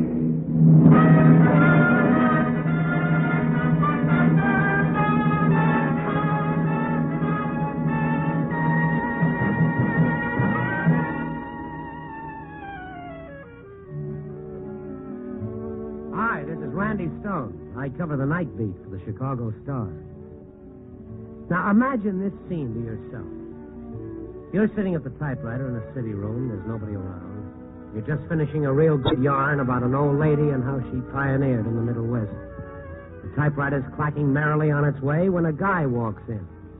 A fellow reporter, slightly tipsy, overcoat, tie, collar unfastened, and he flops down beside you. He throws his hat on your desk, and his hair looks like it had just come back from a Florida hurricane. Hello. Ben, you look awful. Peculiar, I feel awful. Ben, what's the trouble? This is Hilda's great moment. Hey, no kidding. I just came for her. Well. Yeah, I wasn't even home. She called the hospital herself. You know, I wouldn't feel so nervous, only nothing like this ever happened to me before. But why aren't you down at the hospital? Not for me. All those guys walking the floor, reading magazines upside down, smoking. Besides, I'm a jinx. A jinx? Las Vegas. She was playing blackjack. She was winning. I sat down beside her. She started to lose. I left the table. She came away winners. I better stay away. Jinx like me. Oh, that's batty. Having babies is a natural sequence of things. Women and babies. From here on, I'm daddy. Father. Papa. Look at me, Randy. Do I look old enough to be a papa? How long has she been at the hospital? About a half an hour. What are you doing? I'm trying to get out some copy. No, forget it. 4 o'clock deadline. So have I. I'll take care of your copy. You go on to the hospital. I'm driving myself crazy. I just came from it. Guys pacing the floor, reading magazines upside down, smoking. Give me another cigarette. This tastes lousy. Here. Thanks. Listen, come on downstairs to the bar, huh? Wait a minute. Sit down. Thought you wanted to get a drink. No, I got to make a phone call. Can I use your phone? Thanks.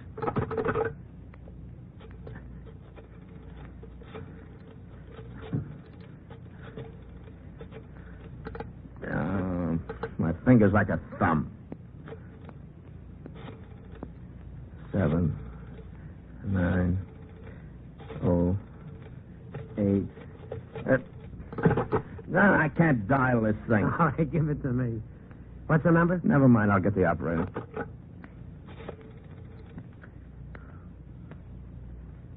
Hello, operator. Get me Anderson 79082, please. 82. Yeah, thanks. You got a paperclip?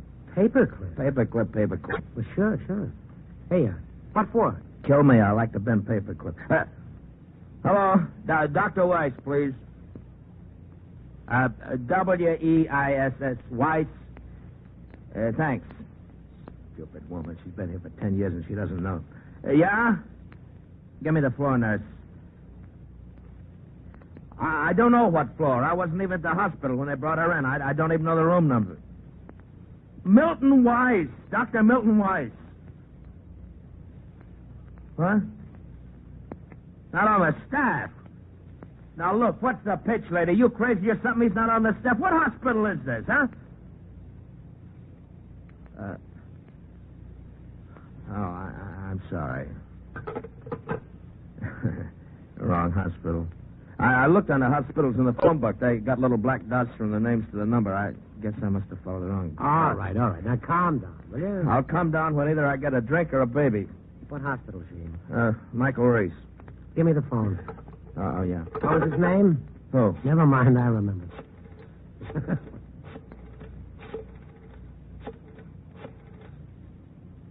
Oh, hello. Dr. Weiss, please. Yes, thank you. Wrong hospital. I've heard of nervous fathers, but I never... Oh, hello. Yes. In delivery. Oh, I see.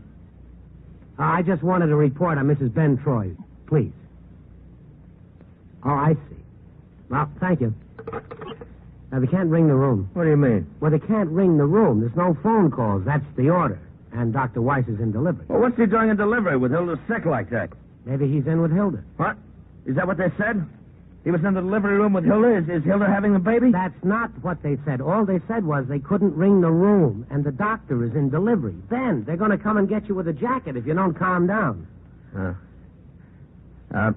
Let's go down for a drink. What are you sitting around for? You're the one who wanted to make a phone call. Don't argue with me. I'm coming. Hey. Yeah. Hand me a paperclip.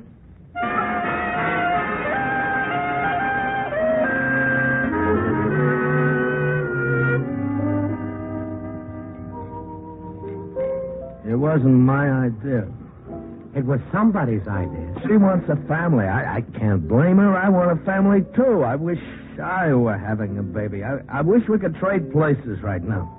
Have another drink. That's a good suggestion. Hey, Bill. One more over here, huh? Both of us? I give you 2-1. It's a boy. That's only even odds. Are you kidding? Well, let me be a sucker. 2-1. That's no deal. Why not? I'm not betting against myself. You boy crazy?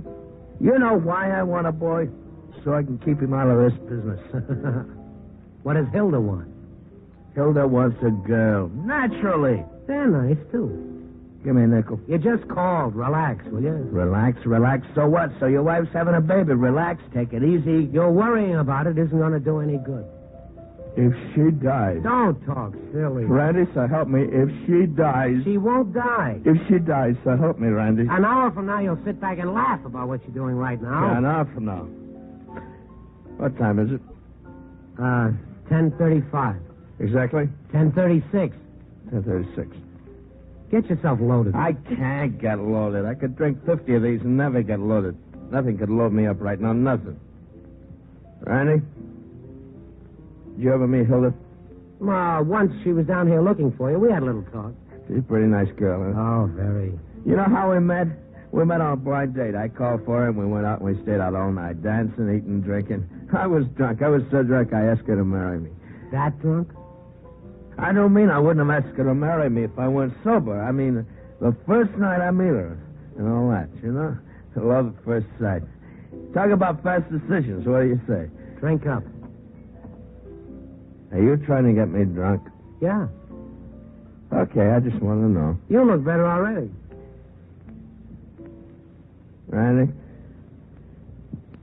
You realize she could be dead now? Listen. She could have died just a minute ago, 30 seconds ago, and me sitting in a bar getting stiff. Ben. Give me a nickel. Here. Come on. What for? I can't operate the pay phones. It's too complicated. Come on. If she's dead... Will you stop talking like that? You remember the number? No. I'll get information. Hold it. What for? Well, somebody is using the booth. Oh, that's nerve. All right, let's finish up the drink. Yeah, Sauce probably talking to a friend about a woman. And my wife is dying. Your wife isn't dying. Come on. How do you know? Sit down. All I want to know is how do you know she isn't dying? She could be dead right now, and how would you know she wasn't? Ben, sit down, will you? You know something, Randy? What? Hilda and I fight sometimes. Oh, everybody has tips. Tips?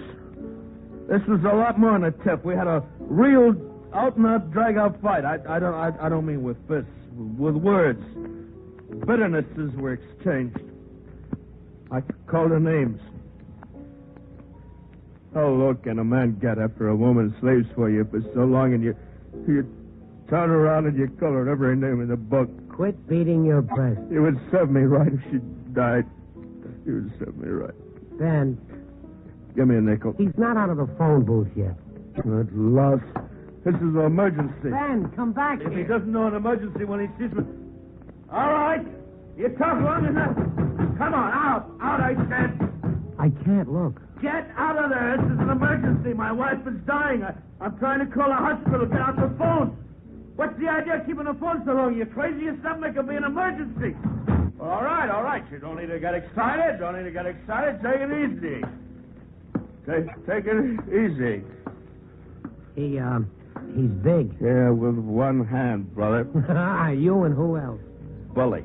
He uses his size to lord it over everybody. Yeah. Finish your drink.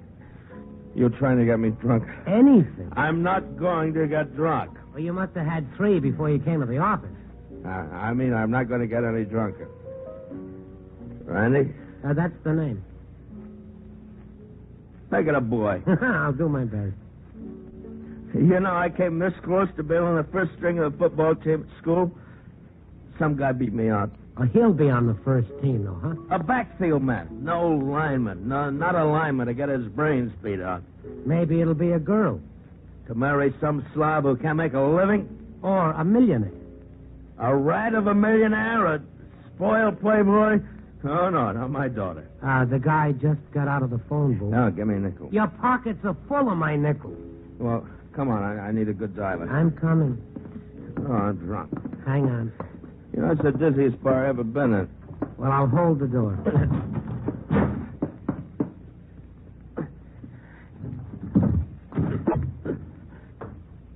Small room. Give me the nickel. Oh, wait a minute. Almost got it. There. Yeah. I'll do it.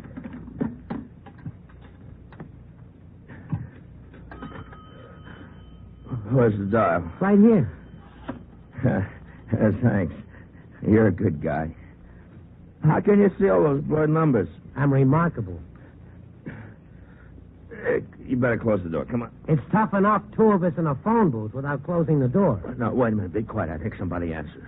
Hello? What hospital? Hold the wire a minute. What's the name of the hospital? Michael Reese. Oh, that's what she said, Michael Reese. You check. Hello? Get me Dr. Weiss, please. Thank you. Polite. Oh, swell. I'll see you. No, we'll stick around. It's getting hard to breathe. Quiet, will you? Hello? Hello, doctor?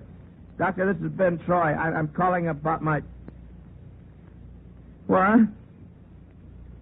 What? Are you kidding? No, say it again.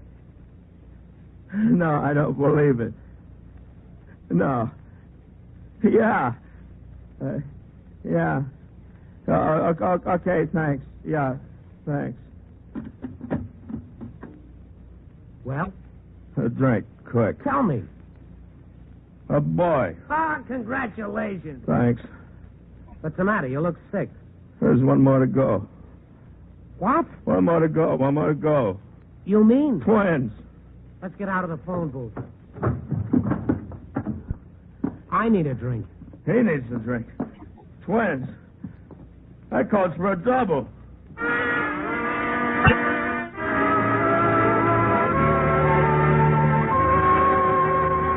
My friend Ben is a new father of twins. One twin born, the other on the way. Ben kept ordering one drink after another, and I couldn't find it in my heart to dissuade him. After a while, the bar cleared of all but us and the bartender. What is life? It's a good question. Life is an ebb and a flow. True. I feel philosophic. But don't be philosophic. You're a father. Be proud. Proud of what? A baby I never met? I'm worried about Hilda. Oh, everything is going to be. I shouldn't have done it. Done what? I'm a louse. Well, if you want to sit here and knock yourself out... Randy, I got to tell you something. If I don't tell somebody, I'm going to go nuts. Well, tell me.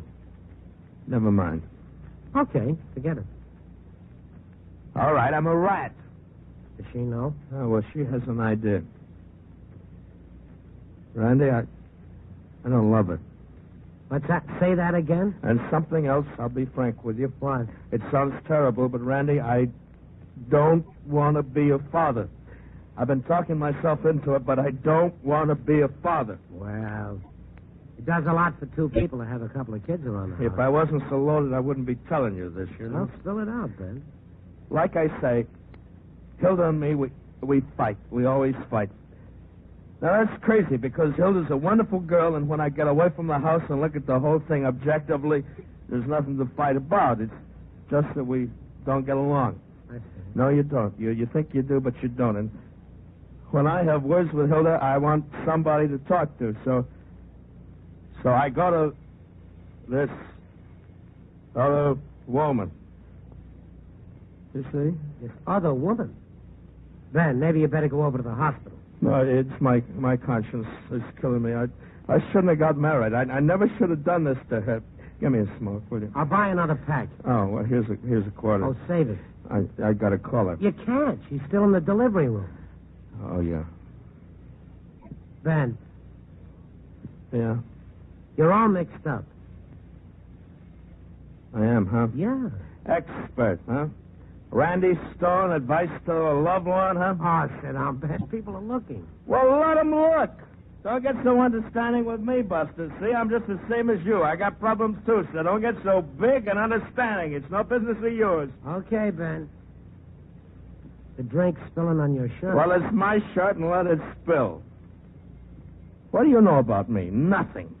You haven't got the slightest idea what I feel inside here, do you? No, none at all. I was sitting at my desk trying to write a few words. Yeah. Well, let me give you a small idea of what I feel deep inside. Now, I want you to get this picture. My wife is always home, waiting for me to get home. Got to be home by 6 o'clock on the schnazola. Well, you know, sometimes I don't like to get home by 6 o'clock. Sometimes I like to have a couple of beers and get home later than 6 o'clock. Sit down. I'll stand, if you don't mind. Now, where was I? You were coming home late. Well, sometimes that's what a man wants to do, is come home late. Oh, and she's so smart, this Hilda. This great wife of mine. She's real smart cookie, you know. She knows better than to give me a big lecture, so she just looks at me with a big smile and serves dinner to me. But I know what she's thinking. And she knows I know what she's thinking. And she makes her point. But I can't say anything because she won't argue with me. Mm-hmm. You know what? What? I'm a bachelor type. Well, maybe the boy will make a difference. Thought about a name for him? No. Oh, come on, Ben. Something wrong with me, huh? Now, you're loaded. Now, think of a good name for the boy. I'll name him Zilchman. That's a good name, Zilchman Troy. He'll be out playing with the boys, and Hilda will get on the back porch, and she'll scream, Zilchman, supper's ready, Zilchman. And my kids will nickname him Zilchi. And in class, the teacher will call the roll Zilchman Troy, and the kids will laugh. And in the Army, in the 9th World War, the sergeant will call out, Private Zilchman Troy, front and center. Any good name?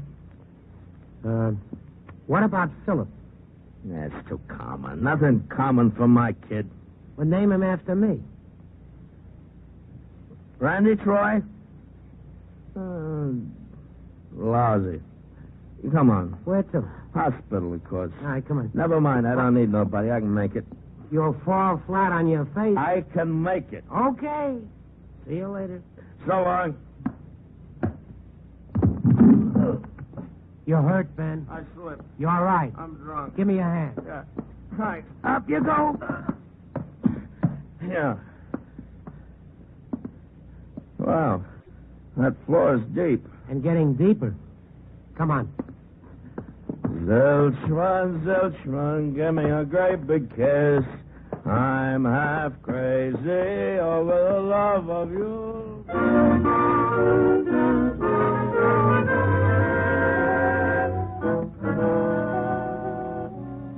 Hospitals. Look at the magazines they got in the father's waiting room. Vogue, 1928. Yeah. Hey, Randy, look at that guy. He's nervous. He's biting his nails. Nasty habit. Yeah, give me a cigarette. That's 2 packs, even. You know, I think I'm beginning to sober up. That's good.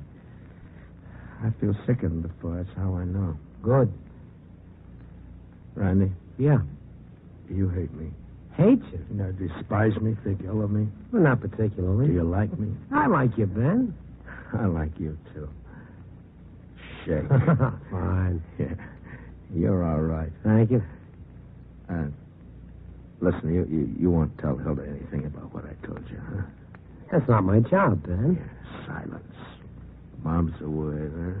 Well, I'm not keeping your secrets, Ben, and I'm not blabbing them either. That's right. It's very proper. Just stay out. Just what I intend to do. Hilda's lovely, isn't she? She's very nice. She's refined, calm, never gets excited. Mm-hmm. Now, there's a house phone. I'm going to call the doctor. Go to it. Dr. Weiss, please. Don't you want to light your cigarette? Oh, yeah. Hello, doctor. How is she? Transfusion. Well, doctor, let me. Well, sure, we got the same type blood. Why not? What? A blood donor. Well, listen, Hello? He hung up on me. How about that? He wouldn't let me give her blood. He said that there was too much alcohol in it.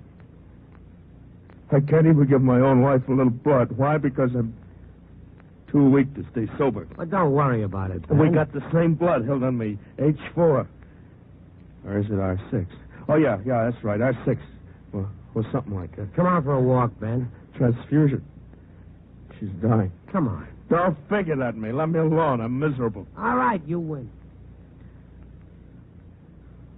I wonder who he is. Who? The blood donor. Some guy. I don't like the idea. What? Some strange guy. His blood in my wife. I don't want some strange guy's blood in my wife. Ben. Yeah. How about some coffee? Randy? Yeah. Randy, I'm going to be different. I'm going to change. You'll see. You'll see a changed guy. No more drinking, no more smoking, no more coming home late. I'm going to make myself over right now. And, about that woman. I'm going to tell Hilda everything. Total confession. Fine. Yes, sir. Now give me the phone. What for? Don't argue. Give me the phone.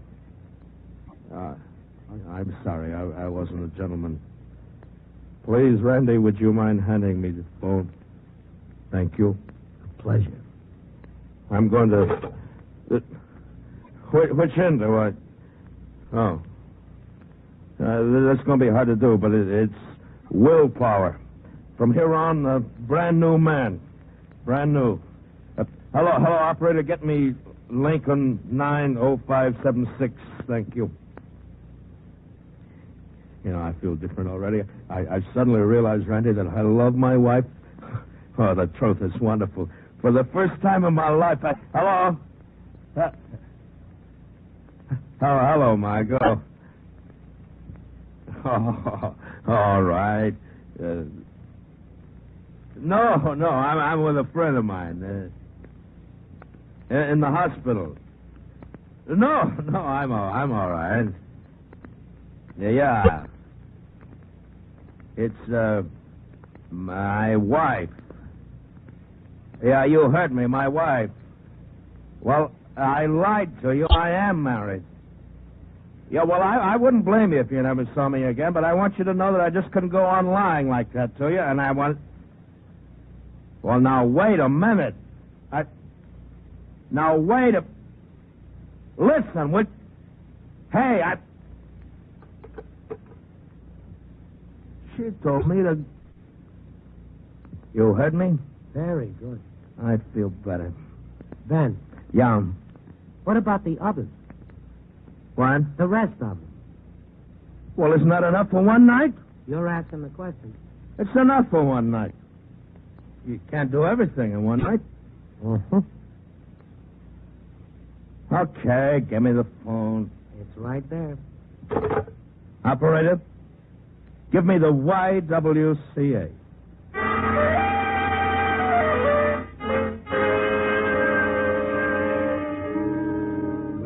You're quite a boy.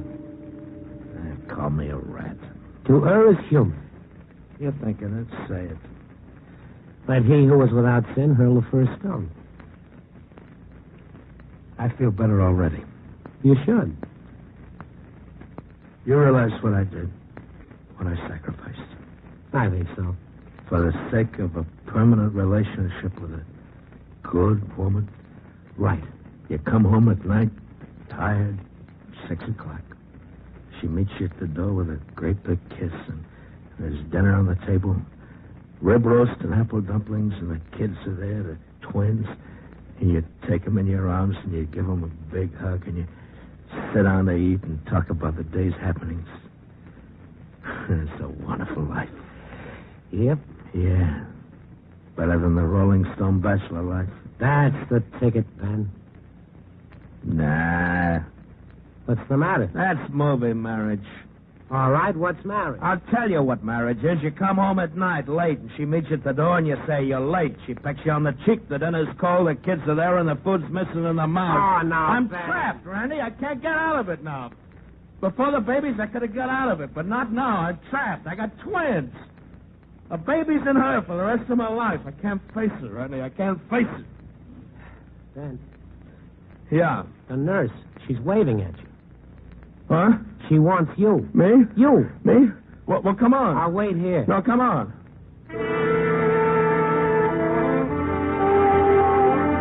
He followed the nurse to a door. She opened the door and stepped to one side, and he stood there for a moment, looking in. He walked over to the bed. She smiled at him, and two wrinkled, red-skinned babies lay beside her, snuggled close to her cheek. And Ben stood there. He stared with wonderment. Twins. How about that? Twins. Randy, how about that? Yeah. Not bad, huh? Pretty good, huh? Hilda? That's okay. It's okay, honey. It's very good. Twins. She gave him her hand, and he bent down to kiss her. I walked out and closed the door, and I went home.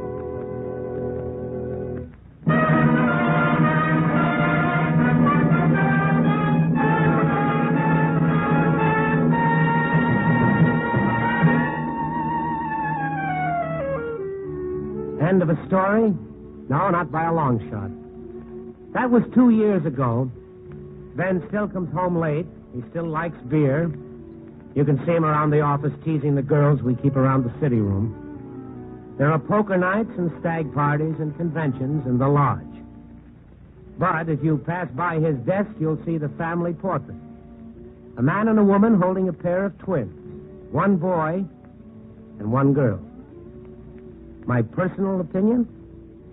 Well, Ben and Hilda are going to be together a long, long time.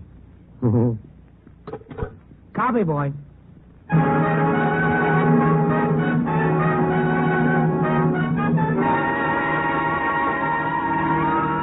Night Beat, starring Frank Lovejoy, is produced and directed by Warren Lewis, edited by Larry Marcus. Tonight's transcribed story was written by David Ellis with music by Robert Armbruster. The part of Ben was played by Bill Conrad. Don Rickles speaking. Frank Lovejoy can currently be seen co-starring with Doris Day and Danny Thomas in Warner Brothers' I'll See You in My Dreams. 3 chimes mean good times on NBC. Saturday morning means Mind Your Manners, the program designed to bring teenagers tips of dating, manners, and morals, and presided over by Alan Ludden, young America's favorite advisor. Then later enjoy drama on the Somerset Maugham Radio Theater.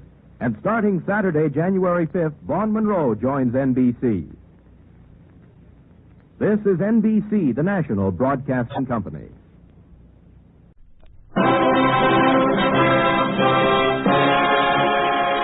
If freedom fails.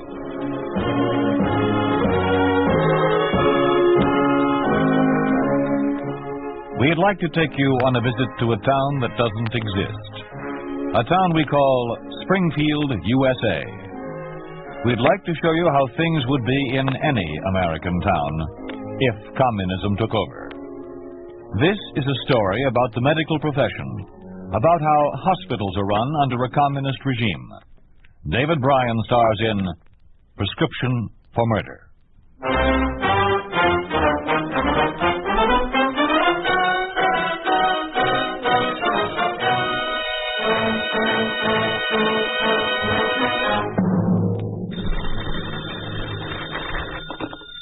Dr. Brooks' office?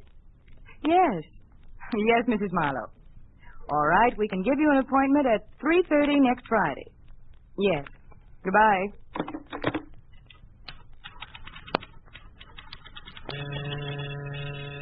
Mr. Crane? Yes? Dr. Brooks will see you now. The door on the left. Thank you.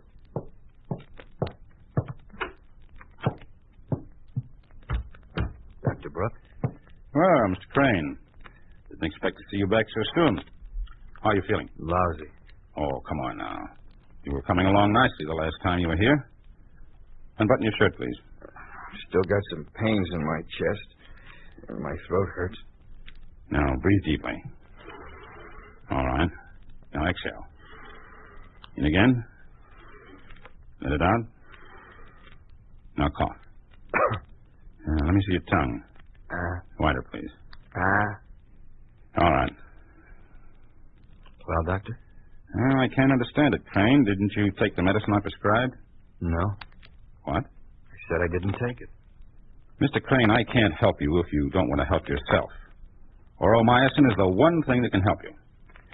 You'd have been cured by now. Dr. Brooke, have you tried to have a prescription filled lately? I know. I have sample supplies here. Why? I'm not a member of the Communist Party. What difference does that make? Look, Doctor, we're under a new form of government here in America, communism. It's becoming increasingly difficult for anyone who isn't a communist to get anything. Food, clothing, and medicine. You mean to tell me they refuse to give you the oromycin that I prescribed? No. No, not exactly. When I presented a prescription, they asked me for my party card. That's common procedure now, you know. When I told them I wasn't a member, they suddenly discovered they didn't have any oromycin. They gave me these instead. What are they? You asking me? Oh? Would you mind leaving them with me? I'll have them analyzed. I'm glad to. They're not doing me any good. But you can't go in there. Dr. Brooke has a patient. I have no time to wait. Oh, I'm sorry, Doctor. He wouldn't wait. That's all right, Kathy. Kathy, do you have a duplicate of the prescription I gave Mr. Crane last week? Yes, I do, Doctor. Give him a few capsules from our stock. Yes, sir. Crane, check back with me at the end of the week. Kathy will give you an appointment. Thanks, Doctor.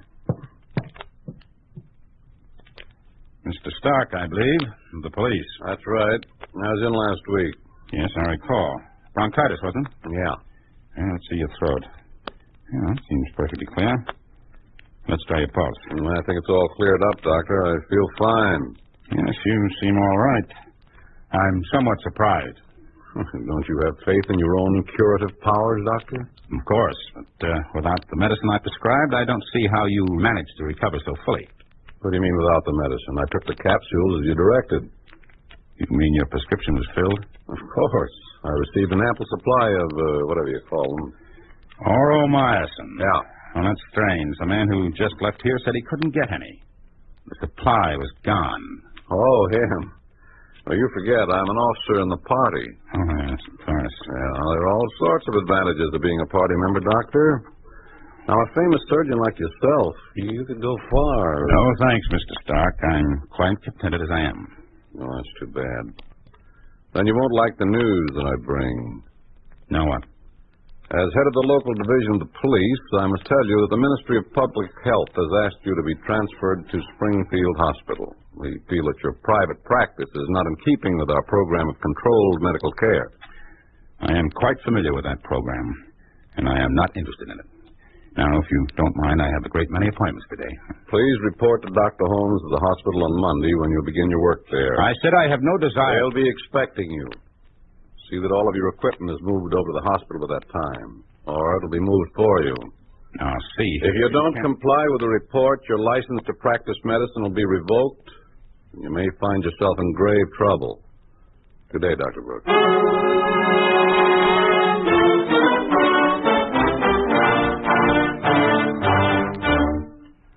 I'd like to see Dr. Holmes. Your name, please. Dr. Brooke. Gilbert Brooke. Oh, yes, Doctor. Please go right in. He's expecting you. Dr. Holmes? Yes, come in. I'm Dr. Brooke. I understand that I am now on the staff of this hospital. Oh, yes. You're the one the Ministry of Health recommended. We need good surgeons here. Critical shortage of capable men. Glad you decided to join us. I didn't decide to join you. Well, whatever the reason, it no longer matters. Now, I want you to listen to me and understand me. You are no longer in private practice. You are working in a state hospital, and I am the director of the hospital. Your orders will come from me. You will do what I tell you, when I tell you, and how I tell you. Is that clear? Dr. Holmes, if that's a sample of your attitude, I don't think Precisely. You don't think. From now on, I shall do your thinking for you. Your days of society medicine are over. From now on, you're working for the people. May I please know my assignment, Dr. Holmes? Yes. For the time being, you'll be an advisor on the staff. Advisor? But I'm a practicing surgeon, You Doctor. may make suggestions which the staff may act on if they desire. You may also give some lectures. Dr. Holmes, I don't claim to be a great surgeon, but as you well know, I'm the only specialist in my field in this part of the country. There are some cases which not every doctor is capable of handling. I certainly feel I should be given the opportunity If you wish, you may look through the hospital now. Anything you wish to do or to say, you will clear with me first. Good day.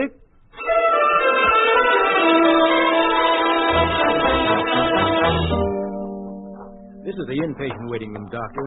This is where we receive our cases each day. Examining rooms are down the hall there.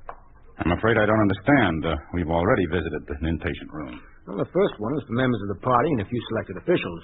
There's a list of persons who may be treated through that part of the hospital. I'll see that you get a copy. Collins, sickness doesn't choose the people it will strike.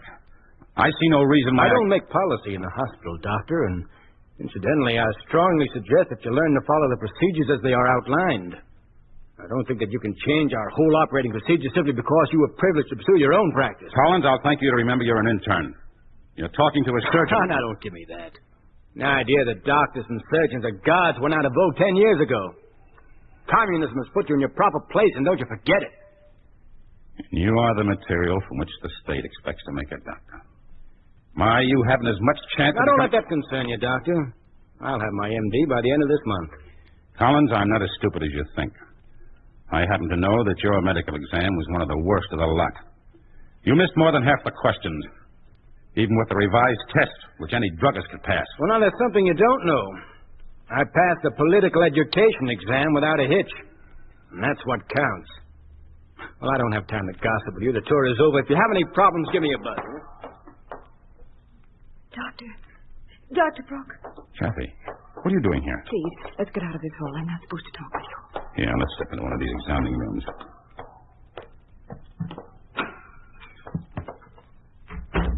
What's the matter? Doctor, it's just terrible. I've been assigned to the nursing staff here. I didn't want to come, but they made me. I'm sorry, Kathy. I know how you feel. I didn't realize how badly a hospital could deteriorate. And all it took was 5 years under the Communist Ministry of Health. You haven't seen the worst of it. The operating room, it's terrible. Collins took me through, but there wasn't anything going on. They operate only 2 days a week, and then they operate all at once. But that's impossible. They certainly can't put septic and aseptic cases together. Yes, they do. And the sanitation, it's horrible. I've been here only a week, but it's a nightmare. You'll understand when you begin your work. I don't know when that'll be. Dr. Holmes tells me I'm to be an advisor and a teacher. I'm getting my instructions this afternoon.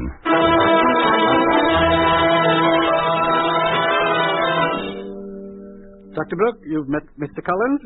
Yes.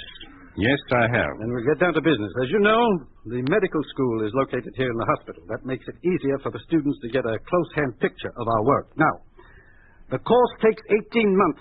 18 months? Yes, 18 months. The classes, which you will conduct, begin at 8:30 in the morning till 11. On the 2 days that we operate, they are permitted to watch the operations. So the actual time you'll spend in instruction will be 2.5 hours a day, 3 days a week. May I ask the exact qualifications for a medical degree and how the tests are conducted? Mr. Collins, if you please. Well, 20 medical questions are given to students about a week in advance of the tests. We ask them 8 of the questions. The time limit is 15 minutes. Is that all? Well, then, of course, there's the political education test, which usually lasts 4 hours. There's one more thing, Brooke. From time to time, some of the students will miss a few of the medical questions. Do you mean to tell me that a student receives his test paper a week in advance and still cannot answer 8 questions? Occasionally it happens. The political education does not leave much time for outside study. In the event a student should miss some of the medical questions, you will wait until the results of the political test are published. And then? If he passes in political education, he will be graduated.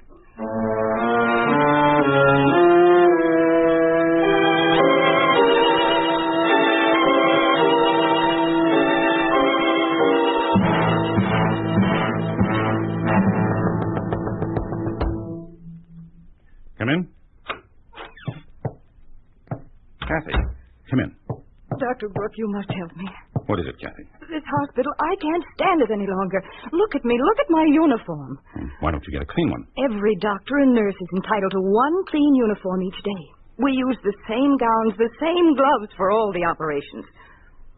Kathy, there's not much I can do. I'd like to help you, but I'm...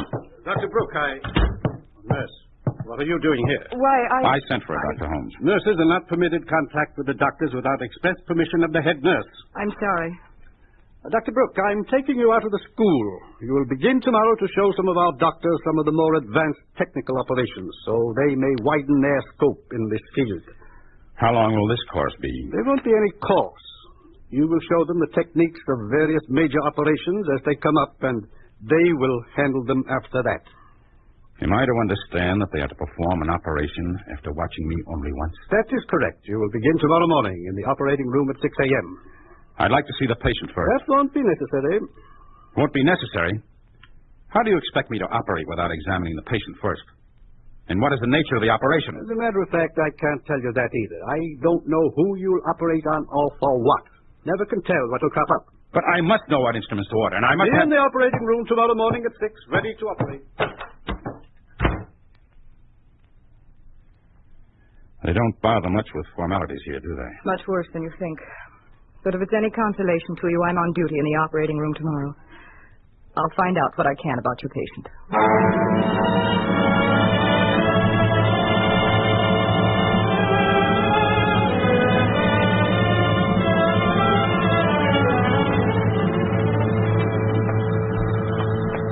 Good morning, nurse. Where's Dr. Brooke? I don't know. He isn't here yet. No, of course he's not. And this patient's on the last table there. Nurse! Yes, doctor? Where's that, please? Here you are, doctor. Here's another case. Put him over near the end. We need more sutures. There aren't any more sutures. Do something else. Where's Dr. Brooke? I'm here. Which is my patient? Here comes another patient. The nurse will help you. It's a goiter case, the last on the table over there. Yeah, let's go take a look at her. By the way, are you assigned to me? I'm assigned to everybody. I'm the only nurse on duty. One nurse for 5 doctors? Yes. Good. And where are my instruments? All the doctors use the same ones. They're on the table. Nurse, please. Coming, doctor. Here's your patient. You'd better get started, doctor. I'll help you all I can. Good morning. How do you feel? Not very good, doctor. Will I be all right? Oh, I think so. Open wide, please. Nurse? Minute, please. It pains so, doctor. Yes, doctor. There's no chart for this woman. I'll give you her pulse and respiration. You write it down for me. I can't do that, doctor. The doctors have to take care of all that. See, here come the other 2 doctors. My hands are full. I don't believe it. This is a nightmare. There's oxygen here. How can they operate on 5 people at one time in one room with one nurse? Do the best you can. We have 15 more cases to operate on by 1 o'clock. Nurse, get over here. Get this oxygen going. Yes, I'm coming. Doctor, I'm scared. What's wrong? There's nothing to worry about. Here, I'll hold this over your nose. You count till you reach 100. Oh, doctor. 1, 2, 3, 4, 5.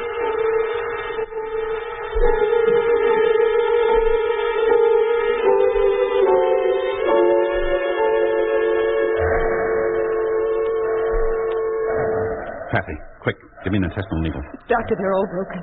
Broken? Yes. Dr. Baird tried to use what we had, but they were the wrong kind. He broke them all, trying to force them into the tissue of the patient. Well, I must have some immediately.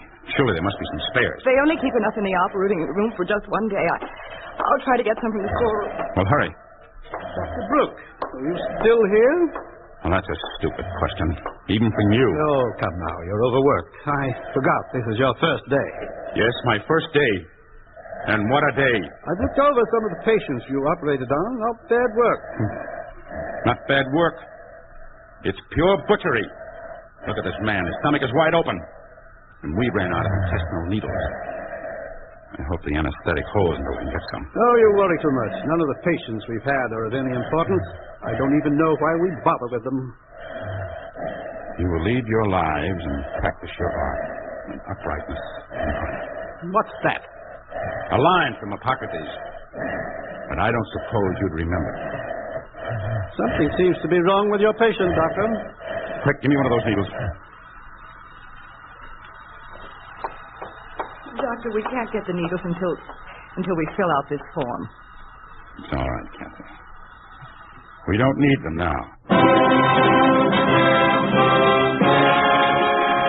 You are listening to Prescription for Murder, starring David Bryan. A story of the way things could be if communism took over. A picture of what life would be like under a communist regime in an ordinary American town. A town we call Springfield, USA.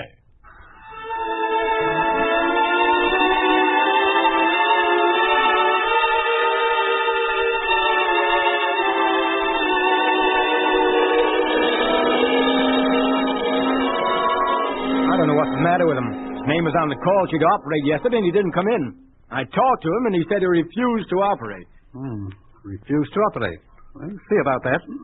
Yes, Doctor? Send in Dr. Brooke. Yes, sir. Perhaps it will take some time for him to get used to conditions here. Come in, Dr. Brooke. Good morning. Now, what seems to be the trouble? I'm told you refused to do any operations yesterday and today. That is correct. And I intend to do no more until some changes are made. Put your suggestions in writing. I will consider them, but you must continue to work. Nobody can order me to commit murder. And to operate under the conditions in your surgical department is pure murder. You have always had a private practice. You just do not understand the workings of a large hospital. Who is responsible if an accident occurs and the patient dies? You are. Do you refuse to cooperate? Yes.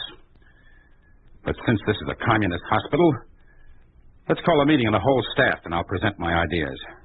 Then we can decide by vote whether they can be tried out. We do not call meetings to present wishes or demand changes. We call meetings to decide how we can best obey orders and to criticize our faults. You do as I suggest. Put your ideas in writing and I will consider them. In the meantime, you will continue on in the operating room, effective immediately.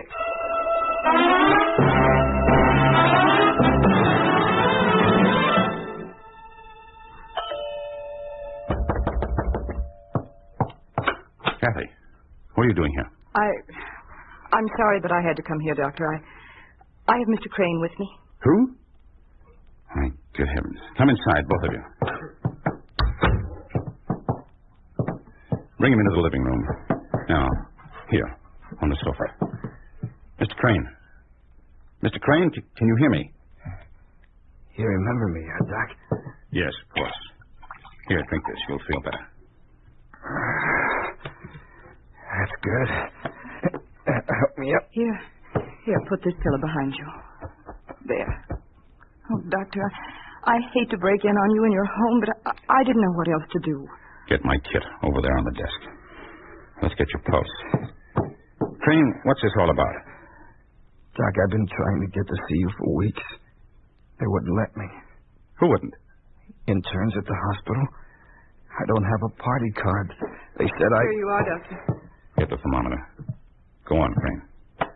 After I saw you last, 2-3 months ago, I kept getting worse. My wife took care of me as well as she could. Now she's gone. Put this in your mouth. They sent her someplace. Don't talk. Kathy, come into the hall a moment. Will he be all right, do you think? He's half dead. Advanced liver pneumonia. I could see it when he walked in. He should be in a hospital. The Springfield Hospital? Yes. Oh, I don't know, Kathy. Well, isn't there anything we can do for him? I don't know. I don't have any supplies here. They took them all. Where's his wife? She died last week in childbirth at our hospital. Where did you find him? At the hospital. He's been in the waiting room day after day, trying to get in to see his wife and to get himself taken care of. Well, maybe I can get him in. At least I'll be able to keep an eye on him. Let's go see him. Well, you're looking better already. Let's see your temperature. Pour another drink, Kathy. Why did my wife die, Doctor? I don't know. I didn't know she was in the hospital. They called me in. They asked me if I wanted them to use penicillin to save her. I told them to do anything they could to save her. Go on, Crane. You know what they wanted? A card. Are you a member of the Communist Party, they asked me. No, I told them I wasn't. They said I'd have to pay for the penicillin. $500, they said. $500? I told them I'd get what I could. Every day I brought them a little more money. I worked, I stole. I even killed a man, Doctor. Then I ran into your nurse and she told me my wife died over a week ago. Died. She's dead. Kathy, do you know who the men are who took that money from him? I think so. One of them was Collins. The other's a new doctor there. A grisly business. Kathy, take him to my room and make him as comfortable as you can. All this butchery has gone far enough. I'm going to see that something is done about it.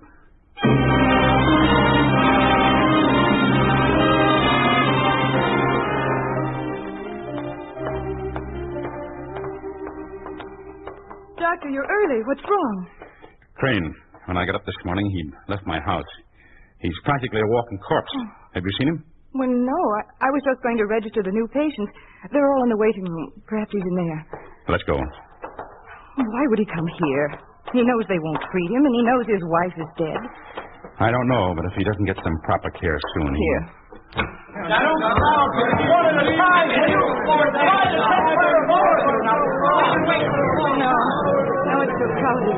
Oh, look, there's the new doctor. There with Collins. Oh, yes. Why, that's Jim Caldwell. He was bought from practice years ago. What's he doing here in this... Well, he's the one that Crane was talking about. The one who was taking money from you. I'm not very surprised. Well, I guess Crane isn't... Mr. Collins, aren't you ready to see me? There he is. Yes. Well, good morning, Mr. Crane. You're looking for your wife? Well, now, she's coming along just fine, just fine. She'll be out in a few weeks now. That's fine. Fine. I have a little present here for you and for Dr. Caldwell. Fine. That's very nice. Crane, don't! Crane, don't! No! We've got to get to him. He's fainted. He'll be trampled to death. Please let us through. Please stand back, please. Please. Crane. I'll get one of the interns. We have an oxygen tent. Maybe we...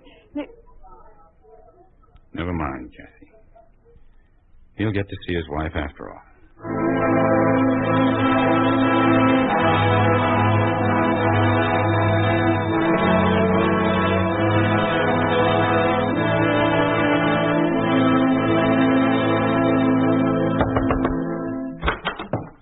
Dr. Brooks, what do you mean by bursting into my office? Dr. Holmes, this is Mr. Stark of the police. Yes, I know Mr. Stark. Good morning, Dr. Holmes. Is there something I can do for you, Stark? I don't know. Dr. Brooke insisted that I come along.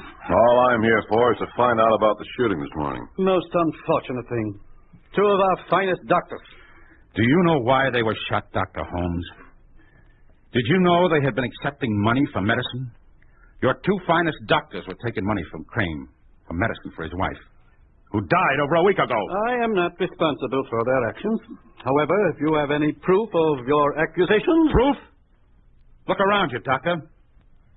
5 years ago, before we received our liberation, before we were gifted with new freedoms by communism, the Springfield Hospital was a model of efficiency in modern medicine. Now look at it. 3 years under communism have made it a butchery shop, a mockery. Dr. Brooke, I'm beginning to weary of your talk. The trouble with you is you're living in the past. Conditions are what they are, and you can't change them. I think it's time, Dr. Holmes, that you explain to our friend here just what the policy of the party is. Policy of the party? Yes. Of necessity, Dr. Holmes and I must work quite closely from time to time. There are reasons for everything, you see, and for the things you must do. Reasons which are dictated by the needs of the state. I think perhaps Dr. Holmes can explain it better than I. Doctor? Very well. This is the policy of this hospital and of every hospital in the United Soviet States of America. This is the policy straight from the top. Hear it and understand it. Now, we have dispensed with the sloppy humanitarian viewpoint that wastes valuable time and material on useless dregs of humanity merely because they are sick. We have only one interest and one duty, to keep fit those who are of value to our communist state. These are the ones who will get our attention and our best care. We are not interested in the bourgeois majority who clatter up this country. They must die anyhow before we can build a worldwide communist freedom.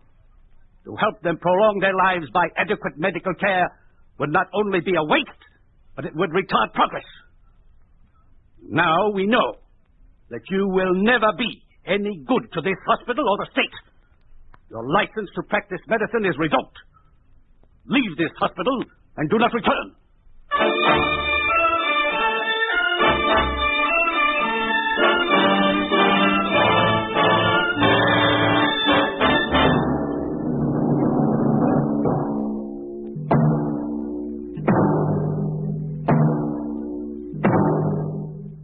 You have just heard what would happen to a member of the medical profession under a communist regime.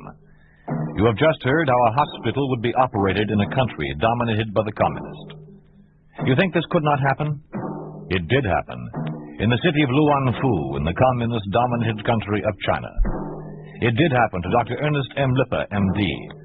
Dr. Lippe and his nurse, Sigrid Brynildsen, were ordered out of Red China.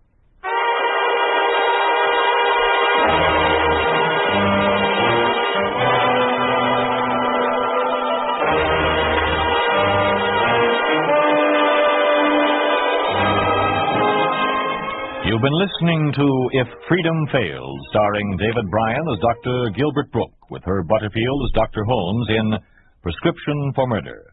Will Wright was Stark, and Lynn Allen was Kathy. Others in the cast were Herb Ellis, Margaret Kelly, Hal Goodwin, Jack Carroll, and Lamont Johnson. Music was composed by Earl Lawrence, with musical direction by Michel Perrier.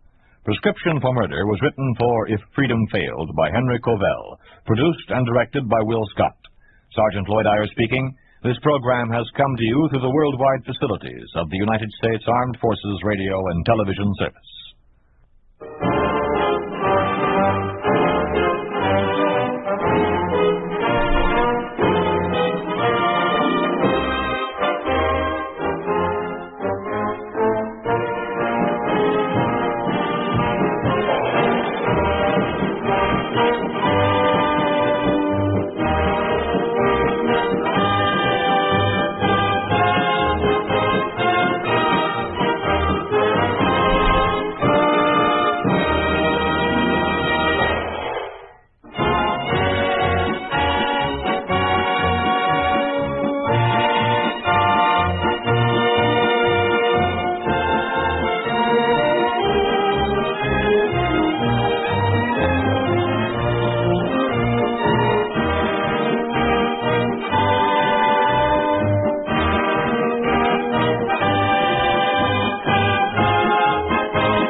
Stone.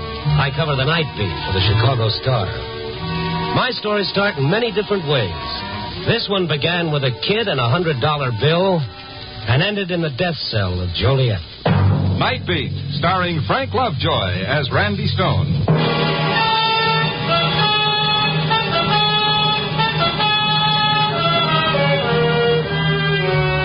It was a great night.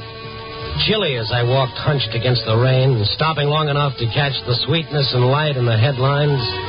H-bomb menace, traffic toll mounts, murderess to die this morning in the electric chair. Okay, people, keep it up. You're doing fine.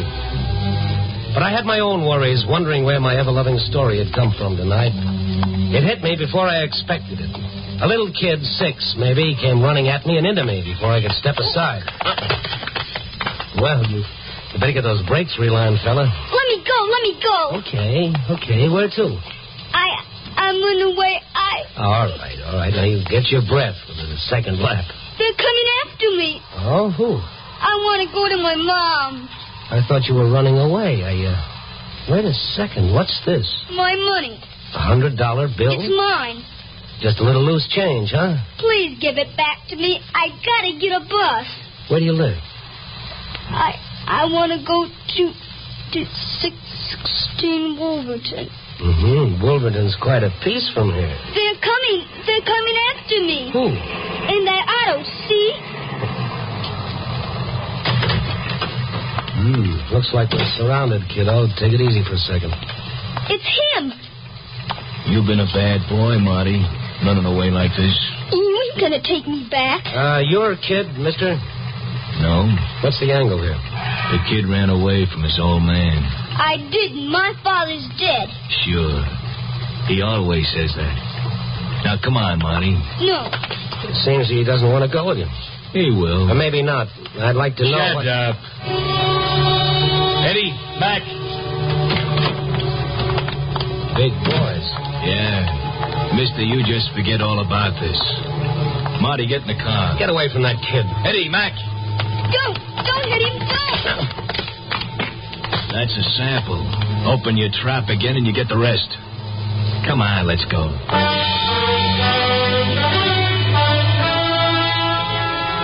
Before my eyes closed all the way, I saw them hustle the kid into the car. It began to move away, glided under a street lamp, and from the rear window a face looked out. Jerry McCallum. The brains behind almost any illegitimate enterprise you could name. Nothing too small or too big for Jerry if it made a nickel. From what I saw of McCallum's face, he could have gone in right then for murder. Mine.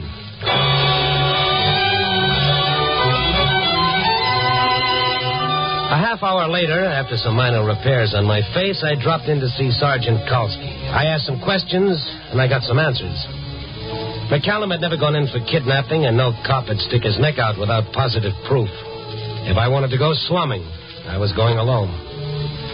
It wasn't far to McCallum's place, but knowing where he lived and getting to see him were two different things. However, I had a hunch that Jerry McCallum would see me. I made sure of it by sending him a note with one word on it, Marty. McCallum had me shown in.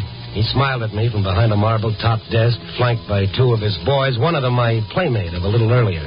Always glad to see a newspaper boy, Stone. You fellas print rough stuff once in a while, but it makes good for circulation, huh? True or not? Yeah, sure. You know, we make up those things printed about you. Forgive us.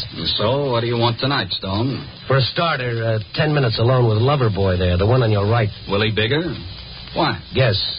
Now, Willie hasn't been... I know. Hasn't been out of your sight for a week. In fact, about 40 minutes ago, he was baking a cake. Okay, forget it. Good idea. Where's the kid? Marty? Yeah. Do you like children? Yeah, until they grow up. They're nice people. The kid's none of your business, Stone. Yet I'm curious. Along comes a kid with $100. That all? Well, he took it. I keep lots of dough around here and drawers everywhere. The kid grabbed some and beat it. Why? Because he wanted to go home? Did he say where? No. No, he didn't. Okay, then. This is his home. What would you say if I told you he was my kid? Nothing. I'd be speechless. Stone, forget this whole thing. You've got nothing. Nothing. Whatever you're thinking is your idea, and that's as far as we go. That's as far as you go. Both of us. Now beat it. Don't crowd your luck. Okay. There's nothing I can prove, but it makes a good story. It's good reading. You got no finish to it. You know, Frank Stockton wrote a story once, The Lady and the Tiger. There's no finish to that one either, but it caused more comment that way. You're not scaring me, Stone. People can ask all the questions they want after tomorrow. After tomorrow? Mr. McCallum, why after tomorrow? I'm sick of looking at you. I'm even sicker of listening to you. Now, get out. Oh, by the way, Mr. Get out. Yeah, one thing more, though. A friend of mine, a cop named Kalski, knows that I came here. I'm telling you in case my back looks inviting when I walk out. So long.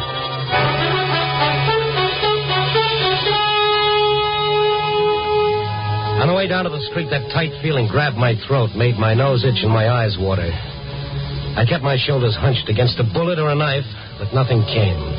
Why not? I asked that 1,000 times before I hit the street. I knew I didn't scare McCallum when I told him about Kalski. McCallum had a million ways to rub out anybody who got in his way and a million alibis to keep himself clear. He'd done it before. But me, he let go. Why? He said after tomorrow. He didn't want anything to happen until after tomorrow. I kept thinking and kept walking. And then something began to go around on the back of my head. McCallum tomorrow. McCallum tomorrow, and suddenly it hit. All about the electrocution PR. Paper, mister? Yeah, Star. Okay. Yeah, nice morning for somebody to sit in a hot seat, huh? Classy-looking dame, too. Now, why price something like that? There's $1 million that you better bring. McCallum's girlfriend. McCallum's. Yeah, where you been, mister? Everybody knows that. Yeah, but you forget things when they're not close to you. Yeah. Yeah, classy-looking dame. Never think a doll like that a bump a husband, huh? Gonna fry it. Hey, mister, you sick or something? Or something, yeah. Bud, you ever get a great big hunch? Once. I lost. I might, too, but it's worth a try.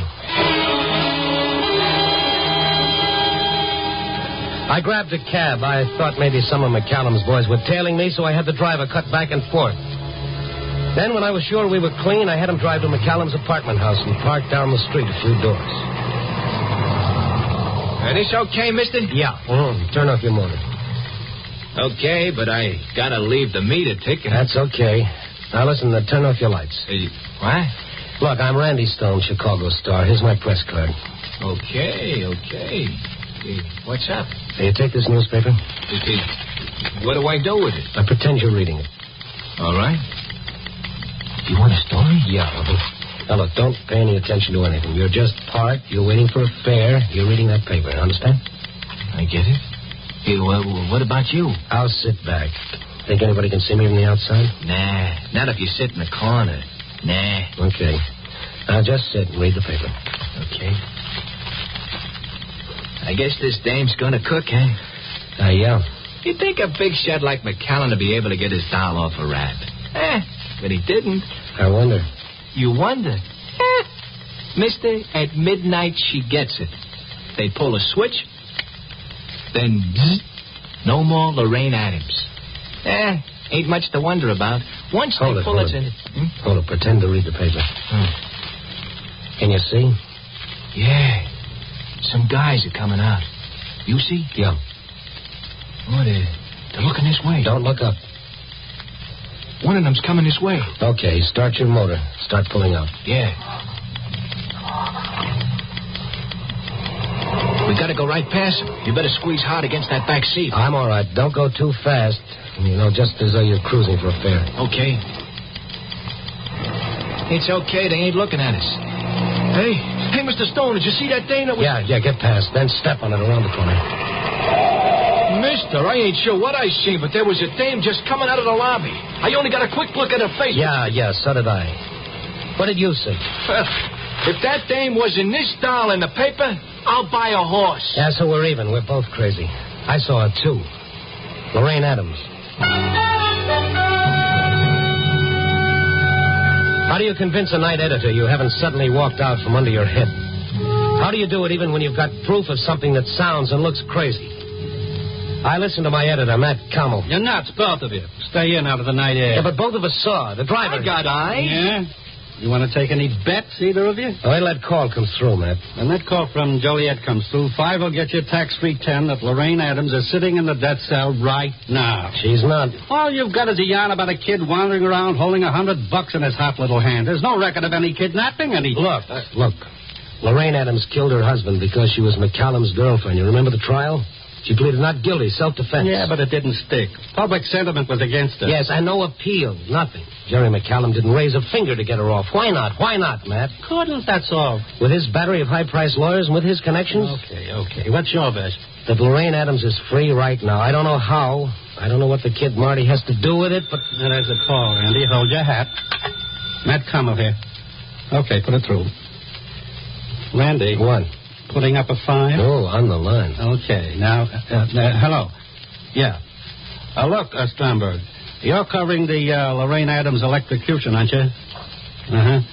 Well, Listen, this is going to sound nuts, but is Lorraine Adams still in the death cell? Oh, you don't say. Okay, CR, thanks. No, that's all. So long. All right, Matt. Give. You know what I'm going to do with this 5-spot? Buy you a jacket with sleeves that tie in the back. What did Stromberg say? The Lorraine Adams execution is scheduled tonight as planned. The chaplain is with Lorraine Adams right now because at midnight, in exactly 2 hours and 10 minutes, she burns.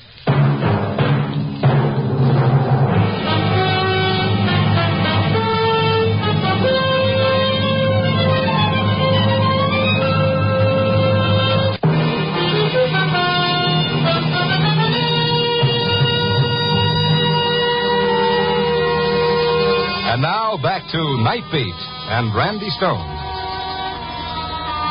In 2 hours and 10 minutes, Lorraine Adams would go to the electric chair. But I saw, and the cab driver saw, right in the middle of Chicago, free as a bird. I checked some more after I left the office. The police went along with the gag and checked the prison. Yes, the girl in the death cell was Lorraine Adams. Her fingerprints proved it. But then who was the girl the cab driver and I saw?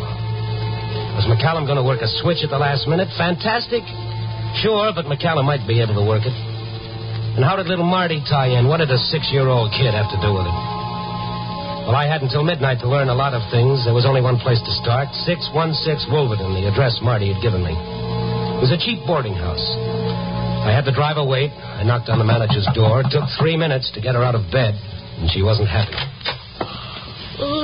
What do you want, huh? What's the idea, huh? Randy Stone, Chicago Star. I take a newspaper. You selling papers this time in the morning? Oh, no, listen to me, will you? Magazines all day, newspapers in the middle of the night. Here, take this and listen.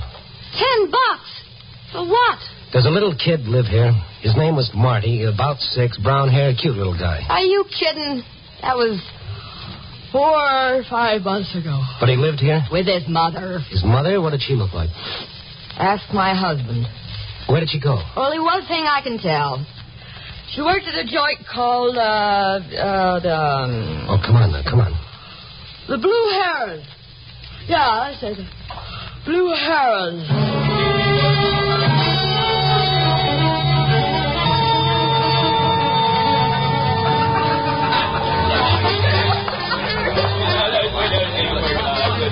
Your hat, sir? May I check it for you? No, thanks, honey. That clock behind you, is it right? Sure. It's only 10 to 11. The night is young. You want to bet? How long you been here? A year, maybe. Why? Well, I won't check my hat, but I'll leave this with you. For $5, you could leave a diving suit. Who do I kill? A girl used to work here. She had a little boy named Marty. I don't remember. Oh, yes, you do, baby. Your face shows it. So I need makeup. You've seen the kid, haven't you? You knew his mother? Look, mister, I don't know anything that goes on. I check hats and coats. That's why Mr. McCallum pays me. McCallum? Oh, the Blue Heron is one of his spots. Oh, go away now, will you? Did you like the girl? She was a sweet kid. Well, then help her. She's in trouble. I don't know anything, but there was a guy, a knocked-out musician, trombone player. He went for her. Find him. Where? What's his name? Harry Aaron. He used to play here, but when Peggy left... Peggy? Yeah, Peggy. Hey, you don't even know her name. What do you want? Where can I find Harry Aaron? You get out of here. Beat it. Take it easy. Get out before I call the bouncer. With the clock getting ahead of me, I looked up Harry Aaron in the musician's directory. With only an hour and 10 minutes left, I tried to find him. Yes, he played here, he played there. He was a good boy, but he was always high. I covered one spot after another. Time running out. An hour left. 50 minutes. And then finally I hit a rooming house. One of those places where you stay up all day and all night. Anybody goes to sleep, he's a curiosity. There was a jam session going on, and I headed for the music.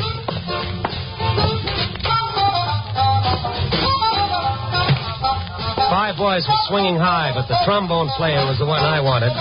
Skinny, pale face over which hung perspiration-drenched hair. I walked over to him. Hiya, Harry. Harry! Knock yourself out. Grab anything. Cut in. What What do you play? Nothing. What do you drink? Nothing. What are you living for? Harry, come on off the ceiling. Can you hear me? I want to talk about Peggy. Peggy! What? What do you say? I want to talk about Peggy. You remember? What about her? What about Peggy? Let's get out of here, Harry. There's a coffee shop down the street. Hey, buy me a drink, huh? All right. But come on, huh? Hey, wait a second. Wait. Listen to that beat, boy. It's like a train running inside. Grab anything. Cut in any place. Peggy. Harry. Peggy. You said Peggy? Harry, you gotta come with me. You've gotta talk. We got 40 minutes, Harry, and after that, it's kiss the boys goodbye.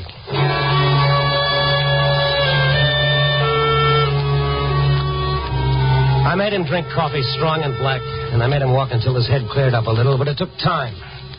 Time, and only 30 minutes of it left before that execution. And then we sat and talked. What do you want from me? I'm knocked out, me. The top is all gone, inside gone. What do you want from me? Peggy, where is she? And why did she leave?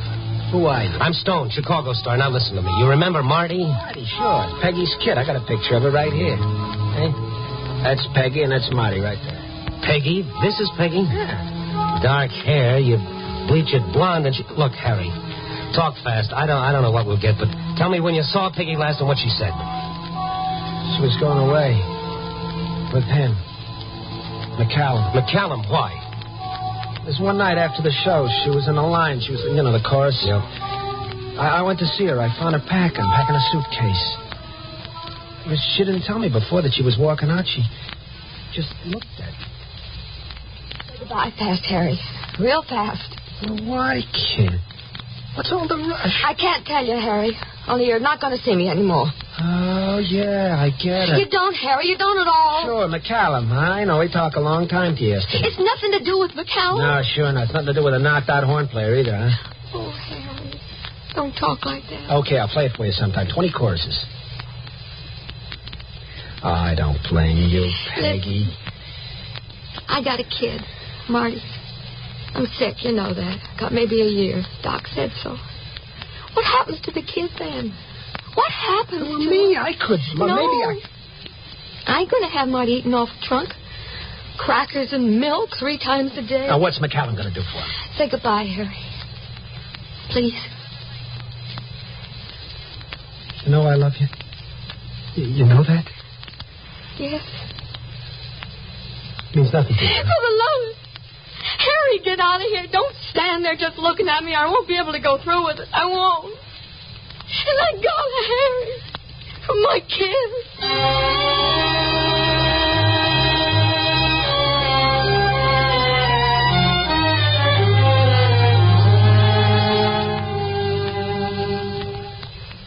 Well, that's all. That's all I know. When did that happen? 5 months ago. Just before Lorraine Adams went to trial for murder. Now, what are you talking about? Look. This is Lorraine Adams' picture in the paper. Here's Peggy. See, bleach Peggy's hair, and she's Lorraine Adams. McCallum saw that. You're crazy, Stone. You're crazy. McCallum couldn't make the switch. He did it before the trial. Lorraine Adams gave herself up a week after she killed her husband. But it wasn't Lorraine, it was Peggy. Crazy. It's crazy. No. In less than half an hour, Peggy will go to the electric chair in place of Lorraine Adams. But get her out. You got to do something. Our only proof is Marty, but he's at McCallum's place. Stone, she's going to die. You said it. She's going to die. Stone, do something. Well, I'm going to Joliet to see the warden. You got to do something too, Harry. Find Marty.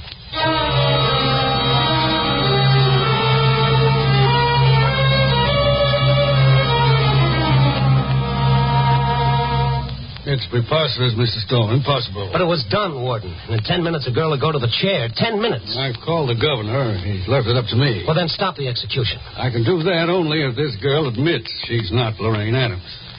I've broken a rule, Stone, on the strength of what you told me. The girl is being brought here to the visiting room to talk to you. And what if she doesn't admit? There's no proof. The execution is scheduled. Oh, where is that Harry? Warden, she's here. Bring her in, Chaplain. Hello, Peggy. What is your name? I am Lorraine Adams. Chaplain. This girl is not Lorraine Adams. Didn't she tell you that? What she told me, I cannot tell you. But in a case like I this... confessed my crime to him And to God. Yes, that you took Lorraine Adams' place. You were tried, convicted, sentenced, and you'll die. In less than 10 minutes, you'll die. I am Lorraine Adams. You took her place. You gave yourself up in her place.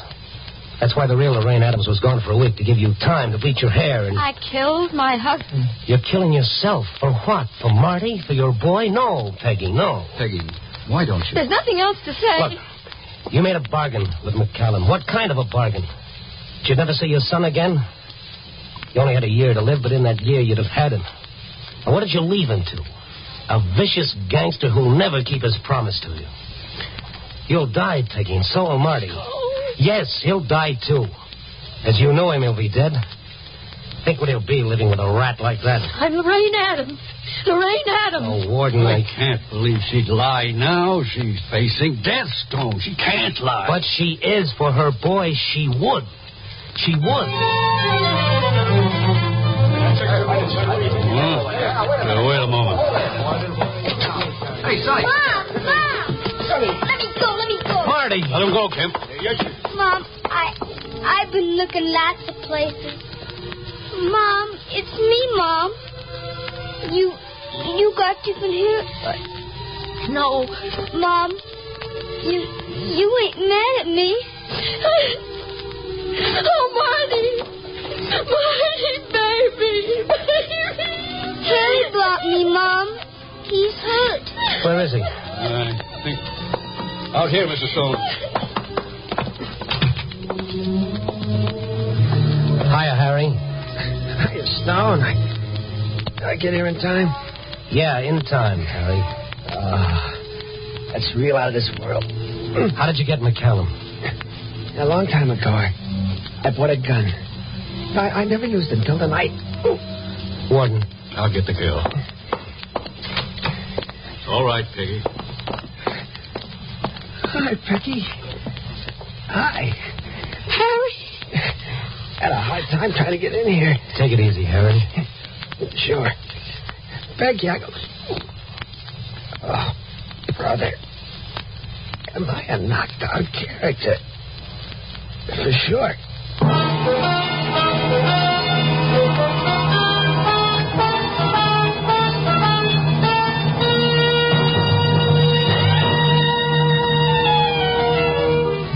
Love.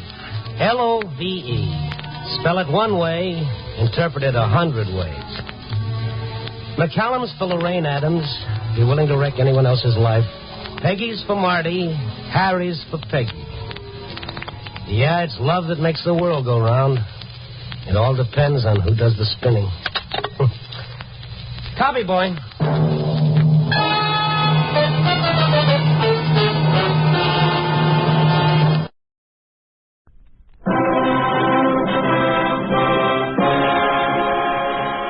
If freedom fails.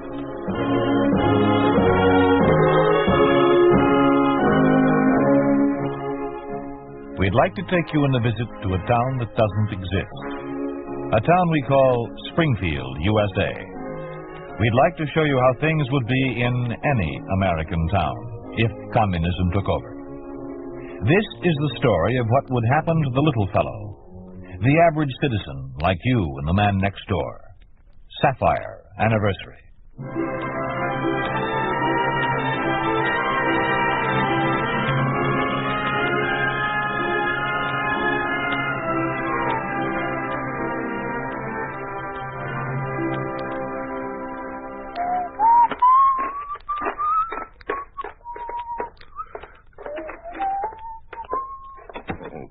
Kate. Kate, no, don't move. Don't move a muscle. Morning, Dan. Nice day, isn't it? Kate, I said don't move. I've got to unless you want burned toast for breakfast. Kate, standing by the window with the sun in your hair, making it like silver. Well, it was downright beautiful, and I... Full of old springtime blarney, aren't you? Ought to be ashamed a man is almost 70 acting like a kid. Well, maybe I feel like a kid. It's likely when a man's got a wife who looks prettier than the day he married her 45 years ago come a week from Tuesday. No. A talented woman who makes the best popovers this side of the Rockies. So that's it. I didn't taper off on the poetry because there wasn't enough flour for popovers this morning. You'll have to settle for eggs and plain old toast. Go on, sit down. Okay. But I meant what I said. I can prove it. I remembered her anniversary. Oh, say, how's the coffee supply holding out? I guess we can manage a second cup for you this morning. No, thanks. Better save it for George Morrow. He'll be along soon. Hey, that venison George gave us, how much have we got left? Enough for a couple of weeks. Good. You think we could feed 3 or 4 extra for one meal on a certain day come a week from Tuesday? We'll manage it. I'll be very careful, even if we have to eat a little less afterwards. It'll be worth it. Yes. We'll write John. See if we can bring Viola and little Johnny for the day. You think we can feed George, too? I think so. Oh.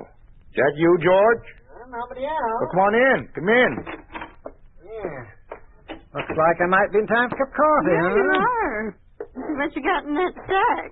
Flour. It's for you. Don't ask me where I got it. Oh, George, that's wonderful.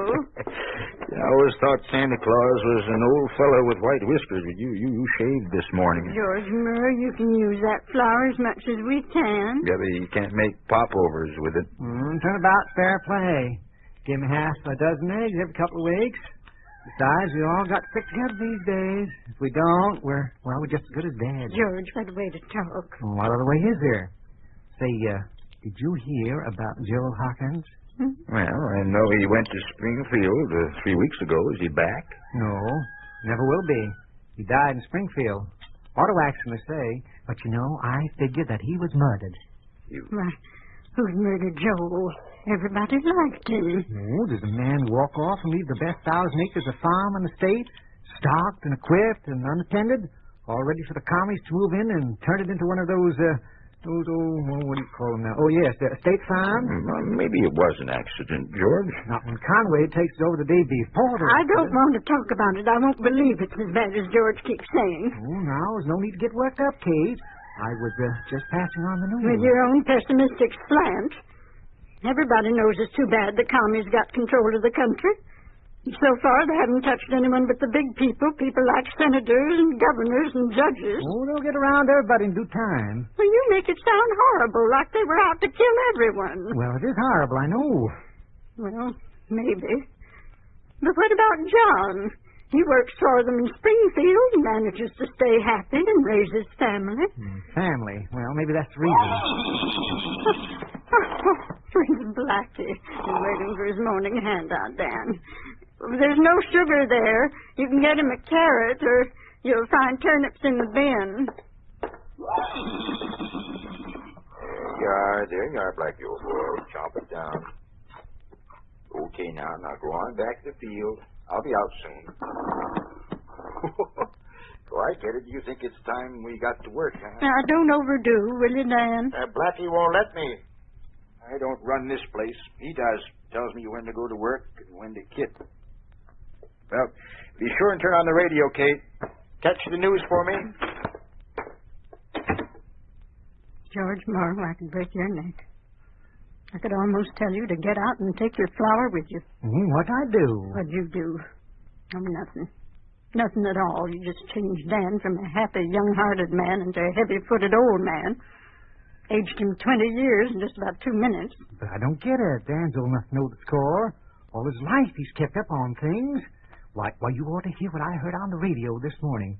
Maybe you can if we missed part of the 9 o'clock news, but turn it on anyhow. Dan asked me to listen to it. Well, there ought to be enough news left to give you one hit for it. Immediate effect, and all farmers are cautioned to familiarize themselves with the new regulations. Comrade Kalinsky said that the unfilled quotas for grain, dairy products, and meats were due to a holdover of wasteful and inefficient capitalistic methods of agriculture. Collectivism and state-operated farms will be increased rapidly, with the prime objective, the elimination of the shameful kulak class. Arthur Nesbitt speaking. This is the People's News Service. You see, that's only a sample. First part of it was all about another purge of reactionaries for the greater glory of the state. George, I don't care. Dan isn't going to be touched by it, and neither am I. Well, now, you can't isolate a man like Dan. It'd be like trying to keep Blackie in a 3x5 corral. Dan likes to know what's going on. There must be some way. There has to be. Kate, Kate, what are you trying to do there? Trying to wreck it? There. Looks fine, don't it? Looks the same as before. Except when you turn it on, nothing happens. Nothing.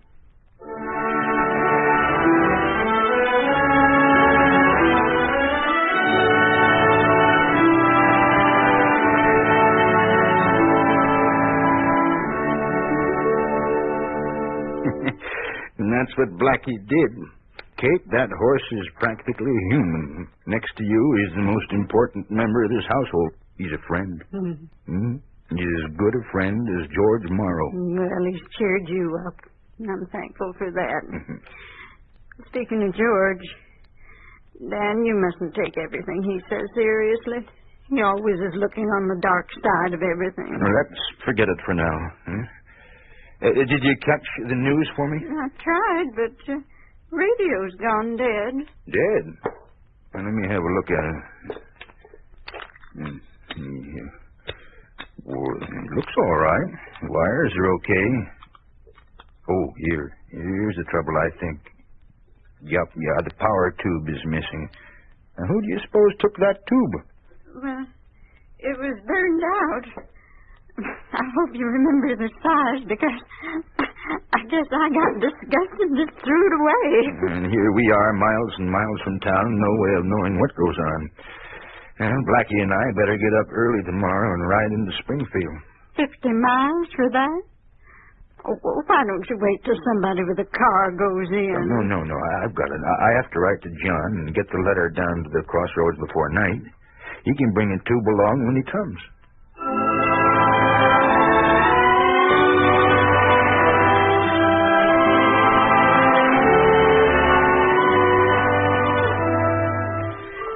Dear John, I hope this finds you, Viola, and Johnny happy and in good health. You'll have to excuse me for not writing sooner, but since the state suspended our insurance payments, the past few months have been very rough. We've had a big readjustment to make, but I'm glad to say we've made it. I guess you'd call it a shaky sort of economy, since it depends on the strength and intelligence of an animal, but when you figure this animal is a certain horse named Blackie, then it doesn't seem so risky. It sounds a little frightening to me, John. It means they actually depend on that horse? Well, honey, there's no choice for Dad. He and Mom have to grow their own food, otherwise they wouldn't eat. Dad's not strong enough for heavy work like plowing and cultivating and hauling, but Blackie is. That's the economy he's talking about. It still frightens me. Go on, read the rest of it. A week from Tuesday, your mother and I celebrate 45 years of marriage. Our sapphire anniversary. While we don't expect you to bring us a pocket full of star sapphires, we would like you, Viola, and Johnny for the day. The country air will do you all good, and it'll mean everything to us to have the family gathered around the same table once more. When you come, please bring along a power tube for the old radio. We need it desperately because radio is our only contact with the outside world. Unless you count the news that filters fourth hand through George Morrow. Thank you, and don't disappoint us. Love, Dad. Well, Vi, this time we won't disappoint him. I worked right through the last 2 weekends, finishing those new traffic schedules, and the boss is pleased enough to let me have a free day. Well, it's sweet of Dan to ask, but Johnny and I can't go. Can't go? Why not? Because next Tuesday, Johnny's been invited to join the youth group. That great new organization that replaced that capitalistic Boy Scouts. With all the softness and decadence of scouting eliminated, of course. And Johnny had better be there on time, together with one of his parents. On time, so they can start taking all the humanity out of him. Yeah. You know, he's going to wonder about parents who are two-faced enough to give lip service to one thing and preach another. Oh, now, honey, look, there's nothing disgraceful or two-faced in teaching him enough deception to stay alive. We can give him ideals to keep silently in front of himself. So if the chance ever comes, he'll want to free himself. Well, I guess so. I hope so. But in the meantime, instead of being out in the country with his grandfather, he'll be here with... Look, Vi, honey, if it'll help any, I'll write Dad and arrange a later date for us all. And I'll go with you to this youth group business. We'll get it over. No. I can manage it. I'm sorry I spilled over. Oh, why shouldn't you? Have to once in a while. John, I want you to go to Kate and Dan. It's their anniversary, and one of us really ought to be there. Now, but my place is here with you. Yes, but they're getting older, and who knows, this may be your last chance to see them. Later, if we're lucky, all three of us can go and have a holiday in the country. Yeah, if we're lucky. You write Dan tonight. Tell him you'll be there. Yeah, I guess you're right. Well, that radio tube he wants, I'm a little worried about that. Remember the time we had getting a couple of tubes for our radio? You'd think they were solid gold. Well, at least give it a try. That is, if you won't get in trouble.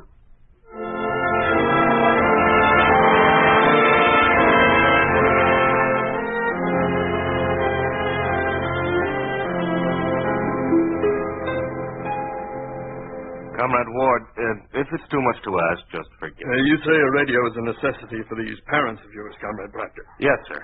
Yes, so you see, they live 50 miles from town up near the foothills. They're old, but no car, of course. And the radio is their only means of knowing what goes on. And this particular radio uses a number 6X 5G power tube. Mm-hmm. What is your father's occupation, Comrade? Oh, I guess you'd say he was retired. He used to be a logger. Retired? I'm afraid that'll go against him on the application. He has no work of any kind at the present time. Well, he does farm his place. His place. He farms it. I suppose you fill out this form and we'll send it through. Be sure to identify him as a farmer and answer all the questions. Yes. How long do you think it'll take before he can get the tube? Comrade Proctor, I can give absolutely no assurances as to that. Your request may or may not be approved. However, we should know that within a couple of days. A couple of days only because of your good record with the traffic bureau, you understand? Oh, yes, comrade. And I'm grateful to you.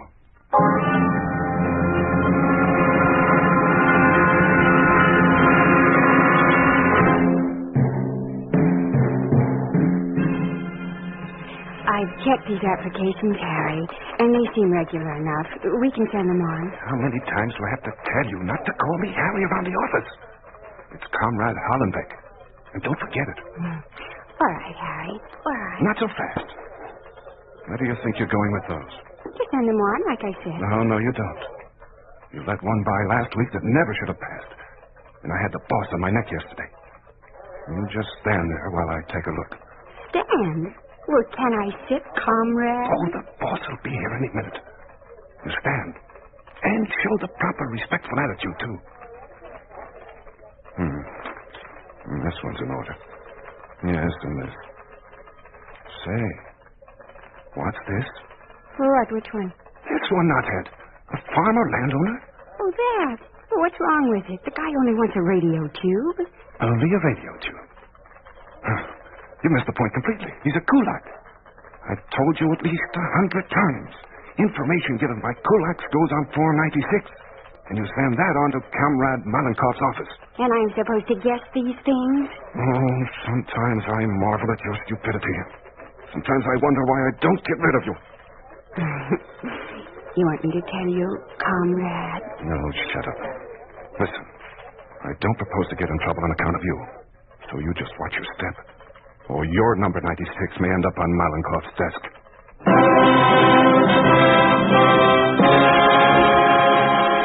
You are listening to Sapphire Anniversary, a story of the way things could be if communism took over.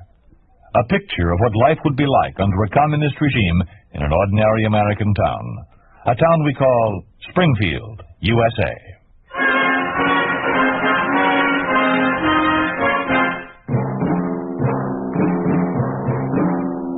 What are these, Conrad? More 96s ready to be processed. Dirty kulak property owners, huh? They'll be processed, all right.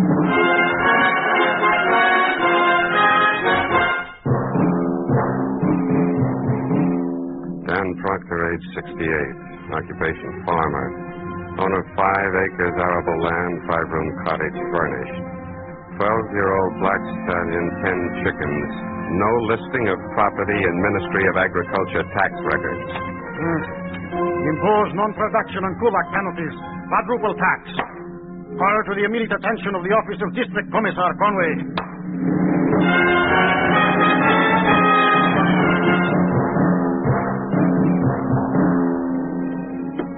Oh, there's John, with me looking this way. Answer it, Dan. Give me a second to powder my nose.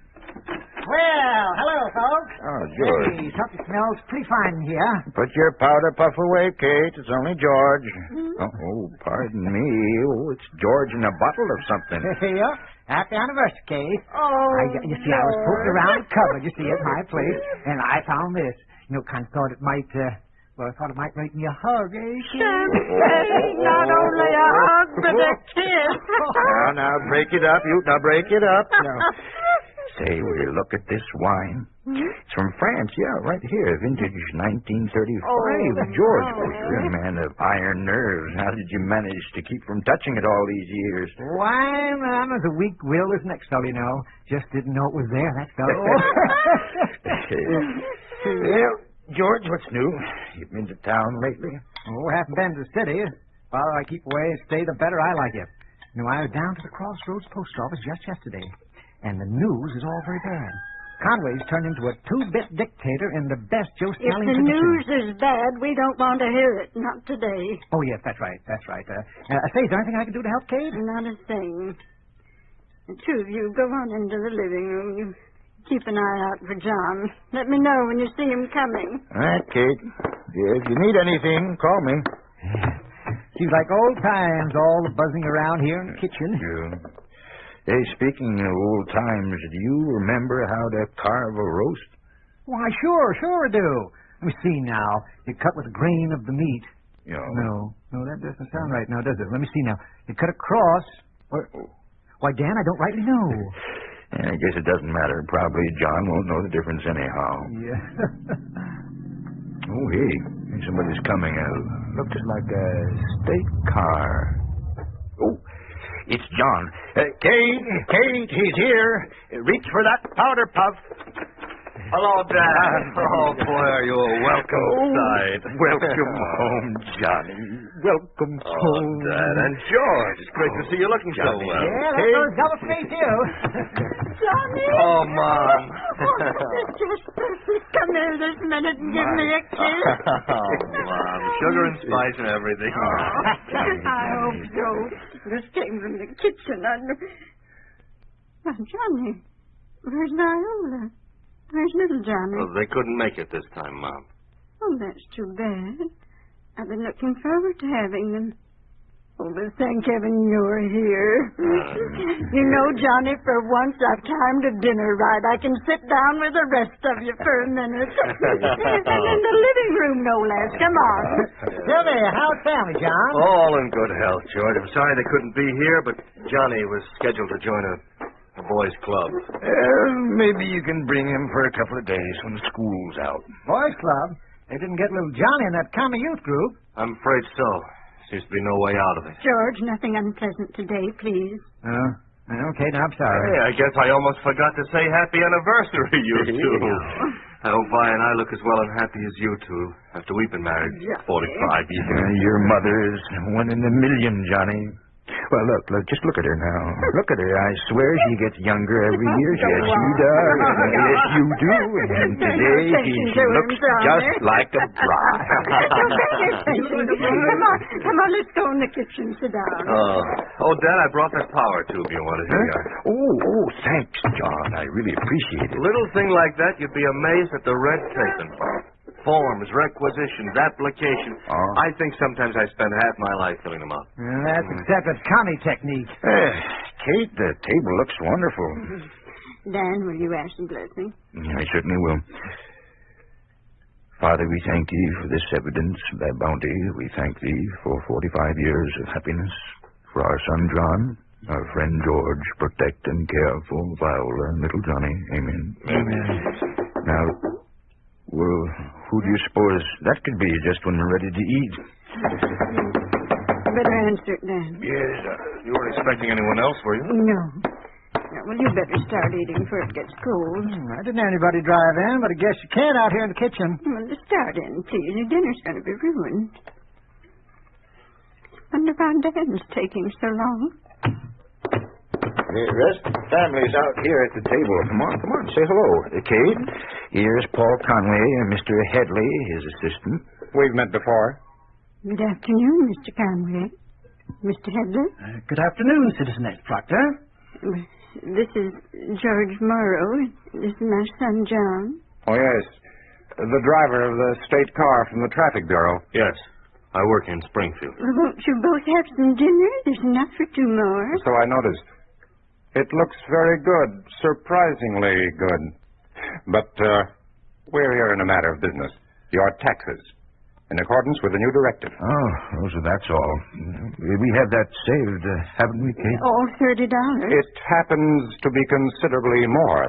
Your land tax has been increased to $120, due and payable now. $120? That can't be. It can't be. Plus the quotas you evaded the past quarter, since they were put into operation by the Ministry of Agriculture. Read the listing, Comrade Headley. Ministry quotas required and not met. 12 dozen eggs, half the produce of the vegetable plot, 500 pounds of hay, 60 gallons of milk. Penalties for non-production, $400. Rental of state land, $200. Current taxes, $120. Total, $720. $720? Conway, it's impossible. You must know that I have no... Comrade, as a worker in the traffic office, I understand these matters. Seems to me you've confused my parents with someone else. They have very little, barely enough to keep themselves alive. These are the facts, as listed by the office in Springfield. Give me that paper, Headley, Form 96. Yes. Here you are, Comrade. Yes. Name, Dan Proctor. Occupation, farmer. Owner of 5 acres arable land, 5-room cottage furnished, 12-year-old black stallion, 10 chickens. No listing of property in Ministry of Agriculture tax records. Right, those facts. The exact wording I used. Look, Comrade Headley, how did this investigation start? This crime of tax evasion was discovered with his application for a radio tube. Crime? To want to repair a radio? Is that another new directive, Comrade? Yes, sir, the radio tube that started it. Comrade Proctor, the $720 is due now. Either you pay or face the consequences of default. Which is it, Comrade? I told you. I've got $30. Very well, you won't pay. In that case, we'll be forced to confiscate item 3 on your property listing, the 12-year-old black stallion. But, Comrade, it's not worth $700. We'll take the horse. No, not Blackie. You don't touch him. You hear? Without the horse, we're through. We can't till our land. There'll be nothing to eat, surely. You can see that. And besides, Blackie's like one of the family. I have no choice in the matter. I am a servant of the state. As such, I'm here to discharge a duty delegated to me by the state. But you don't have to condemn them to death. They can't get along without the horse. These people may be your parents, but from the viewpoint of the state, they are capitalist landowners of the kulak class. They have no legal standing. Conway, as a worker for the state, we're all workers for the state. Or should be. Headley, go get that horse. Oh, yes, Comrade. No, you don't. You'll have to kill me first. Stand aside, Citizen Proctor. Get your paws off that. I warn you, Proctor, interfering with an official is a crime against the state. All right, I'm a criminal. Go ahead, Comrade Headley. Get the horse. The rest of you, you'll all be held as witnesses. Proctor assaulted an agent of the state. Comrade John Proctor, you will testify that the seizure of the horse is legal. Otherwise, your official career may be interrupted. Johnny, get some water. Cold water. Yes, Dan, your head's cut. Here, I'll hold him. Yeah, a little cold water. All right.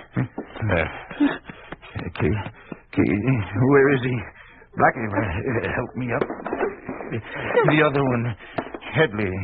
He's after Blackie. Johnny, you've got to stop him. No one leaves. You'll all stay in this room. Johnny? There's nothing I can do, Dan. Well, then I can. Dan, wait! Proctor, stop! Stop where you are. I'll shoot the first one who steps off this porch. Conway, please, I want you to listen to me. Oh there! Oh! Conway, put yourself in my place. Maybe then you'll see. Have you a pet, Mr. Conway, a dog or a cat you're fond of? Yes, a pet. You see, we love Blackie that way, only more so. He's part of us. He's part of the family. Just take him back. Oh, please, Mr. Conway. Please. Conway, you can't. Stay where you are, Proctor. No. Look at it this way, Conway. I'm not strong. I can't make a living without that horse. Conway, even you communists use the term comrade. As a comrade, you can't deprive me of my life. Conway, we're two human beings. We can live together as brothers. We each have our rights. There is only one human right. The privilege of serving the state. Thanks to you, comrade. We won't be serving for long.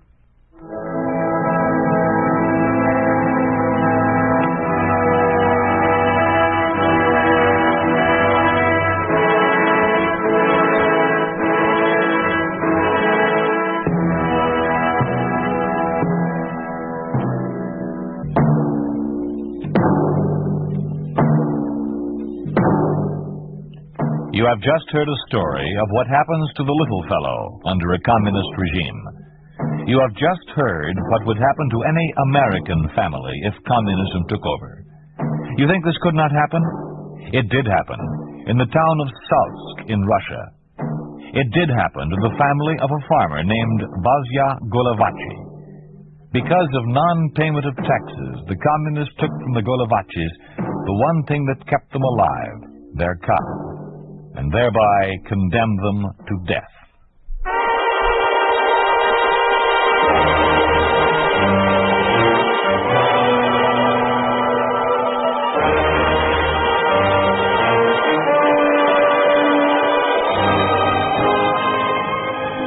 You've been listening to If Freedom Failed, starring John Daner and Peggy Weber as Dan and Kate Proctor in Sapphire Anniversary. Music was composed by Earl Lawrence, with musical direction by Michelle Perrier. Sapphire Anniversary was written for If Freedom Failed by William Tunberg, produced and directed by Robert M. Young. Sergeant Lloyd Iyer speaking. This program has come to you through the worldwide facilities of the United States Armed Forces Radio and Television Service.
Hi, this is Randy Stone.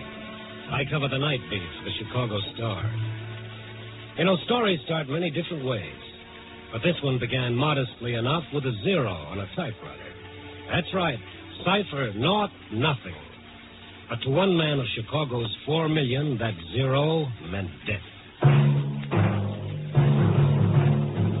Night Beat, starring Frank Lovejoy as Rudy Stone.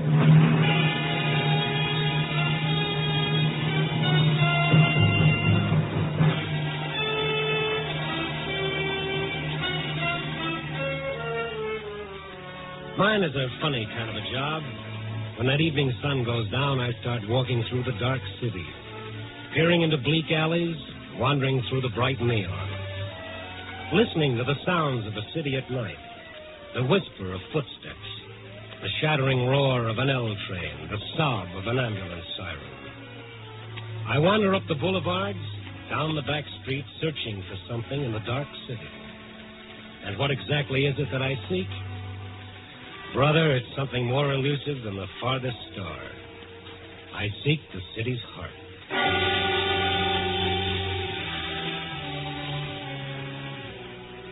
Tonight I must have walked for miles. The cold wind off Lake Michigan ad-living with my ribs and the hot breath of my deadline biting into my neck. Then ahead of me I saw that friendly oasis in the darkness, Benny's all-night beanery, otherwise known as Tomei Junction. Throwing caution to the winds, I started through the door for a cup of coffee. Operator, answer me. Nobody around but Benny polishing the counter, Operator, and this little blonde yapping excitedly into the wall frame near the door. Please hurry. Such devotion, somebody should get that excited over me. Hello, Mrs. Warren. Yes, we were disconnected. Has he come home yet, Mrs. Warren? How are you, Benny? How's the bicarbonate king? Oh, hiya, Randy. You always say that, but you keep coming back. Gluttons of punishment. Well, you've got to find him. You've just got to. Get her. What's with her, Benny? No, 25 calls she makes like that. 25 times she gets the same answer. 25 times she comes over to get more nickels. Business is good, huh? Yeah, a hole in the head. What's in it for me making change all night?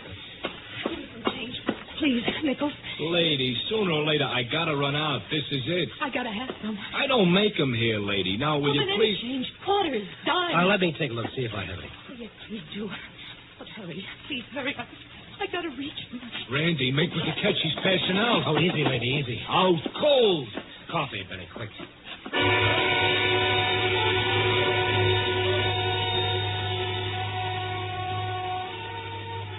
One thing I'll say. If Gabriel's trumpet doesn't succeed in waking the dead, all they've got to do is send for some of Benny's coffee. After I got a couple of sips down the girl's throat, she started coming out of it. Tears rolling down her face, her whole body trembling with sobs.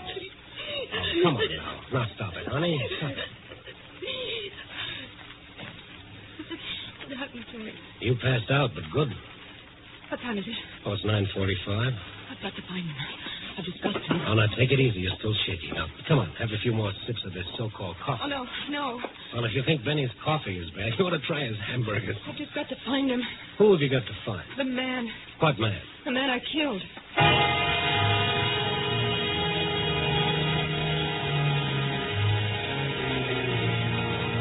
Ask a foolish question, you get a foolish answer. Only before I could ask any more questions, the little lady was on her way out of the place. I looked at Benny just to make sure he'd heard the same thing I had. He'd heard. His mouth was hanging open like somebody had taken out the hinges. I left the bean room and started after the girl. At first, I thought I'd lost her. Then I saw her sagging against the side of a building under the elevator tracks on Dearborn Street. She saw me coming. What do you want? Oh, I'm just an old busybody. I don't know what to do. I'm going crazy. I should call Mrs. Warren again. Maybe he came home. Who? That man. The man you killed, huh? Well, that makes sense. Now listen, Oh, you lady. don't understand. You just don't understand. This you can be sure of. I've got to find him. I've just got to. You killed him, but you've got to find him. Yeah. I must go. Please. Please let me go. I'm not holding you, kid. I don't know where to turn. You don't want to go anyplace, do you? You want help? All right, here it is. I don't know you. My name is Stone. Now that we're formally introduced. The newspaper columnist? Well, the man's got to eat. Maybe you can help.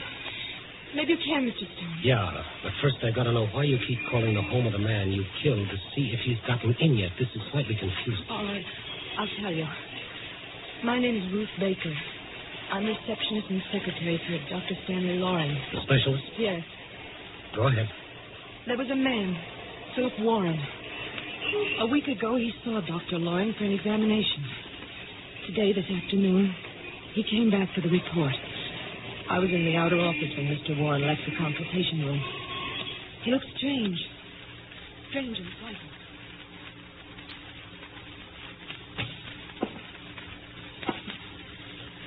Will you give me a cigarette, Miss Baker? Oh, certainly, Mr. Warren. Here. There's a lighter on the table. Never mind. I don't want a cigarette. Is there anything wrong? Hey, What time have you got? 3:15. You're a minute slow. All that? But a minute is important. Very important. If you're going to catch a train. No, it's always important. Well, yes, I suppose it is. Oh, yes. You know, I've lived all my life that way. Paying attention to time. Being punctual. My wife considers it a nuisance. Do you? Oh, I'm afraid I hadn't thought You of it. should. Everyone should. Time. Have you thought how many different ways one tells time? It can whisper in an hourglass, or tinkle in a tiny little clock, or it can roar, or... Yes? All my life it's been important to me. Now, he won't tell me when. All he says is sometime. That's not fair, Miss Baker. It's not right. Oh, look, Mr. Warren, perhaps you'd better lie down. Oh, no. I've got several things to do. Many things, in fact. I see. You don't. But that doesn't matter at all. You know, in my office I can hear the chimes of the clock and the tower above me. I've always listened to them. I like them because time is important. But I never heard them chime midnight. Midnight? I guess midnight is a special time. It's either tomorrow or today. It's in between. Tells a man that the day is over. Another one's going to begin. It's like standing on the edge. Goodbye, Miss Baker. Goodbye, Miss Baker. Yes, Doctor. Miss Baker, will you come in, please? Right away. Warren gone, Miss Baker?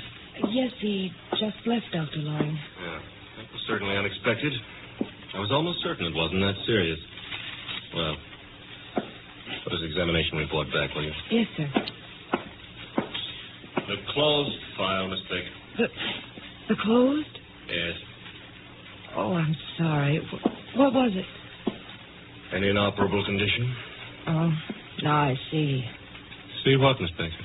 Why he acted so strangely. Oh, don't worry. He'll go home, think about it. When the first shock wears off, he'll accept it. What else can he do? What else can anyone do?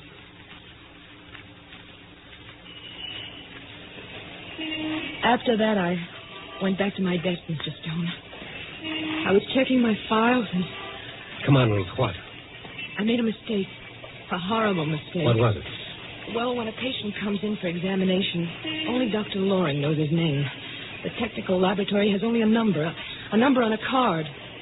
Mr. Warren's was 5129. I typed it wrong. I typed 5120. The card number of another patient. It was a mistake. I put Mr. Warren's name under the wrong laboratory number. A number of a man who is going to die. Certainly Dr. Loring would be able to tell if Warren... Just a routine checkup would indicate symptoms. It took actual laboratory work to make certain. Oh, I see. He'll kill himself. He's that kind of a man. And if he does, I've killed him, murdered him. And if... I don't want to live. I'll kill myself. Oh, now, come on.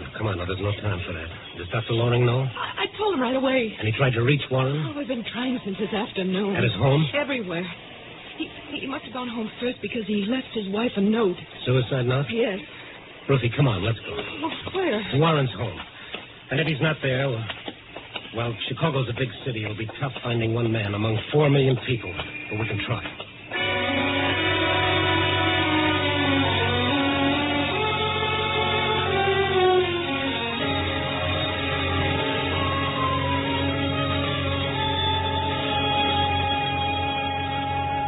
I found the note when I got home, Mr. Stone.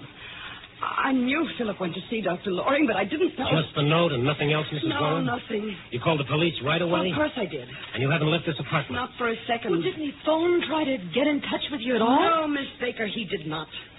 And if my husband isn't found before he kills himself, I'll see through it that you... I'm telling you it was a mistake. Anyone could make a mistake like that. Mistake? To make a man believe he's going to die in horrible pain? No, that's no mistake. That's murder. The cruelest kind of murder. Don't, please. Get out of here and leave me alone. Wait Get out. a minute, Mrs. Warren. Why crucify this kid because she made a mistake that could happen only once in a million years? To my husband. To anyone. Oh, leave me alone. You want to find him, don't you? Well, now, what kind of a question is that? A nice, reasonable question. You want to find him. All right, help us. But what can we do? By midnight, he'll be dead. The note he left said so. Someone's at the door. It might be him. I'll get it. Irma. Mr. Warren? Warren? Why, no. Oh. Yes. Oh, what did you find out? Oh, nothing. I checked every precinct station between here and the Oak Street beach.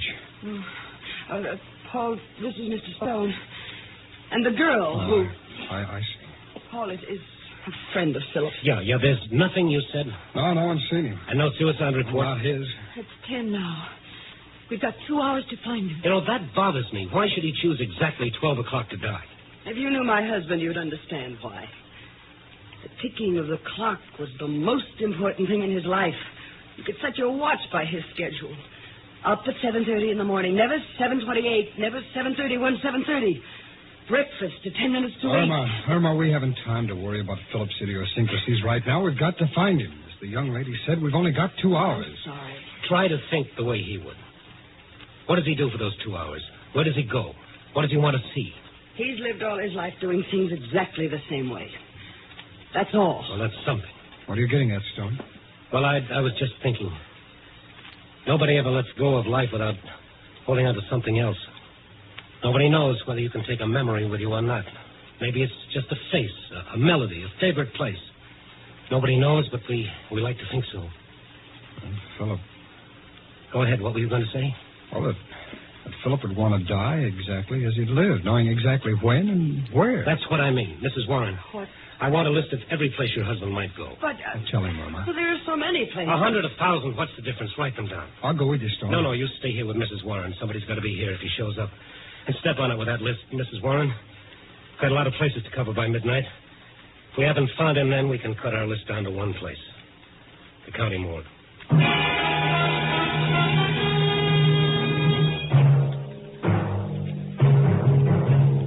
Night Beat stars Frank Lovejoy as Randy Stone.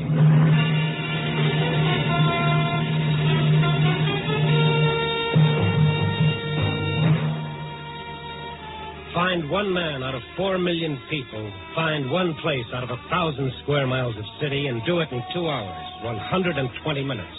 A long chance? Compared to our job, a buck on the Irish sweepstakes was money in the bank.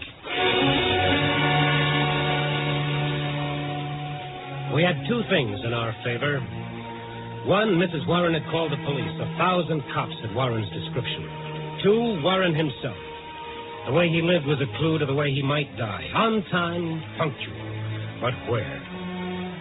The first place on this list was a little restaurant where he sometimes ate. They knew him there, all right. Mr. Warren? Yes, I know him. Has he been in here tonight? Tonight? Yes, tonight. I see you don't know Mr. Warren very well. Mr. Warren comes here on Tuesday evenings only. This is Monday. Cross off one place. Go to the next. Yes, they knew Mr. Warren. No, he hasn't been in tonight. This is Monday. He comes here only on Fridays. Grab a cab and hurry on. Watching the minutes go by. Watching Ruthie die a minute at a time. Telling her no matter how bad we were doing, the cops would find him for sure. The cigar store, where he stopped for cigarettes, missed him by an hour. The newsreel theater. Sure, an old customer, but he comes on Wednesday for the new weekly show. Ruthie wanting to call Mrs. Warren again to see if the police had found him yet, but no time. 40 minutes gone, an hour lost, going down the list. Hey, kid. No, not right now. Listen to me. Every night a man stops by here. His name is Warren. Oh, I know. What about him? Oh, has he been here tonight? Sure. Hey, what gives with that guy? What do you mean? Well, any other night he's by here 6 o'clock sharp. Tonight he comes past after 10. Buys a paper, a late edition. He's never done that before. In fact, I never seen him after 6. Which way did he go? Did he say anything to you? Nothing. All he does is buy the paper, walk away, and then he throws the paper away like he don't want it in the first place. Which way did he go? Straight up Michigan, that way. You got to admit it's unusual. Yes, I admit it. Thank you. Come on, Tabby, move.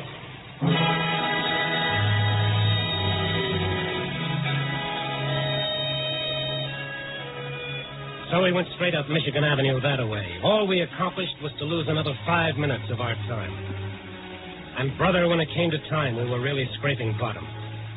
Those ever-loving cops were becoming more important by the second. One by one, we kept scratching names off the list. The cafeteria, where he sometimes stopped for coffee, but not tonight. The drugstore, where he stopped for stamps, but not tonight. Then the last place on the list, the very last. A little cocktail lounge on Michigan Avenue. One of those shishi joints where the lights are so soft and low you can't watch the bartender watering the booze. Our 2 hours were just about all used up.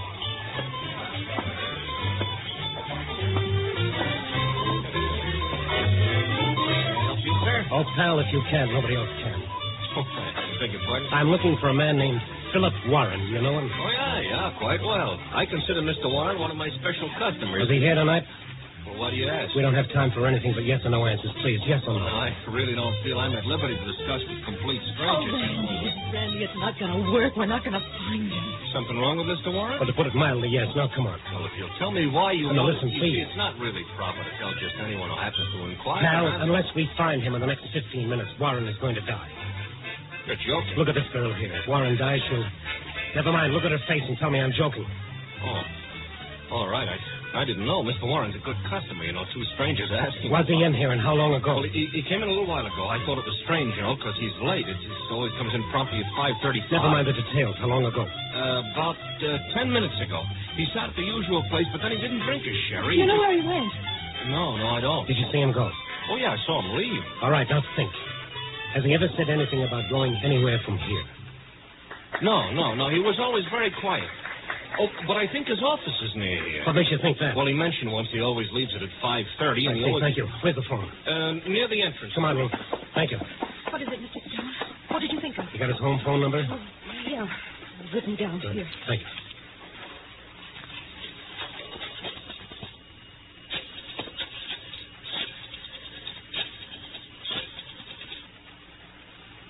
Why are you calling there? I want to know where his office is. But why? All his life, punctual, methodical. Everything to him was a habit.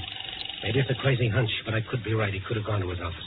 Yes, you could be right. Come on. Answer. They've got to be there. They said they'd stay. They don't answer. Ruth, do you remember where his office is? Must be on your records. I don't remember. Oh, but we can go and get it. There's no time. Try it again. They're not there. I told them to stay there, the fools. What? The phone directory. I'd have a business listing for him. Warren. Philip Warren. Is it? No, only his home phone, the number I just called. Mr. Stone. What? If Mrs. Warren isn't home, she might have gone to the police. Maybe they found him. That could be it. Keep your fingers crossed that they found him alive.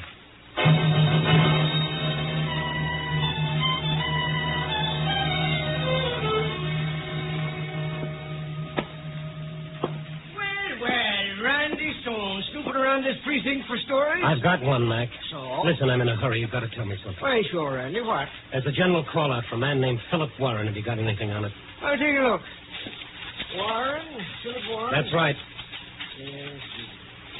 Oh, Mac, come on. No, nothing here on that name, Randy. Nothing. Mac, you're crazy. The call went out this afternoon. Every precinct has got it. Well, this is one of them, but there ain't a thing here. Take a look for yourself. Here's the sheet. No, I'll take your word for it, Mac. Listen, put out a call right away. He's got to be picked up.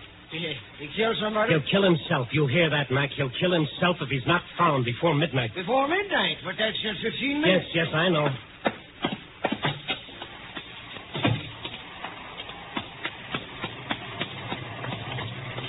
What did they say?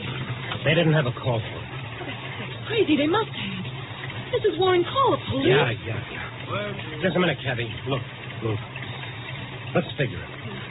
That last cocktail lounge, the bartender said Warren came in every evening at 5:35, that he left his office at 5:30. That makes his office a 5-minute walk from the cocktail lounge. And what he said to me, remember? What? He said he liked to sit in his office and listen to the chimes from the tower above his office. Tower. 5 minutes from that cocktail lounge on Michigan Avenue. Look at the avenue. The Wrigley building. The clock in the Campanile Tower. Ruth, that's got to be it. We've got 10 minutes to get there and find the office. Cabby, Wrigley building, fast.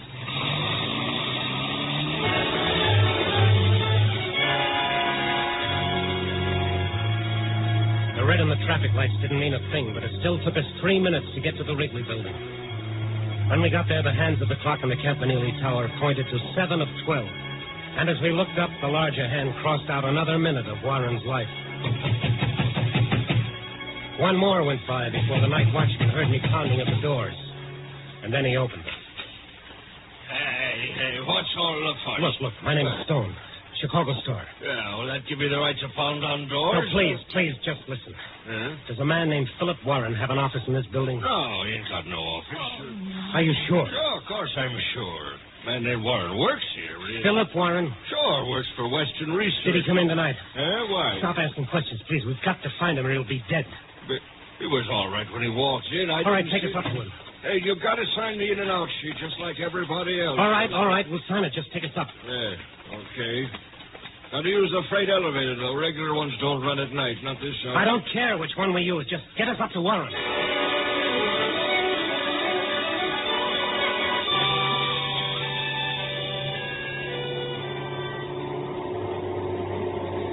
I stopped looking at my watch while that freight elevator droned its deadly way up to the floor where Warren had his office. And then at last, we were there. Western Research Office is right down that way. I'll just... You'll call the police. Huh? Call the police. Tell them you're calling for me to get here as soon as they can. Oh, sure, okay. Thank you. Come on, Ruth. There it is. There's no light inside. It's open. There's no one here. Find the light switch. Yes. I can't. All right, never mind. I'll light a match. What's the matter? I thought I saw someone at the desk when you lighted that match. All right. Follow me. Look. Mrs. Warren. What are you doing here? Well, I thought of the same thing you did, and I... Irma, you still here? Yes, Paul. Mr. Stone is here, too. Stone? Yes. Good. Turn on the light, Paul. Why wasn't the light on in the first place? Well, we thought if Philip came here and saw a light, he wouldn't come in. That's right, Stone. We called the police. They had nothing yet, so we came here. We thought that... You called the police? We just couldn't stay home and do nothing. The police didn't tell you anything, huh? No, everyone's looking for Philip. I'll ask you nice, Paul. Where is he? I don't understand. Let's stop playing patty cake. Where is he? I tell you, we don't know. Sure you do. Well, you're one of his best friends. Where is he? Come on, give. Well, we don't know where he is. We came here for the same reason You you never did. called the police about your husband like you said. You didn't want them to find him. You're insane, both of you. Come on, Paul, boy. Tell me where he is. I tell you, I don't know. Now, let's try it again. Come on. Stone, you're... Never mind me. Let's stick to the subject of the moment. Where is he? I told you. Where is he? All very neat and clean, wasn't it? Let the old boy kill himself. Just don't do a thing about it. Stop it, Stone, stop You it. tell me when, Paul. How much insurance was he going to leave to your lady friend? You sure it isn't one of those non-cancelable policies, Paul? You know some of them don't pay off on suicide. Tell me where he is. Tell me. Stop it. He's on the tower. Top of the building. I saw him. He's going to jump. Here's your boyfriend, Mrs. Warren. Catch! The tower, Ruth. Come on. The elevator. No time. Tower's only 2 flights up. Come on, I'll need you.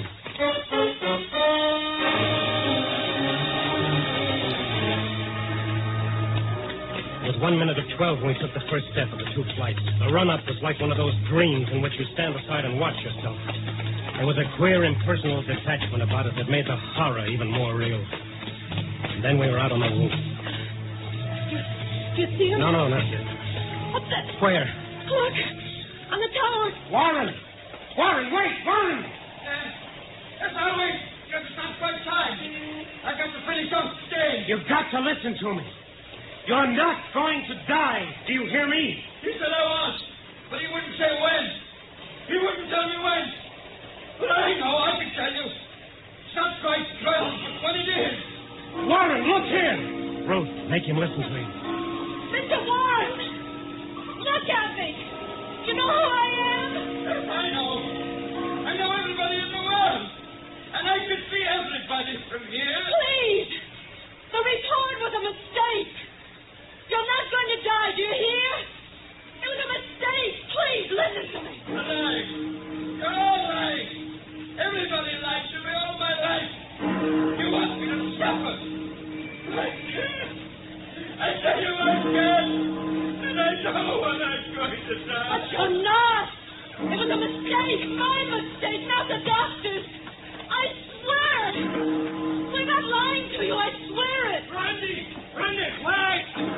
Oh, murdering him. Get your boys ready, Mac. They're all set. But him, what about him? Keep talking, Will. He's watching you. Keep talking. Mr. Warren, you're all right. Do you hear? You're not going to die. He said I was. He told me. It was a mistake.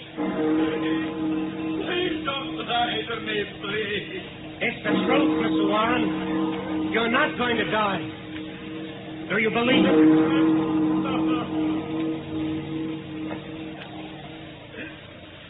Thank heaven. Thank heaven. You can get him now, Mac. He'll hold on until your boys reach him.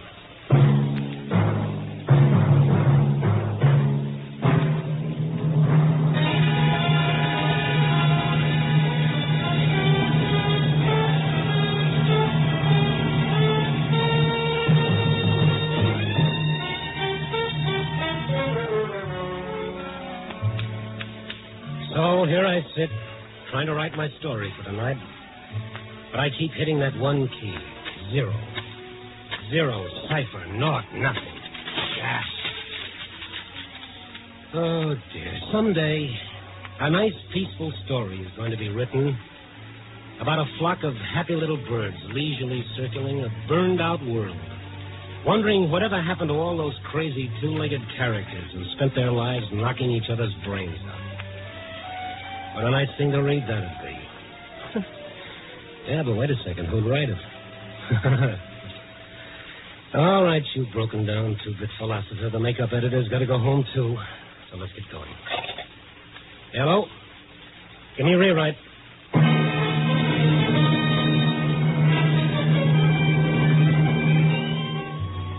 Night Beat, a new dramatic series, stars Frank Lovejoy as Randy Stone. Tonight's story was written by Russell Hughes. Night Beat is edited by Larry Marcus and directed by Warren Lewis.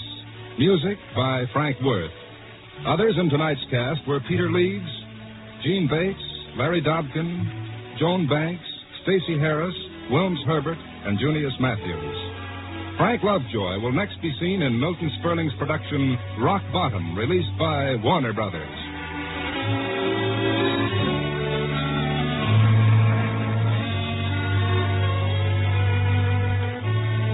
Listen next week at this same time and every week as Randy Stone searches through the city for the strange stories waiting for him in the darkness. The stories that come out of the shadows to find their way into Night Beat.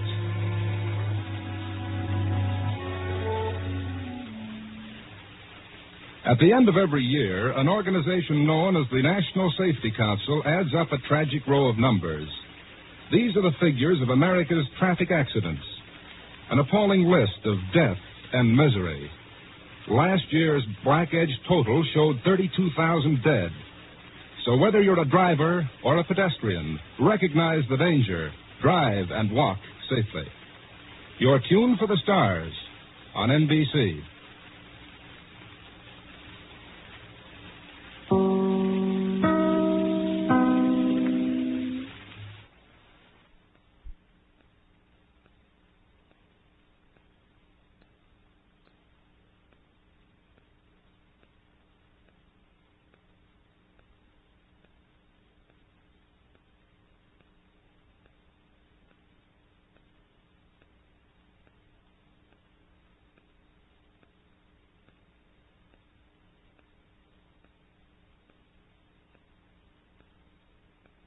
From Hollywood, the Hollywood Radio Theater.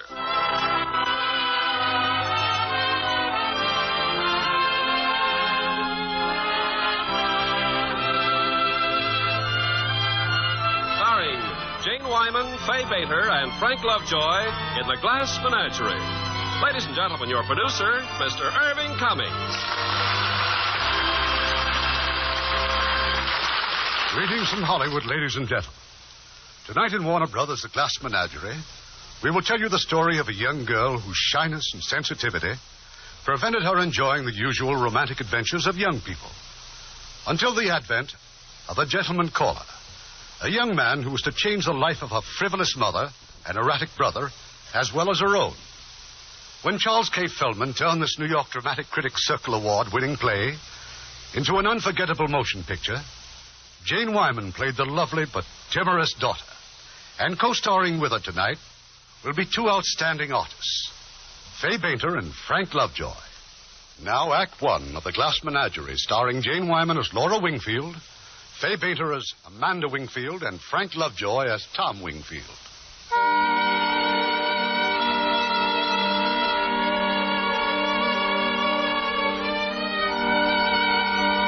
Far out on the Atlantic Ocean, a lonely little freighter butts her way through the murky seas. It's long past midnight. The decks are deserted, except for the young man who stands his watch. These are the quiet hours when a man plays solitaire with a deck of old cards in his heart. He remembers places and people. I remember the city, the washed-out, weary middle of it, and a certain alley, and the grimy brick walls concealing furious and desperate living in the dark and shabby rooms we called our place of residence. It was the light on my sister's collection of glass that first caught my eyes when I woke up in the morning. Little glass animals as fragile as Laura herself. Rise and shine, Laura. Laura, honey, tell that brother of yours to get up. Tom, it's time to get up. It's after 7. Rise and shine. I'll rise, but I won't shine. Tom, apologize to Mother. What for? Well, you made her very angry last night, but if you'll apologize, then she'll start speaking. Her not speaking, that's such a tragedy? Oh, Tom, please. All right, I'll tell her I'm sorry. Laura, honey, didn't I ask you to go to the delicatessen for some butter? Yes, Mother. Well, just a quarter of a pound of butter and tell him to charge. Mr. Schultz makes such a terrible face when I say that. And, honey, try to look like a lady on the street. We don't want to imitate our common neighbors, now do we? But I'm not going to meet anyone, Mother. If you take that attitude, Laura, you never will. I watched Laura from the bathroom window, limping down the street, timid, frightened, hoping no one would see her. She'd been like this always. Maybe it was all because of her leg and the limp. I'm not sure. Your breakfast ready. You better get up if you... Oh, I forgot. I'm not talking to you. Mother, I apologize. I'm sorry we quarreled. I make myself hateful to my children.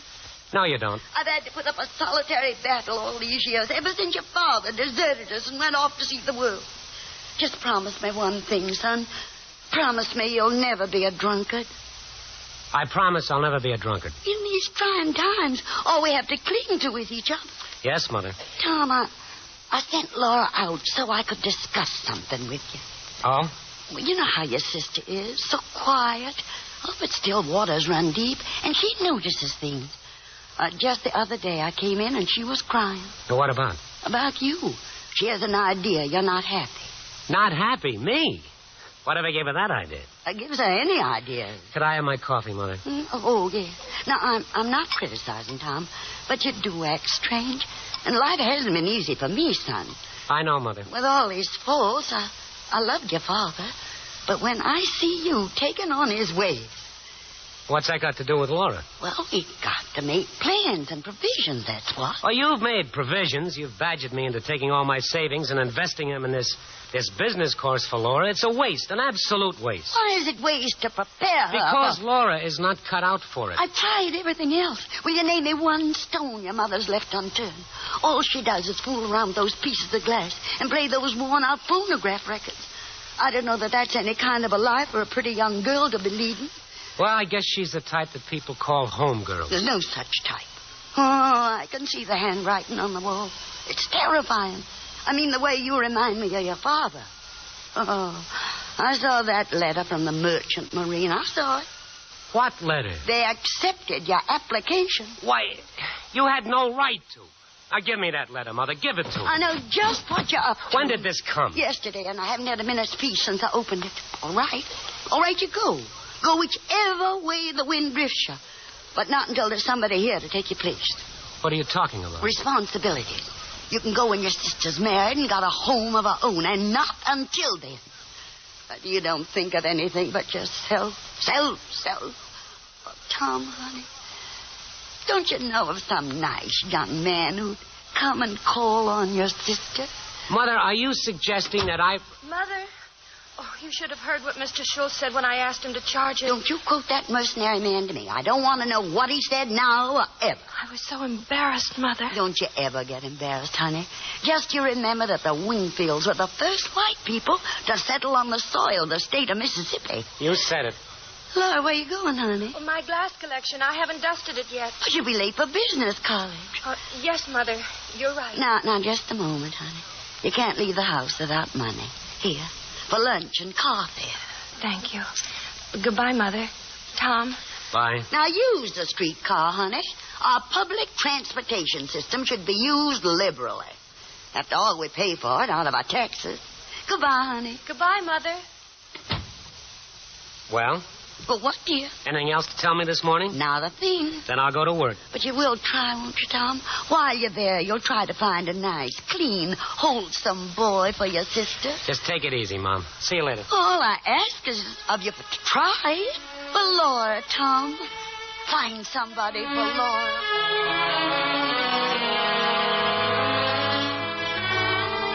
And so our days began.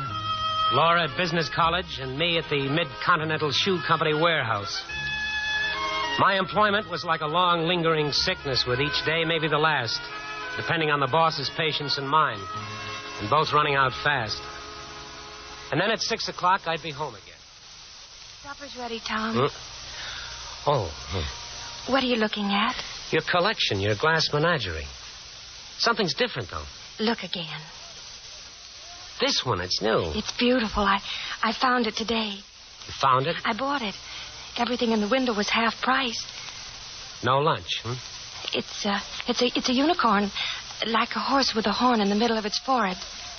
It's pretty, Laura. It's real pretty. How was school? All right, I guess. Supper's ready, Tom. Eating too fast, Tom. You know what happens if you don't chew your food? Yes, Mother. Now, animals, they have secretions in their stomach which enable them to digest their food without chewing. But human beings must chew their food before they swallow it down. I prefer to gulp. Don't you want to give your salivary glands a chance to function? You know what I really want, Mother? I want peace. And peace has got very little to do with my salivary glands. My salivary glands are getting along fine. Now, please, just leave me alone. You are not excused from the table. I'm going to get a cigarette. You smoke too much. I'll bring the coffee, Mother. Oh, no, honey, no. Just resume your chair, little sister.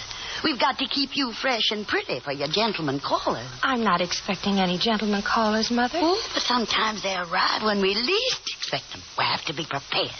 Fortunately, when I was your age, I understood the art of conversation. I'll bet she did. I remember one Sunday afternoon in the Blue Mountains. Oh, no, not again. Oh, let her tell it, Tom. We've heard it 500 times. She loves to tell it. I'm listening, Mother. Yeah, what about that Sunday in the Blue Mountain? Only one Sunday afternoon, mind you, I received 17 gentlemen callers. And I entertained them all there at our plantation in Blue Mountain. I tell you, they were some of the most prominent men in the Mississippi Delta. But it wasn't enough in those days for a girl to have a pretty face and a graceful figure. You had to have a nimble wit and a tongue to meet all occasions. Well, I remember how every one of my gentlemen called. It went on and on and on. And every time she told it, her eyes would shine and she'd be thrilled and happy just thinking about it. And that one night, mind you, I received 9 serious proposals of marriage. Do you know something? I could have married J. Duncan Fitzhugh. It's a very interesting story, Mother. But what did I do? I went right out of my way and picked your father. Just think of it. I could have been Mr. J. Duncan Fitzhugh, Jr. I'll clear the table, Mother. You stay fresh and pretty, darling. How many gentlemen callers do you suppose we're going to entertain this evening? I don't think there'll be any, Mother. Now, what? Well, you must be joking. My word, there must have been a flood. There must have been a tornado. Oh, there's no flood, Mother. There's no tornado. I'm just not as popular as you were in Blue Mountain. Mother's afraid, Tom. Mother's afraid I'm going to be an old maid. Don't you ever use that expression, honey. I don't care for it. What's that you're writing, Tom? Is it an answer to the Merchant Marine? It's poetry, Mother. Believe it or not, sometimes I write poetry. You think you can sell it? Let me see. No, I'd rather not. Why do you always hide things from me? Because unless I do, there isn't a thing, not a single thing in this house I can call my own. You just lower your voice. I got something to say to you. I've had enough. I'm going on. Now, you listen to me. I'm at the end of my patience. Well, where do you think I'm at? Don't you think I have any patience to reach the end of, Mother? You don't care about us. I'm only your mother, but you should care about your sister a little. That's what you should. All you think of is yourself. Yeah, that's right. Just myself. I'm crazy about that warehouse. I'm in love with mid-continental shoes. Think I want to spend the rest of my life in that icebox interior with those fluorescent tubes, but I go. And every morning you come in yelling, rise and shine, rise and shine. I think how lucky dead people are, but I get up and I go. How dare you raise your voice to your mother? You see that picture? Father's picture? Well, if self were the only thing I thought of, Mother, I'd be where he is. Gone as far as the system of transportation reaches. Only right now I can only go as far as the movies. I don't believe you go to the movies at all. You're right. You're absolutely right. I go to opium dens. Dens of vice and criminal hangouts. I'm a hired assassin. I carry a Tommy gun and a violin case. I'm leading a double life. By day, I'm a poor warehouse worker, but by night, I'm a dynamic czar of the underworld. Mother, my enemies plan to dynamite the place. Oh, no. Oh, yes. And they're going to blow us all up. And you'll go up over the Blue Mountains. And you'll go on a broomstick. Up on a broomstick with 17 gentlemen callers trailing behind you. Tom! There. Now, you see what you've done? Smashed one of our pretty little animals. Laura, I'm sorry. It was an accident. Oh, yes, I know it. It's just an accident. Good night, Mother. I'll never speak to you again as long as I live. Do you hear me? Never. Not until you apologize.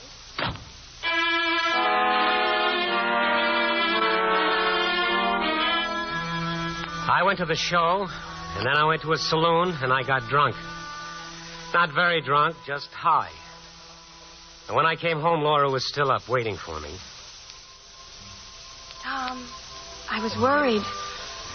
I just went to the movies. I saw everything twice. They had a magician on that stage. Wonderful. It was amazing. He sold souvenirs, and I bought one for you. It's a scarf. It's a magic scarf. Oh, it's lovely, Tom. He waved it over a cage. And he changed canaries into goldfish. Isn't that a pretty scarf? It's beautiful. I wish it were big enough to cover this whole ugly world. The world isn't ugly, Tom. While I was waiting for you, I listened to the music. They're still playing. The music? Oh, yeah. Down the street, the dance hall. It was beautiful. The whole world was beautiful. You know that magician? He had the wonderfulest trick of them all. What was it? Well, they nailed him in a packing house, and he got out of it without removing a single nail. There's a trick that come in handy for me. Get me out of that warehouse. Martin, what? Shh. You'll wake Mother. You'll pay her back for all those rise and shines. Laura, you know it doesn't take much intelligence to get yourself nailed up in a box. But who in the world ever got out of one without removing one single nail? Tom. Look at him there on the wall. You got out, didn't you, Father? You got out all right. Sometime I'm going to buy a medal and I'm going to hang it on that picture frame. My father was a hero. He did an heroic deed. Tom. Mm-hmm. Nothing. Good night, Tom.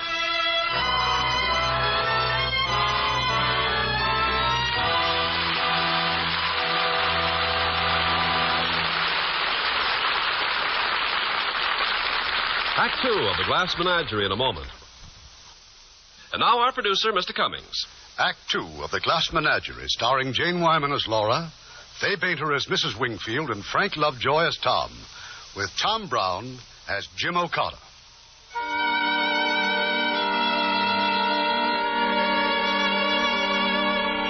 The young man thinks about his past. The young man who stands watch on a scrubby little freighter, 3,000 miles away from the scenes that live so vividly in his memory. Laura never told us about her failure at business college. How one day she simply left her class and limped out of the building and never returned. It was weeks, however, before Mother discovered her. Mother, is anything the matter? Why are you staring at me? I went to business college today to find out how my daughter was getting along. Oh. Yes, oh. I'm sorry, Mother. Why, it isn't the money I care about. It's all my hopes and ambitions for you. Just gone up the spout. Laura, where were you? Where did you go when you were supposed to be in your classroom? I just went walking, Mother. Just walking, huh? Deliberately trying to wear yourself out. I didn't walk all the time. Sometimes I went inside places to rest. Inside where? Oh, the library and the park. Lately, I've been spending my afternoons in the big glass house where they grow tropical flowers. Tropical flowers? Laura, what are we going to do for the rest of our lives? Just sit in this room and watch the parades go by? Amuse ourselves with a glass menagerie? Laura, what is there left for us but dependency for the rest of our days? Oh, I won't be dependent, Mother. I'll go out and find work. Work? What work? I know so well what becomes of unmarried women who aren't prepared to occupy a position in life. Barely tolerated spinsters living on some brother's wife or sister's husband. Stuck away in some little mousetrap of a room, eating the crust of humility all their lives. Is that the future we've mapped out for ourselves? Oh, no. Well, I declare it's the only alternative I can think of. Of course, some girls get married. Honey, that's what we're going to do. We're going to get you married. But, Mother, I'm crippled. Don't use that word. How many times have I told you never to use that word? You just have a slight defect, that's all. Hardly noticeable. People have a slight defect, but they cultivate other things to make up for it. They develop charm and vivacity and charm. Girls who aren't cut out for a career in the business world usually end up married to some nice young man. But, Mother, who would want to marry... You're not a cripple. Walk, Laura. Walk. You walk. I want to see you walk. Walk around this room. Go on, walk. You're not crippled. You're not. You're not.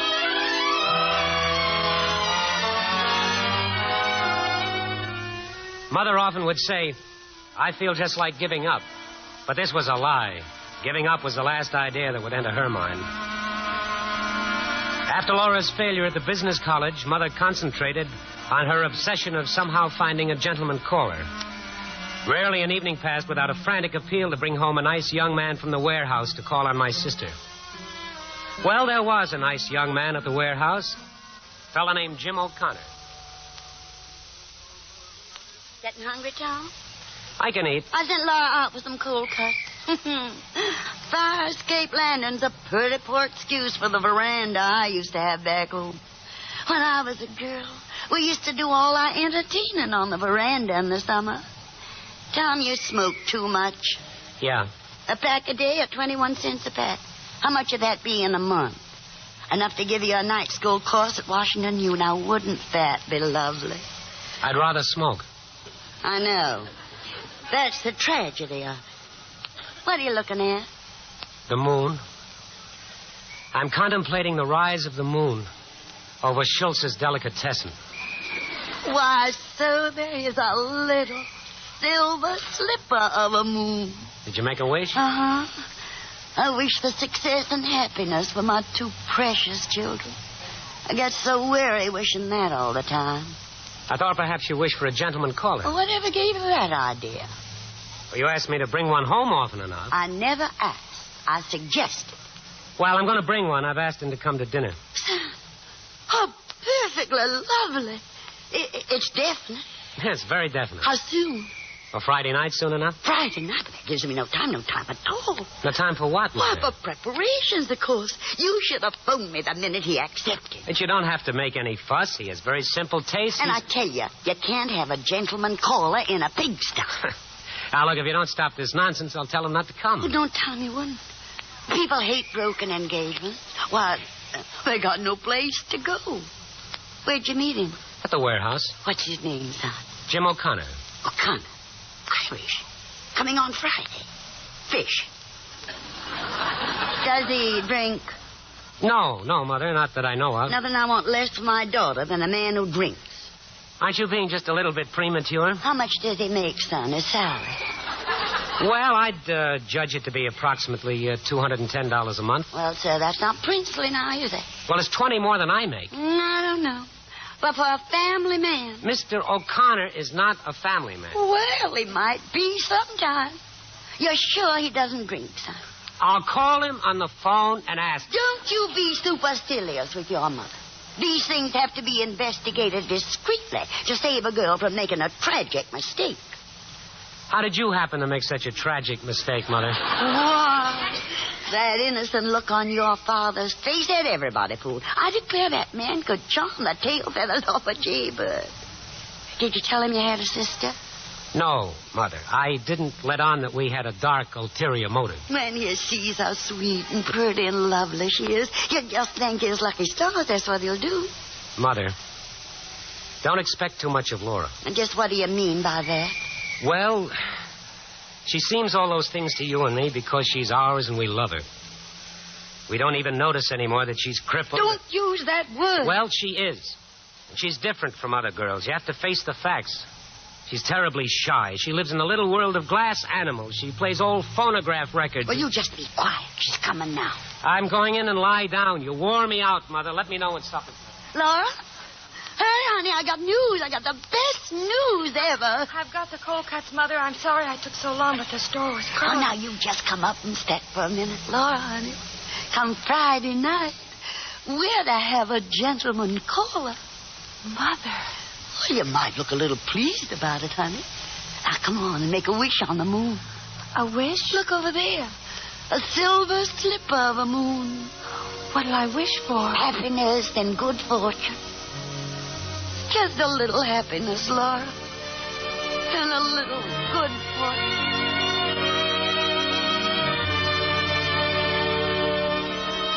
That was Tuesday. And from Tuesday to Friday, Mother never stopped. Her preparations for the gentleman caller included, of course, a new dress for Laura. And Mother made the dress herself. There. All finished, Laura, honey, and I must say you look like a dream. It's lovely, and thank you, Mother. Well, honey, I believe you're trembling. But it's just that you make me so nervous. Now, how'd I make you nervous? Well, all this fuss, you make it seem so important. I declare, I don't understand you at all. Every time I try to do anything the least bit different for you, you always seem to set yourself against. Oh, I'm sorry, Mother. Oh, that's better. Now go look at yourself in the mirror. No, wait. What are you doing? Improvements, honey. They're called gay deceivers. Well, I won't wear them. You will? Well, why should I? You make it seem as though we were setting a trap. We are. All pretty girls are traps. Pretty traps. Men expect them to be. And now, young lady, go look at yourself. Pretty as an angel on a postcard. I still wish we didn't have to fuss so much. What's his name, Mother? O'Connor. Jim O'Connor. I declare I never...